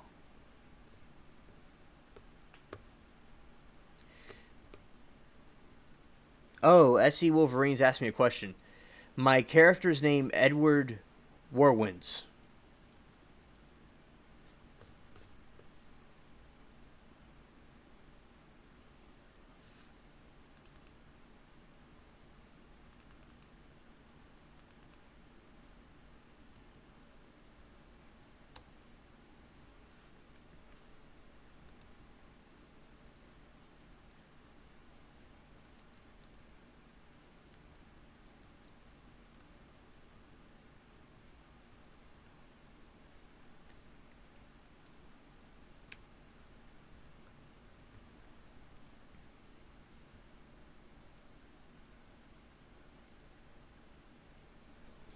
Oh, this is online.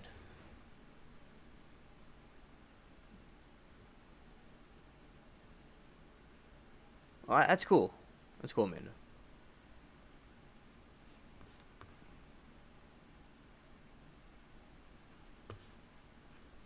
Let's go attack some ships.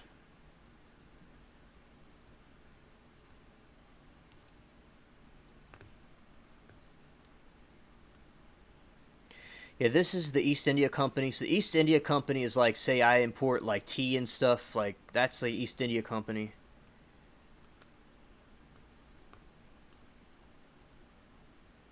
You know, that's pretty cool.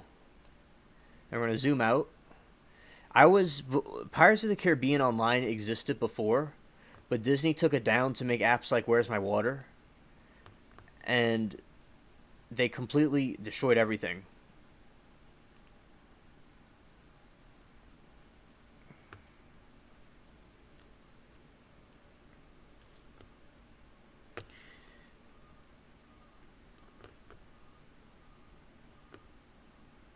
I'm surrounded.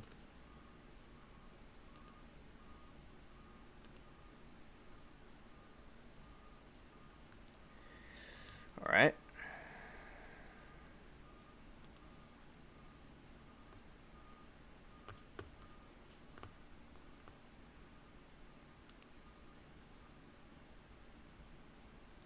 I got some treasure now. I just repaired this thing. It's partially because I'm like streaming and it's a little bit distracting. But yeah, so that's basically like, you know, firing at the different shores and stuff. And yeah, Jack Sparrow is on an island.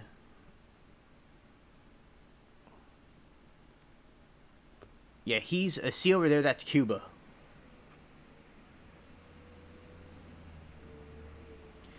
Now let's see. Okay, over here, you go to this other island. It's where Jack Sparrow is. I think I remember where he's at. He's in a pub.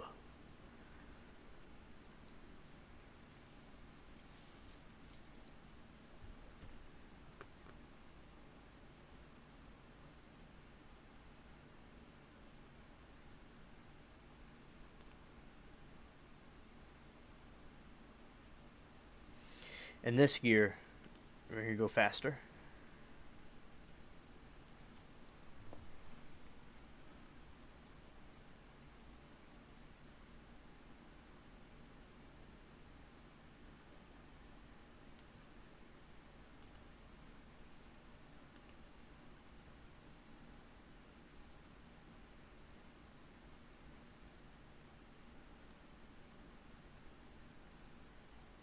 Yeah, that's the plunder, 24 gold.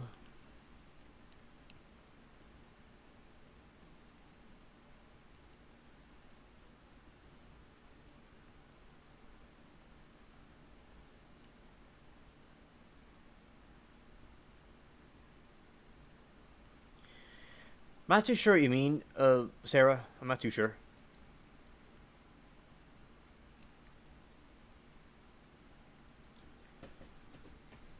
But, like, this is a free game.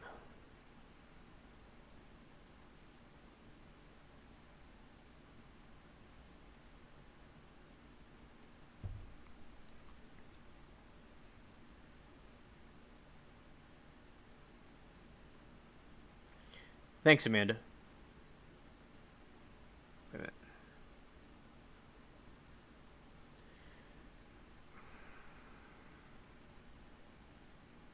Oh, here's some chickens. Here's some hens. Just hanging out. I think he's in here.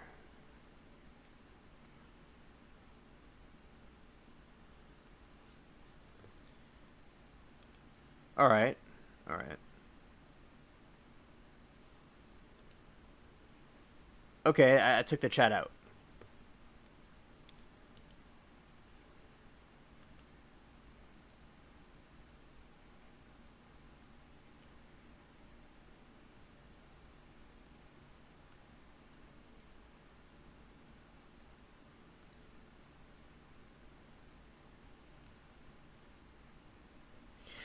Here he is.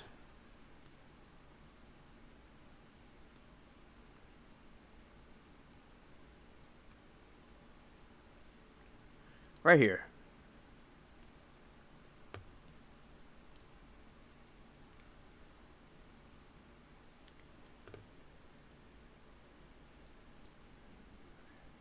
Hey, he's right there.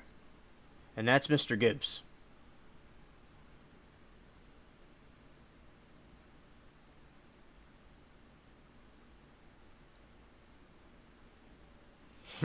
LOL, Mary.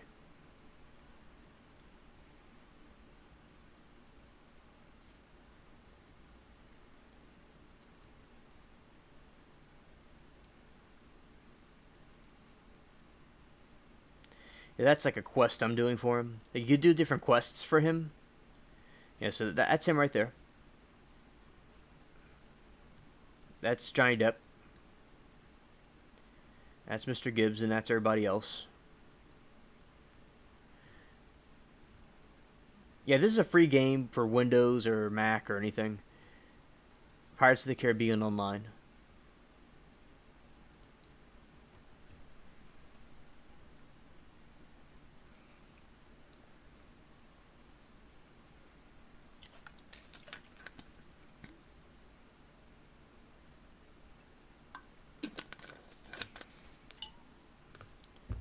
Let's see.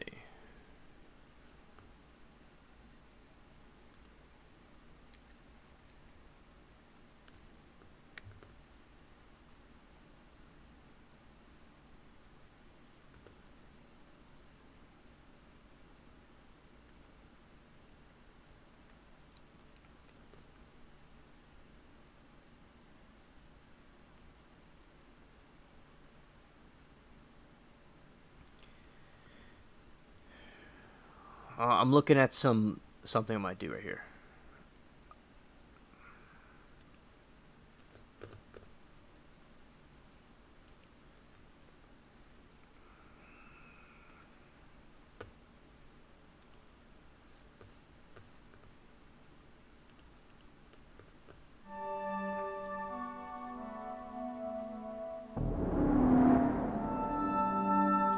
Some of my own music.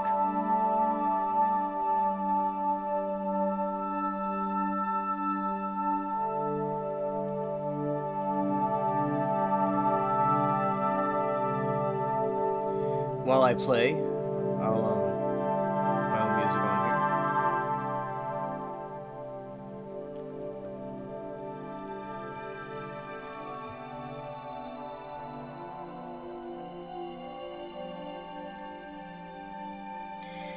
That's good, SC Wolverines. That's very noble of you. Robin Hood's cool.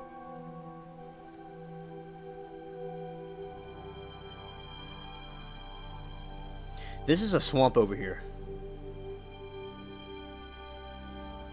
It is certainly awesome. Absolutely.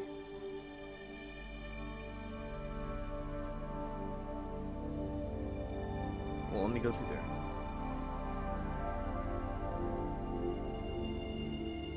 And this is a soundtrack that I made.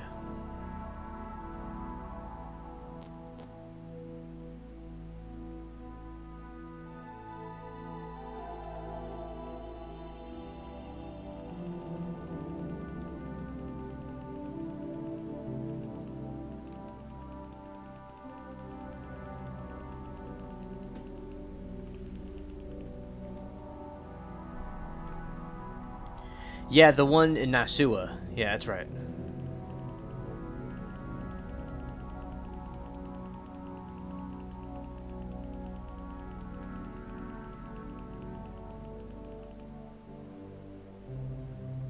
And when the health is getting low, you just press T, and you're back in business.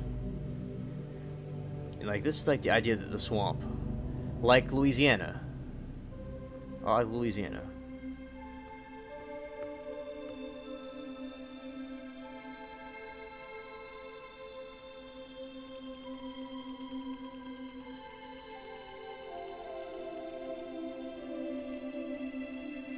Yeah, a Twilight Zone stream. That's an idea we could do another time.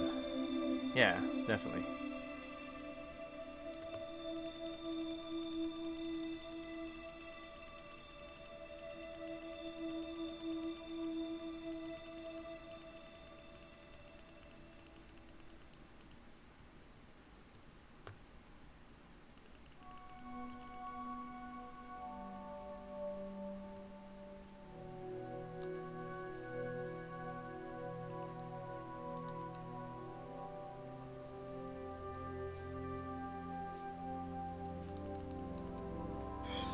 Press the wrong button. Right, here we go.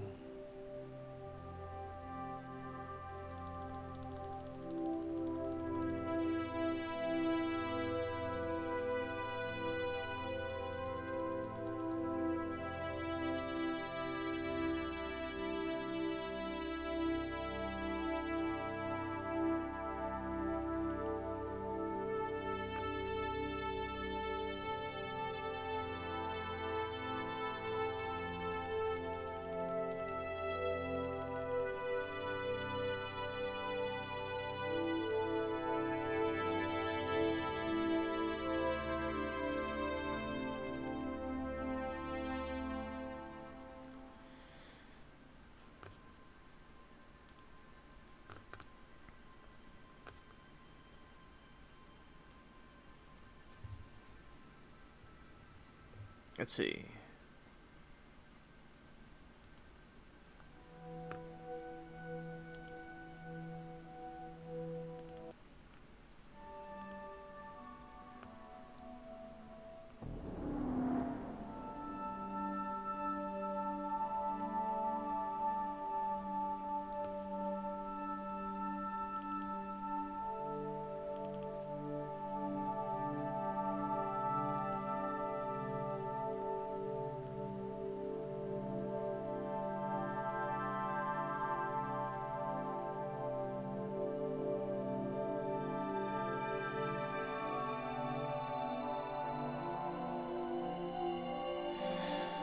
Let's see.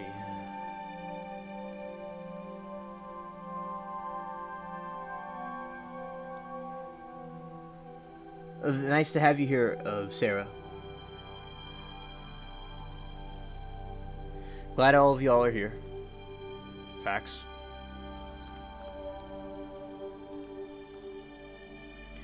Yeah, this is the gun. This is the rifle.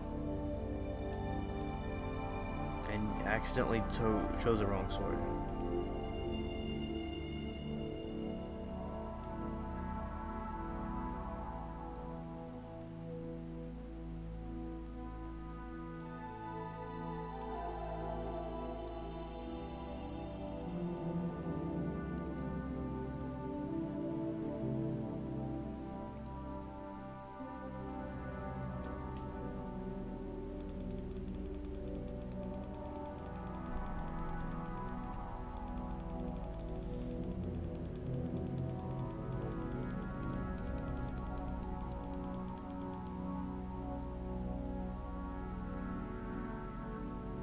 Yeah, so that's the swamp area.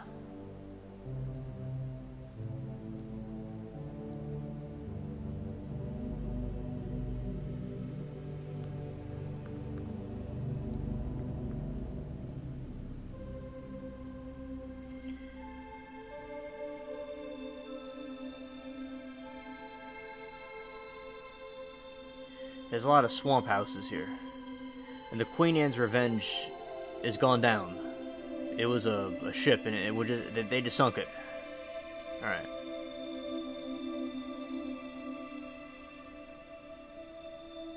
Yeah, Mothman's trying to take me out, SC Wolverines, exactly.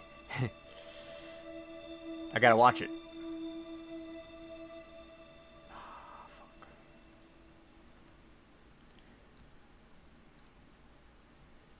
I think it's the moon. That's the moon. Yeah, that's the moon. Through the trees. Beautiful. I love this game. Yeah, it's getting more bright.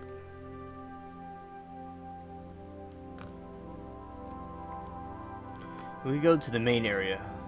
Let's see. But I'm already there, so it's not going to let me return to the other area. Exactly.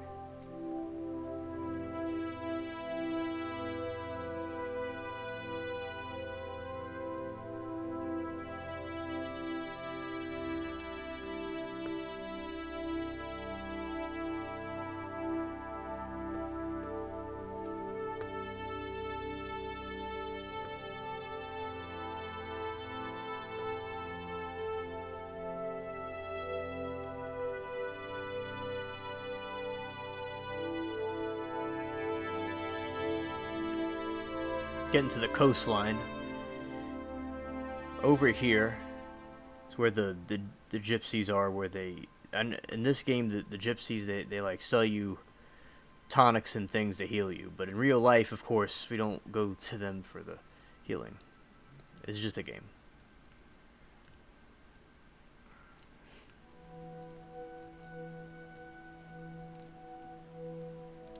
Yeah, so that's these different areas of the game. That's the prison. When you die, you go there, and you have to break out. Oh, let's go to Raven's Cove. That's a really creepy level.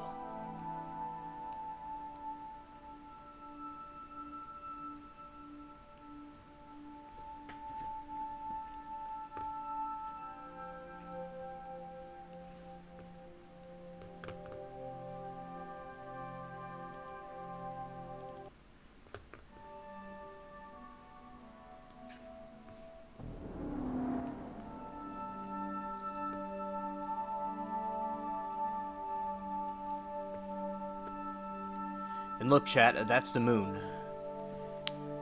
It's very nice.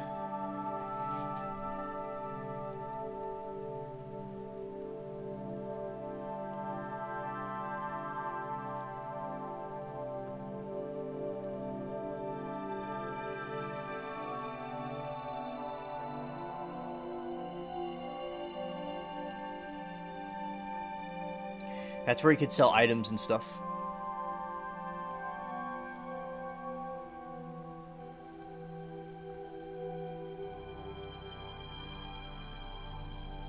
And this is live right now. This is people chilling.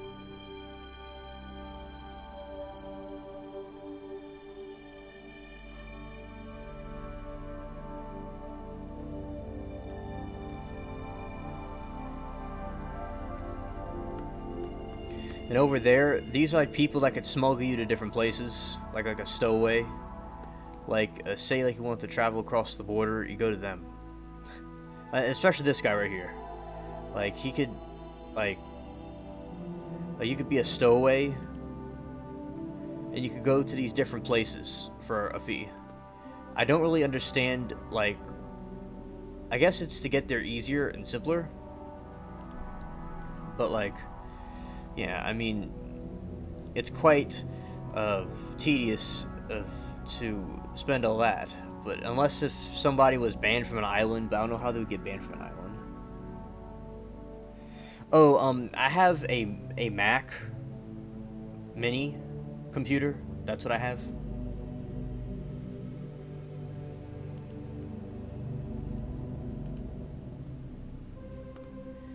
I like Apple products. I like PC too. That's a nice computer. But it's a computer.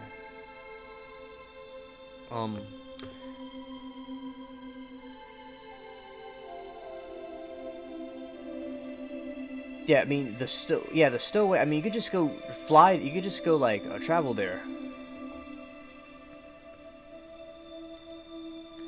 Now, this is going to be interesting. Oh, that's better. Well, yeah, repair. I like building, PCs and stuff. I mean, I like building computers and things, but just... my main computer is a Mac. That's the only one I use right now. And I use my iPhone, and I have a tablet, an Amazon tablet. And that's it. You see these people have these different rankings? Like, I had a ranking when this game was, before it got taken down by Disney. I had this game...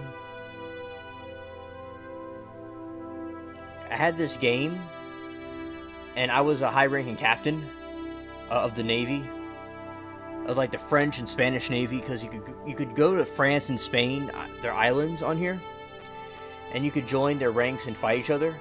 And I was able to be, yeah, I was a captain. My skills in the game are very good. And I plundered with my mates and different people, and that's how I was able to get a lot of coins, as I joined a crew, a guild. But they're not really here anymore. They don't really... When the other computer got... kind of had problems because of old age, and I got this one, they just, like, didn't come back to the game. It was like around the pandemic. They just never really came back.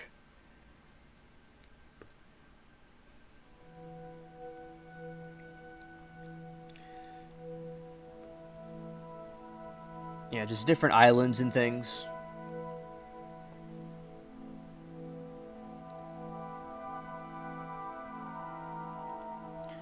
I'm gonna go to Raven's Cove.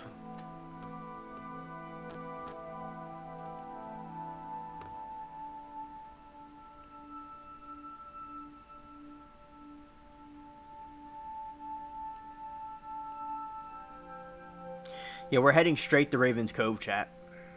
It's a scary place. As long as it stays night, it's gonna be really freaky. Yeah, and these are the British ships, like the Navy, the East India Company. You know, the Sea Raven's Cove's coming up.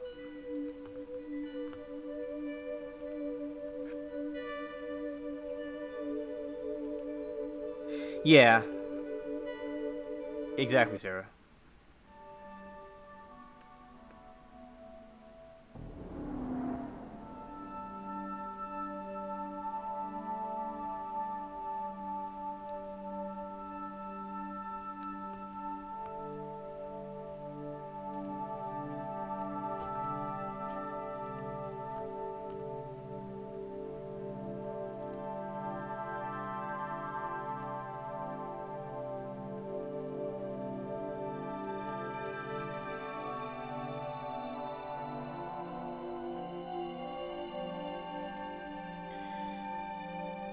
Takes a little while, and you get to Raven's Cove. Is it daytime? No, we're still at night. Oh, this is gonna be spooky. This is gonna be spooky, chat. See all these Navy ships that want me to blow them up. Now, we're gonna go. I'm gonna show y'all what the prison looks like, because I'm gonna go and get myself into the prison in this game. If the sun doesn't come up, I'll be able to do it. It looks pretty bright on that island right now. Exactly, Sarah. Yeah. True.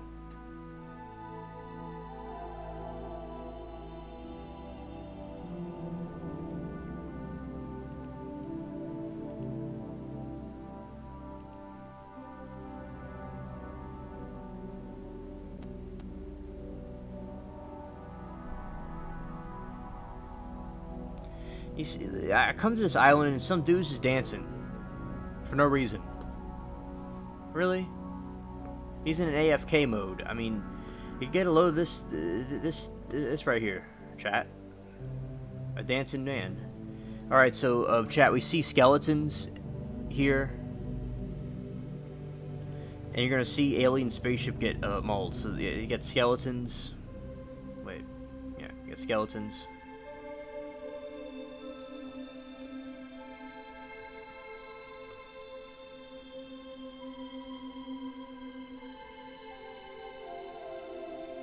Yeah, and we're gonna go fight a ghost, and I'm gonna die immediately in the game.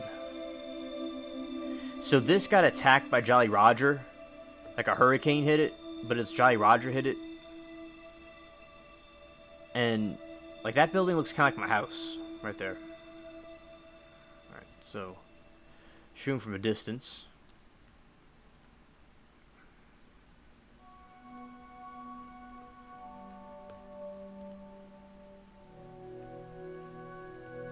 Yeah, but before I get myself messed up, I'm going to show y'all some of the ghosts. If I can. Let's see. Because you see that guy's going to mess me up. He's too powerful. But I'm going to see if I can get into one of these places. I could show you. But I'm going to still get killed off anyway so I can show you.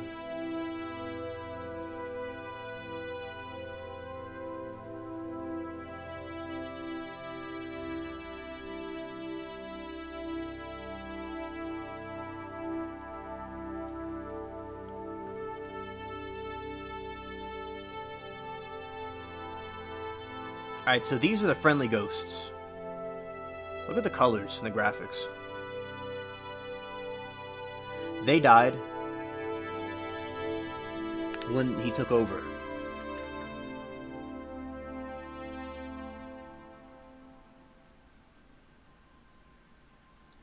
That's a good idea, Mary. Yeah.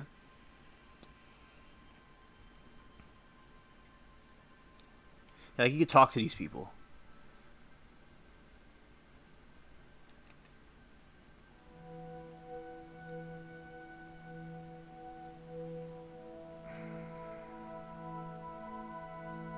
Asking ourselves why we came here.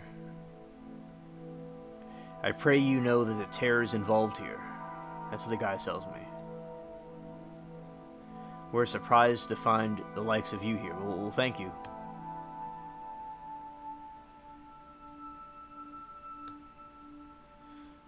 Beware of the watchful eyes on your mine included.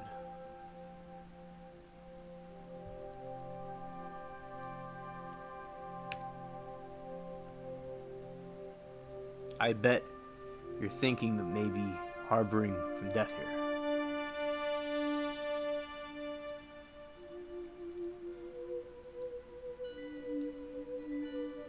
Yeah, I do have a death wish actually. That's why I'm here. Yeah, this is really cool. They've done a lot with this game with the graphics. See, it's a pirate ships, and this was them when they were alive, before they died. They just had a nice little tavern here, but they've destroyed everything. Kind of like, you know, like nowadays you have people doing that. Now watch this instantly. I want to go get my sword, and we're gonna go mess this dude up. First, I'm gonna change the soundtrack. Where is he?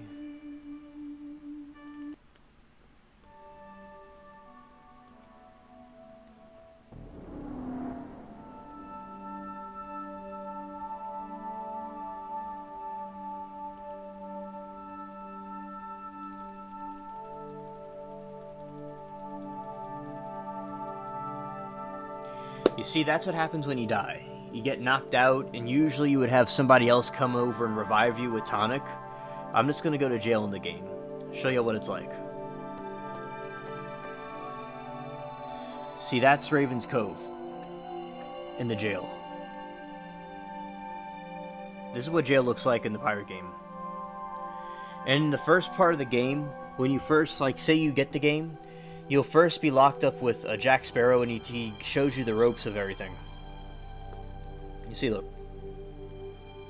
And you see, this dude, he's been locked in here for a very long time, and he's a skeleton. And you see, you're just chilling. Right?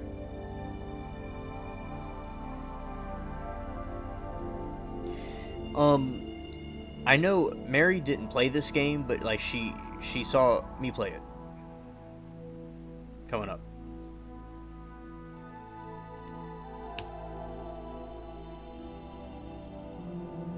And that's how you break out of jail. You just press shift and you just go. And like you could break into these other things. I think no, you can't break into them. You see, look at this dude. He got stabbed in the back.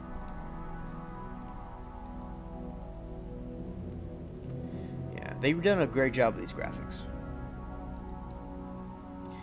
The ones in the other islands have guards, and they're just like sleeping. Yeah, but so that's how you die and get out the game after you die. And then you get groggy, where you're not like your thing isn't 100%. Your voodoo level, which I know, you know, this is just a game. There's voodoo levels where you'll have this magic, like there's these voodoo dolls in here and stuff, but it's not like the real satanic voodoo. It's just based off the pirate game stuff.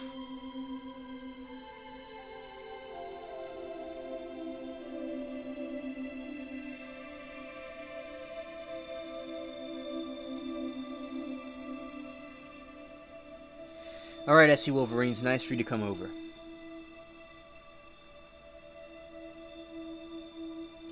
Oh, the people could release themselves. Like, they could just break themselves out of prison in the game.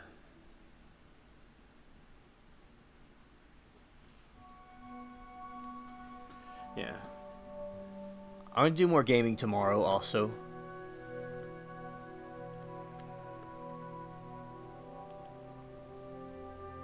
Yeah, nice having you, SC. This was a great stream. Great stream. Alright, so I'm going to show y'all some things. Yeah, so this is like the chamber where you have the coins and stuff. Yeah, you too, dude.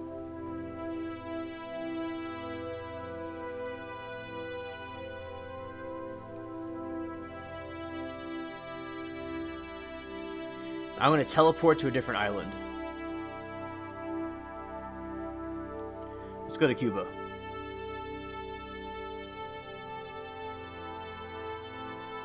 Alright, so we're going to Cuba now. That's where, Calypso is. That black lady.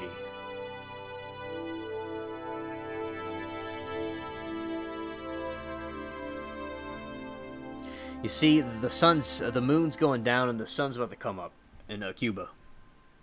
I'm just chilling. So this was Cuba a long time ago. In the olden days. It's beautiful out here. It really is. It looks like that down here. It's beautiful. I love the swamps. Some people don't understand why I don't leave it.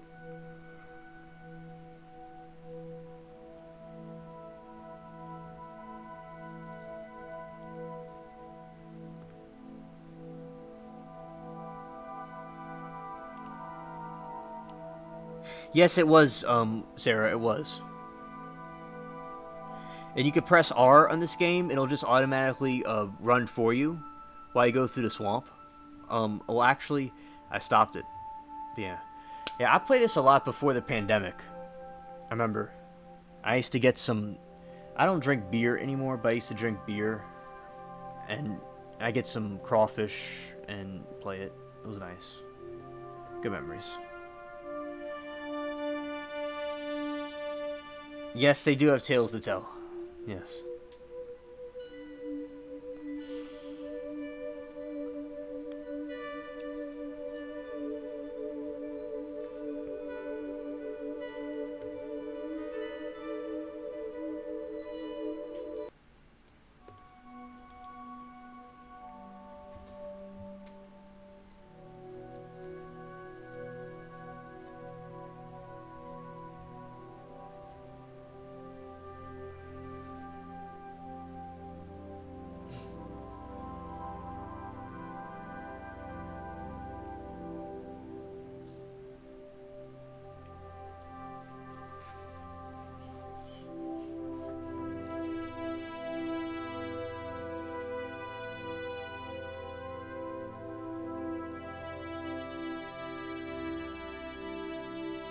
Now it's getting to be morning down in this game.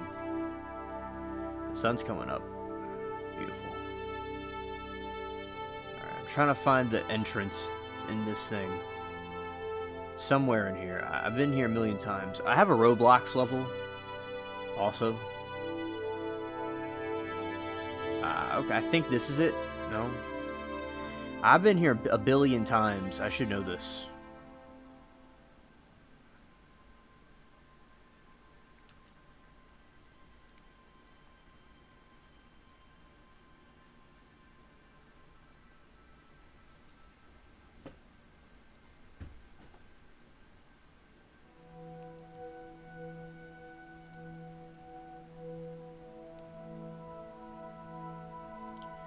Some kind of entrance. I think it's over here. It's down here. Bear with me a moment. All right, it's here. Yep. No. I don't know where this entrance is. Yeah, maybe it's over here somewhere up there. But yeah, so this is basically the swamp chat.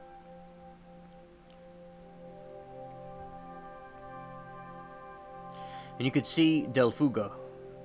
And that's another player in the distance. Yeah, but you basically could see the sun's coming up. And that's the volcano over there that has tons of Navy ships. It's a very good plunder. Ah, this is the area. This is the entrance. And this is where, like, Calypso is.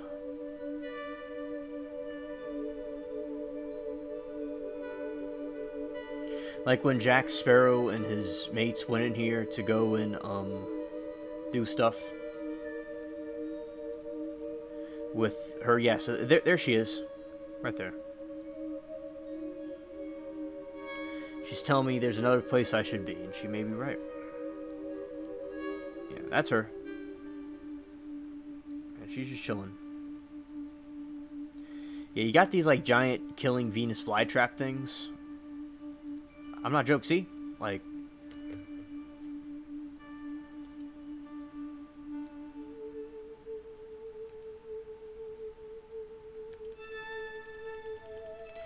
Yeah, there's probably a map for it or some instructions for it. Yeah, but it's like basically, I remembered. I just kind of. It's like the entrance is right in the beginning part, Greetings, everyone. and I'd I like was to going say into the special back. welcome Hope. to the new subscribers. Okay, on this so station. And all right, so that was a recording of me that accidentally played from some other video. So going back to the music now, there's almost two of me for a second. So, as I was saying, there was this, yeah, it was right at the entrance, it's right in the beginning part.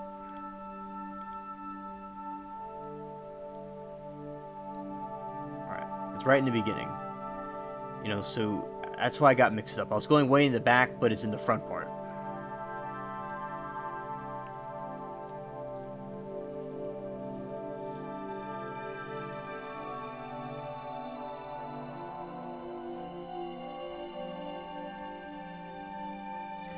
No, I'm not a ghost. The players don't turn the ghosts, but there's times when, like, Port Royal and Tortuga get raided by Jolly Roger, and that's when everybody has, like, this, like, World War II, you know, this, like, giant war happens, and everybody just, like, comes together and fights the dude off. Yeah, alright. We could set sail somewhere now.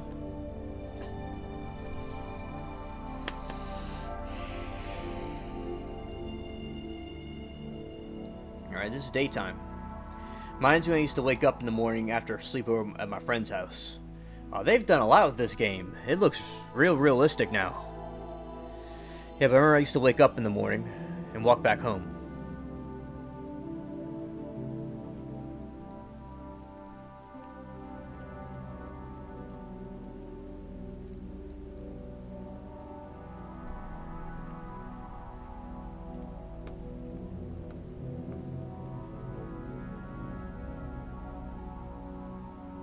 Beautiful sunrise on the Caribbean.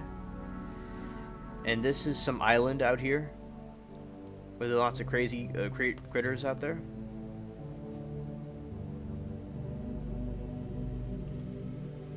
Drive by. And I missed, pretty much.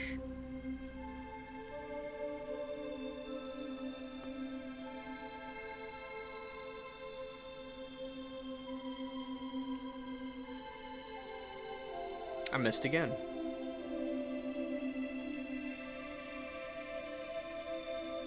Ooh, got that one.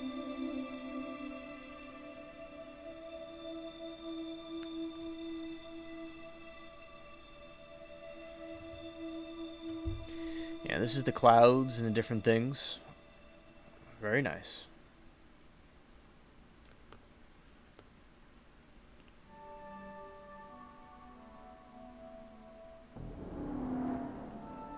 You see this thing has the anchor? I used to have a couple of those badges on there on my thing when I was a captain on the Disney version. Yeah, I think I had a star and I had a bunch of those anchors.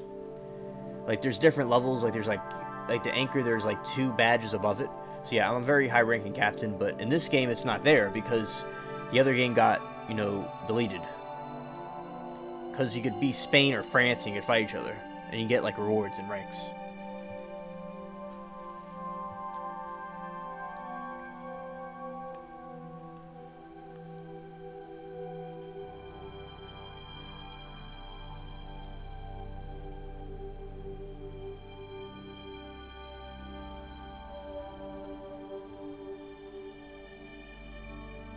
I know. They've done great with the graphics.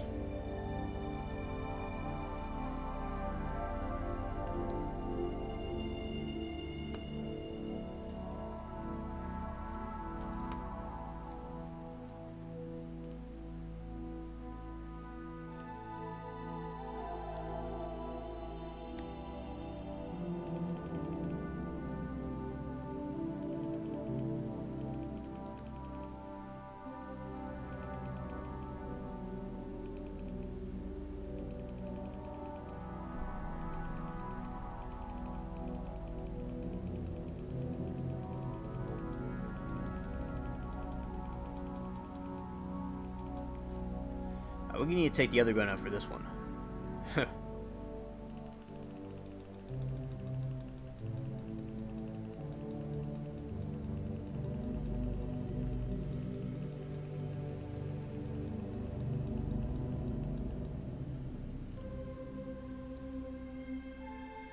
Yes, there is fishing. I have to go back to Port Royal or Tortuga. I could go either one. Yeah, let's do the Venom.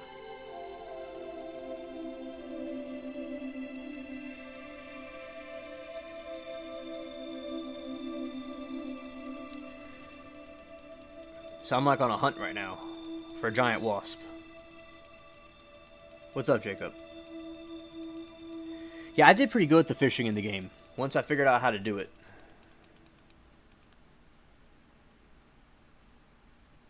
And T for tonic. Alright. This island's pretty cool. Minus the giant wasps. They're kind of creepy. I mean, I don't mind them, but it's kind of like... I think this is where Barbosa is. I think, because he's on one of these islands. I don't think he's on this island. I don't think he's on this island. But yeah, he's with his monkey. He's like in a cave with treasure. Yeah, this is not his island. But yeah, he's on another island. Yeah, Jacob, glad you liked it.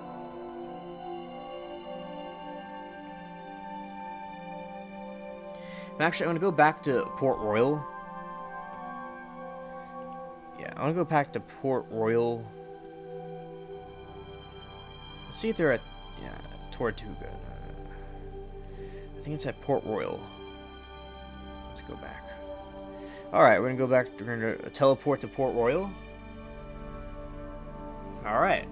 And now we're going to go to the fishing area.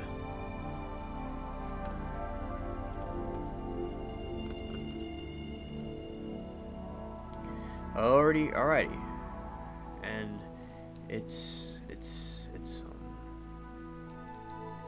down there, I think. Alright, chat. So this is the fishing part.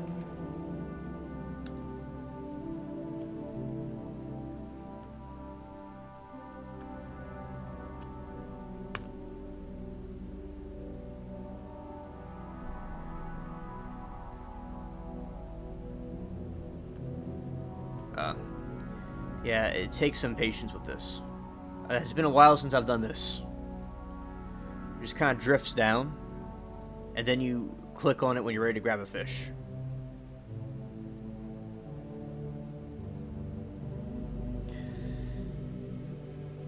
And you can put lures on it and different things.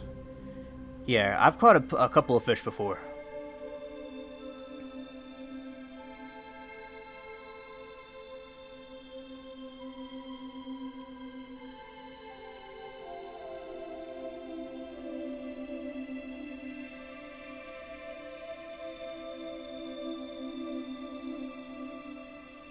Let's see.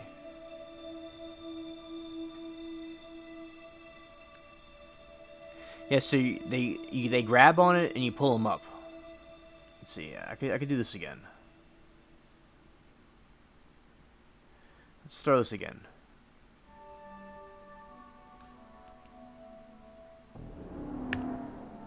That was nothing. Let's try this again. Yeah, the teleportation has to do with some of the magic stuff in the game.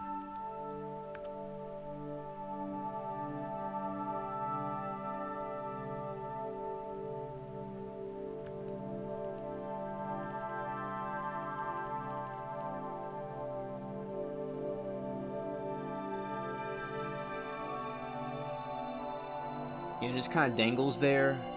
But I've caught the fish before. I've caught them before.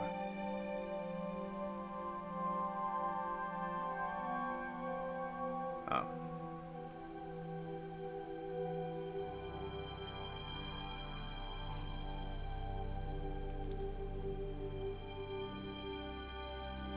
Yeah, I like the game. And I like the fishing part. I do have to do this more. It's been a while, as I said. Oh yeah, okay. I'm not clicking what I'm supposed to click. That's what it is. I thought I scared them off, but that's not quite true. I didn't click soon enough.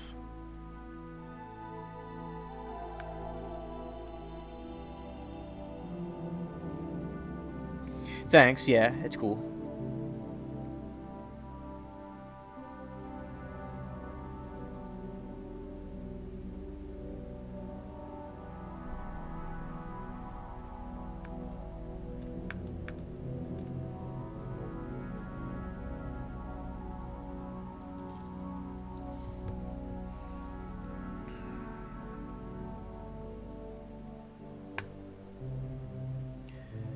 Alright, here we go. I lost him. Alright, now I'm getting the hang of it.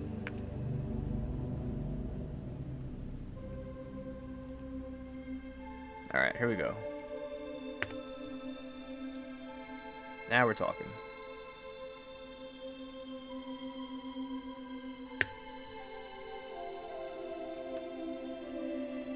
Okay.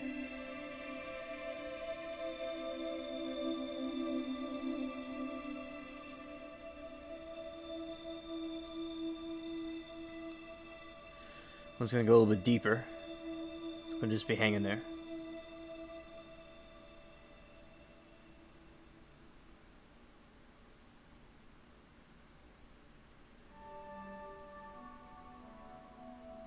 Yeah, so, and I've caught a couple of the different type of fish in the game. Yeah, they're pretty cool.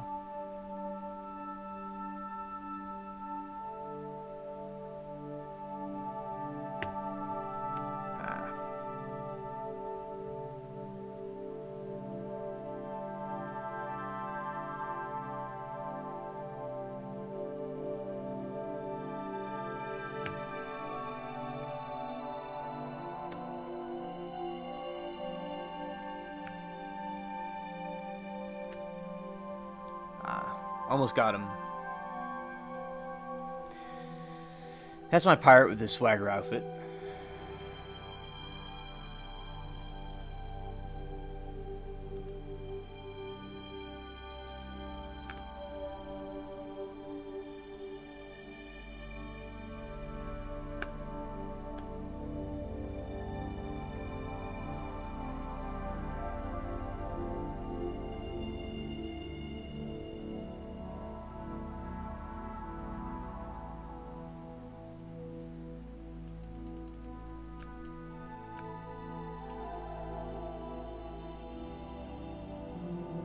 Yeah, yeah.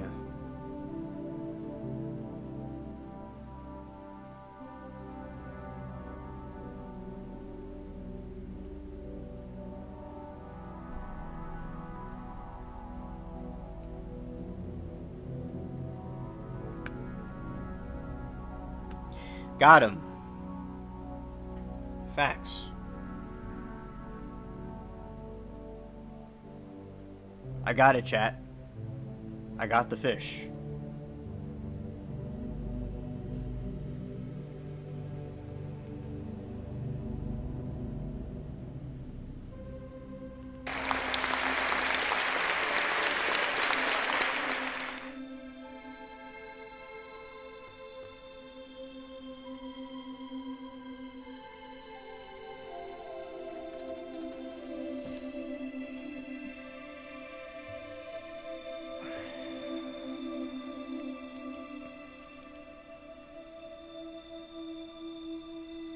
Yes, yes, it is. It sure is.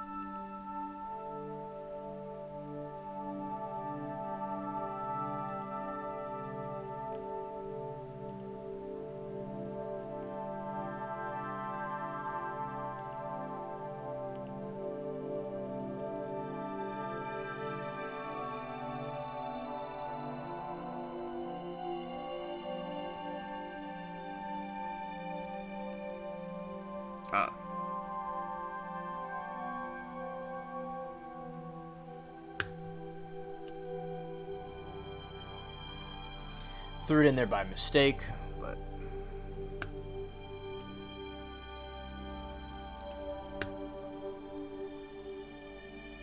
caught another one. I caught another one, chat.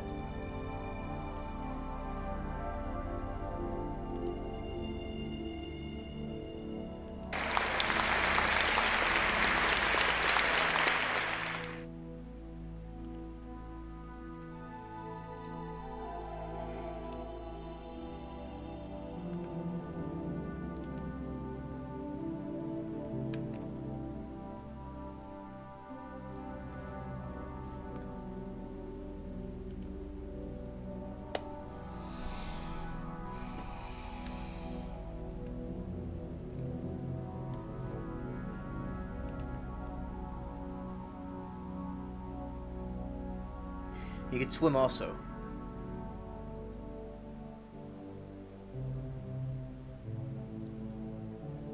I don't know if you could really see it on the screen, but yeah, so you could swim.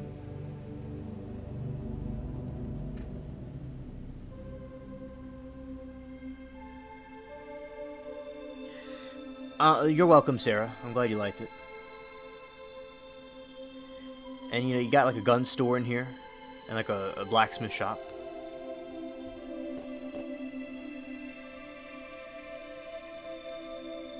We got some bubbles. I don't know what this is about. Chat, I've never seen this in my life. What's all these bubbles? I think that must be the Mothman or something from the depths of the Hades.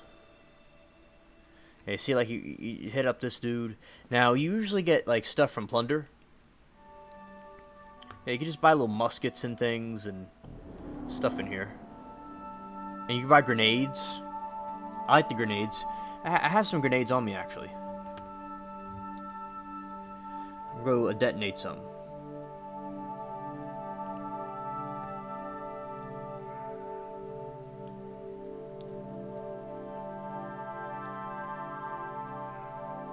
Yeah, so like a grenade is a Valentine's grenade. You just use them like so. Use it like so.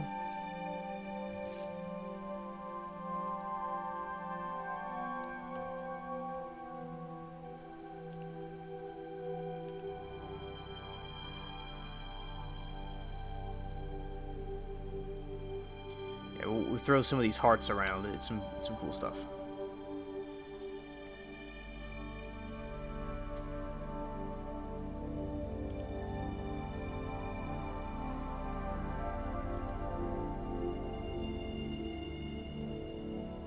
Yeah, those are the grenades. And this is the castle.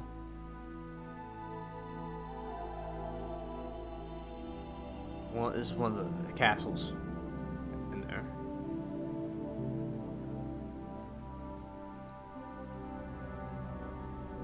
And this is the graveyard. It's a cool place.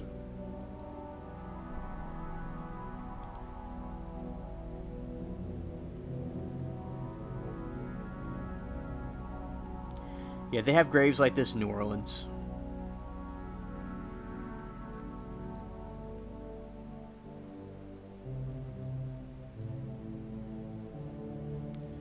Yeah, these like grave diggers and stuff.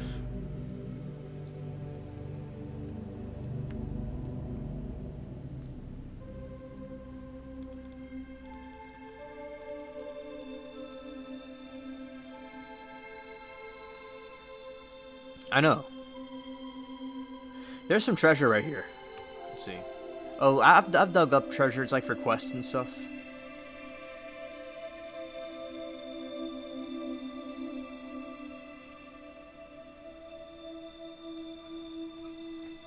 All right.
Yeah, this is a cool area in the back, in the castle.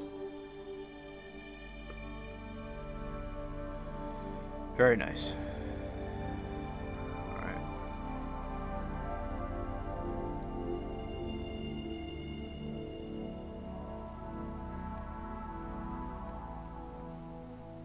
Yeah, you're not supposed to use the weapons against humans in the game.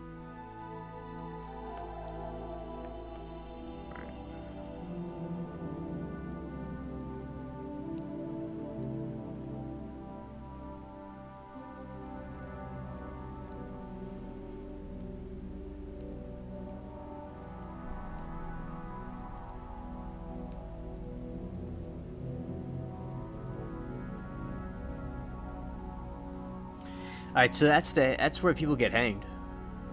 Up there. That's the gallows. Right there. Like from the movie. Yeah. Hanging, you get hanged.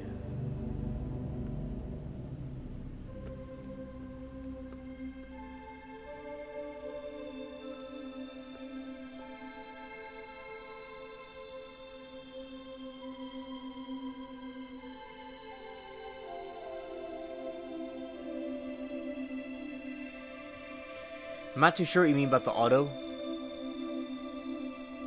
Be a little bit more specific, Sarah.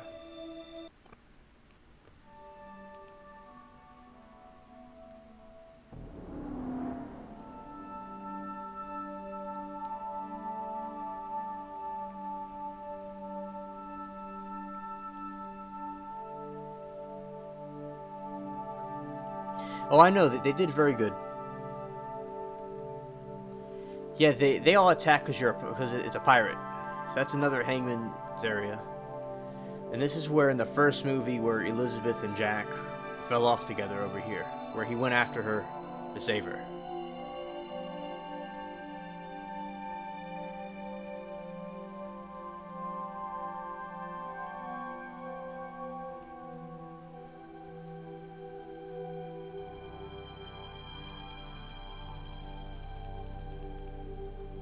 Can't move. Oops. Alright.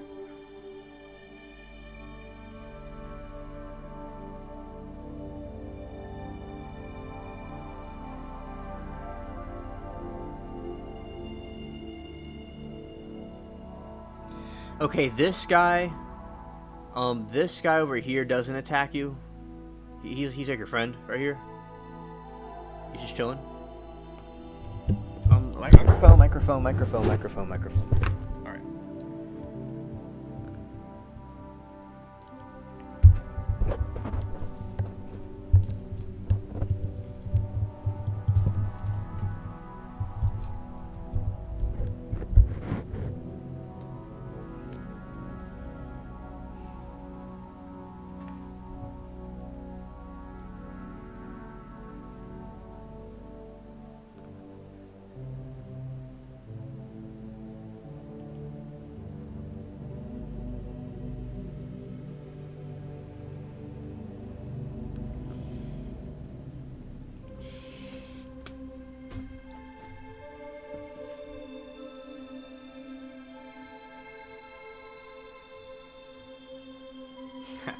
Grenade these people.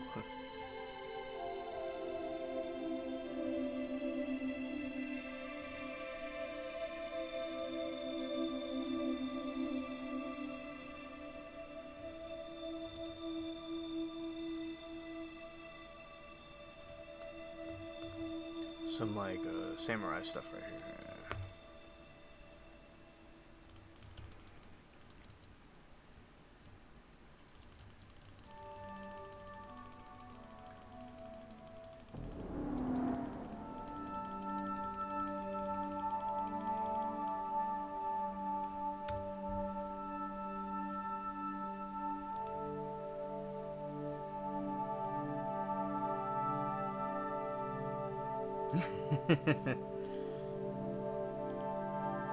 Yeah, exactly. I need to glue it down because the microphone was like capsizing. I was like, no.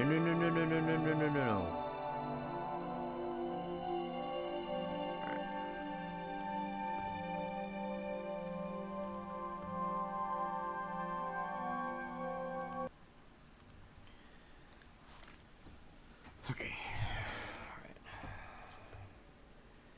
This was...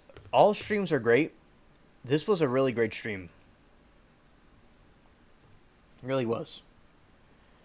And I'm going to do more of these with the game. I'm also going to go live tomorrow night. But I am going to end it. Alright. It's done.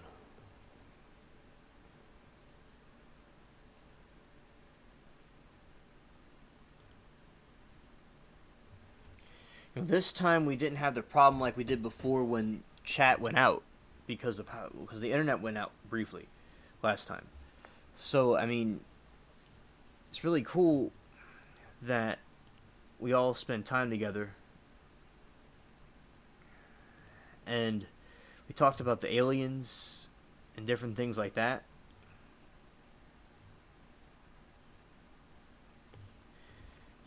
And that's very good. And I'm glad, Sarah, you stayed around and you came over, and Peach and everybody else that stayed around and did the stream. It's very good. We're very thankful for all of you. And okay, Sarah, that's good. And remember, Sarah, I'm going to go live again tomorrow about the same stuff that I talked about earlier with more information on the Titan. I'm going to talk about the Mothman stuff and the Nephilim stuff. And the Titan stuff. Alright, I'm going to talk about those two things. Alright. Well, I'm glad that you came. And I'm going to do more gaming tomorrow night also. It's going to be a whole... Everybody's going to be spoiled. Alright.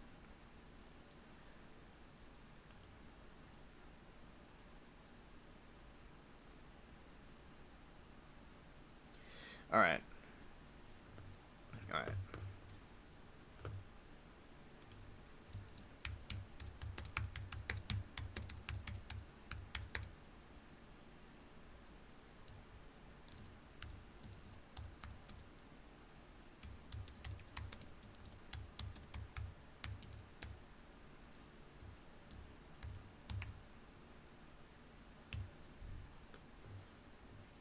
Alright.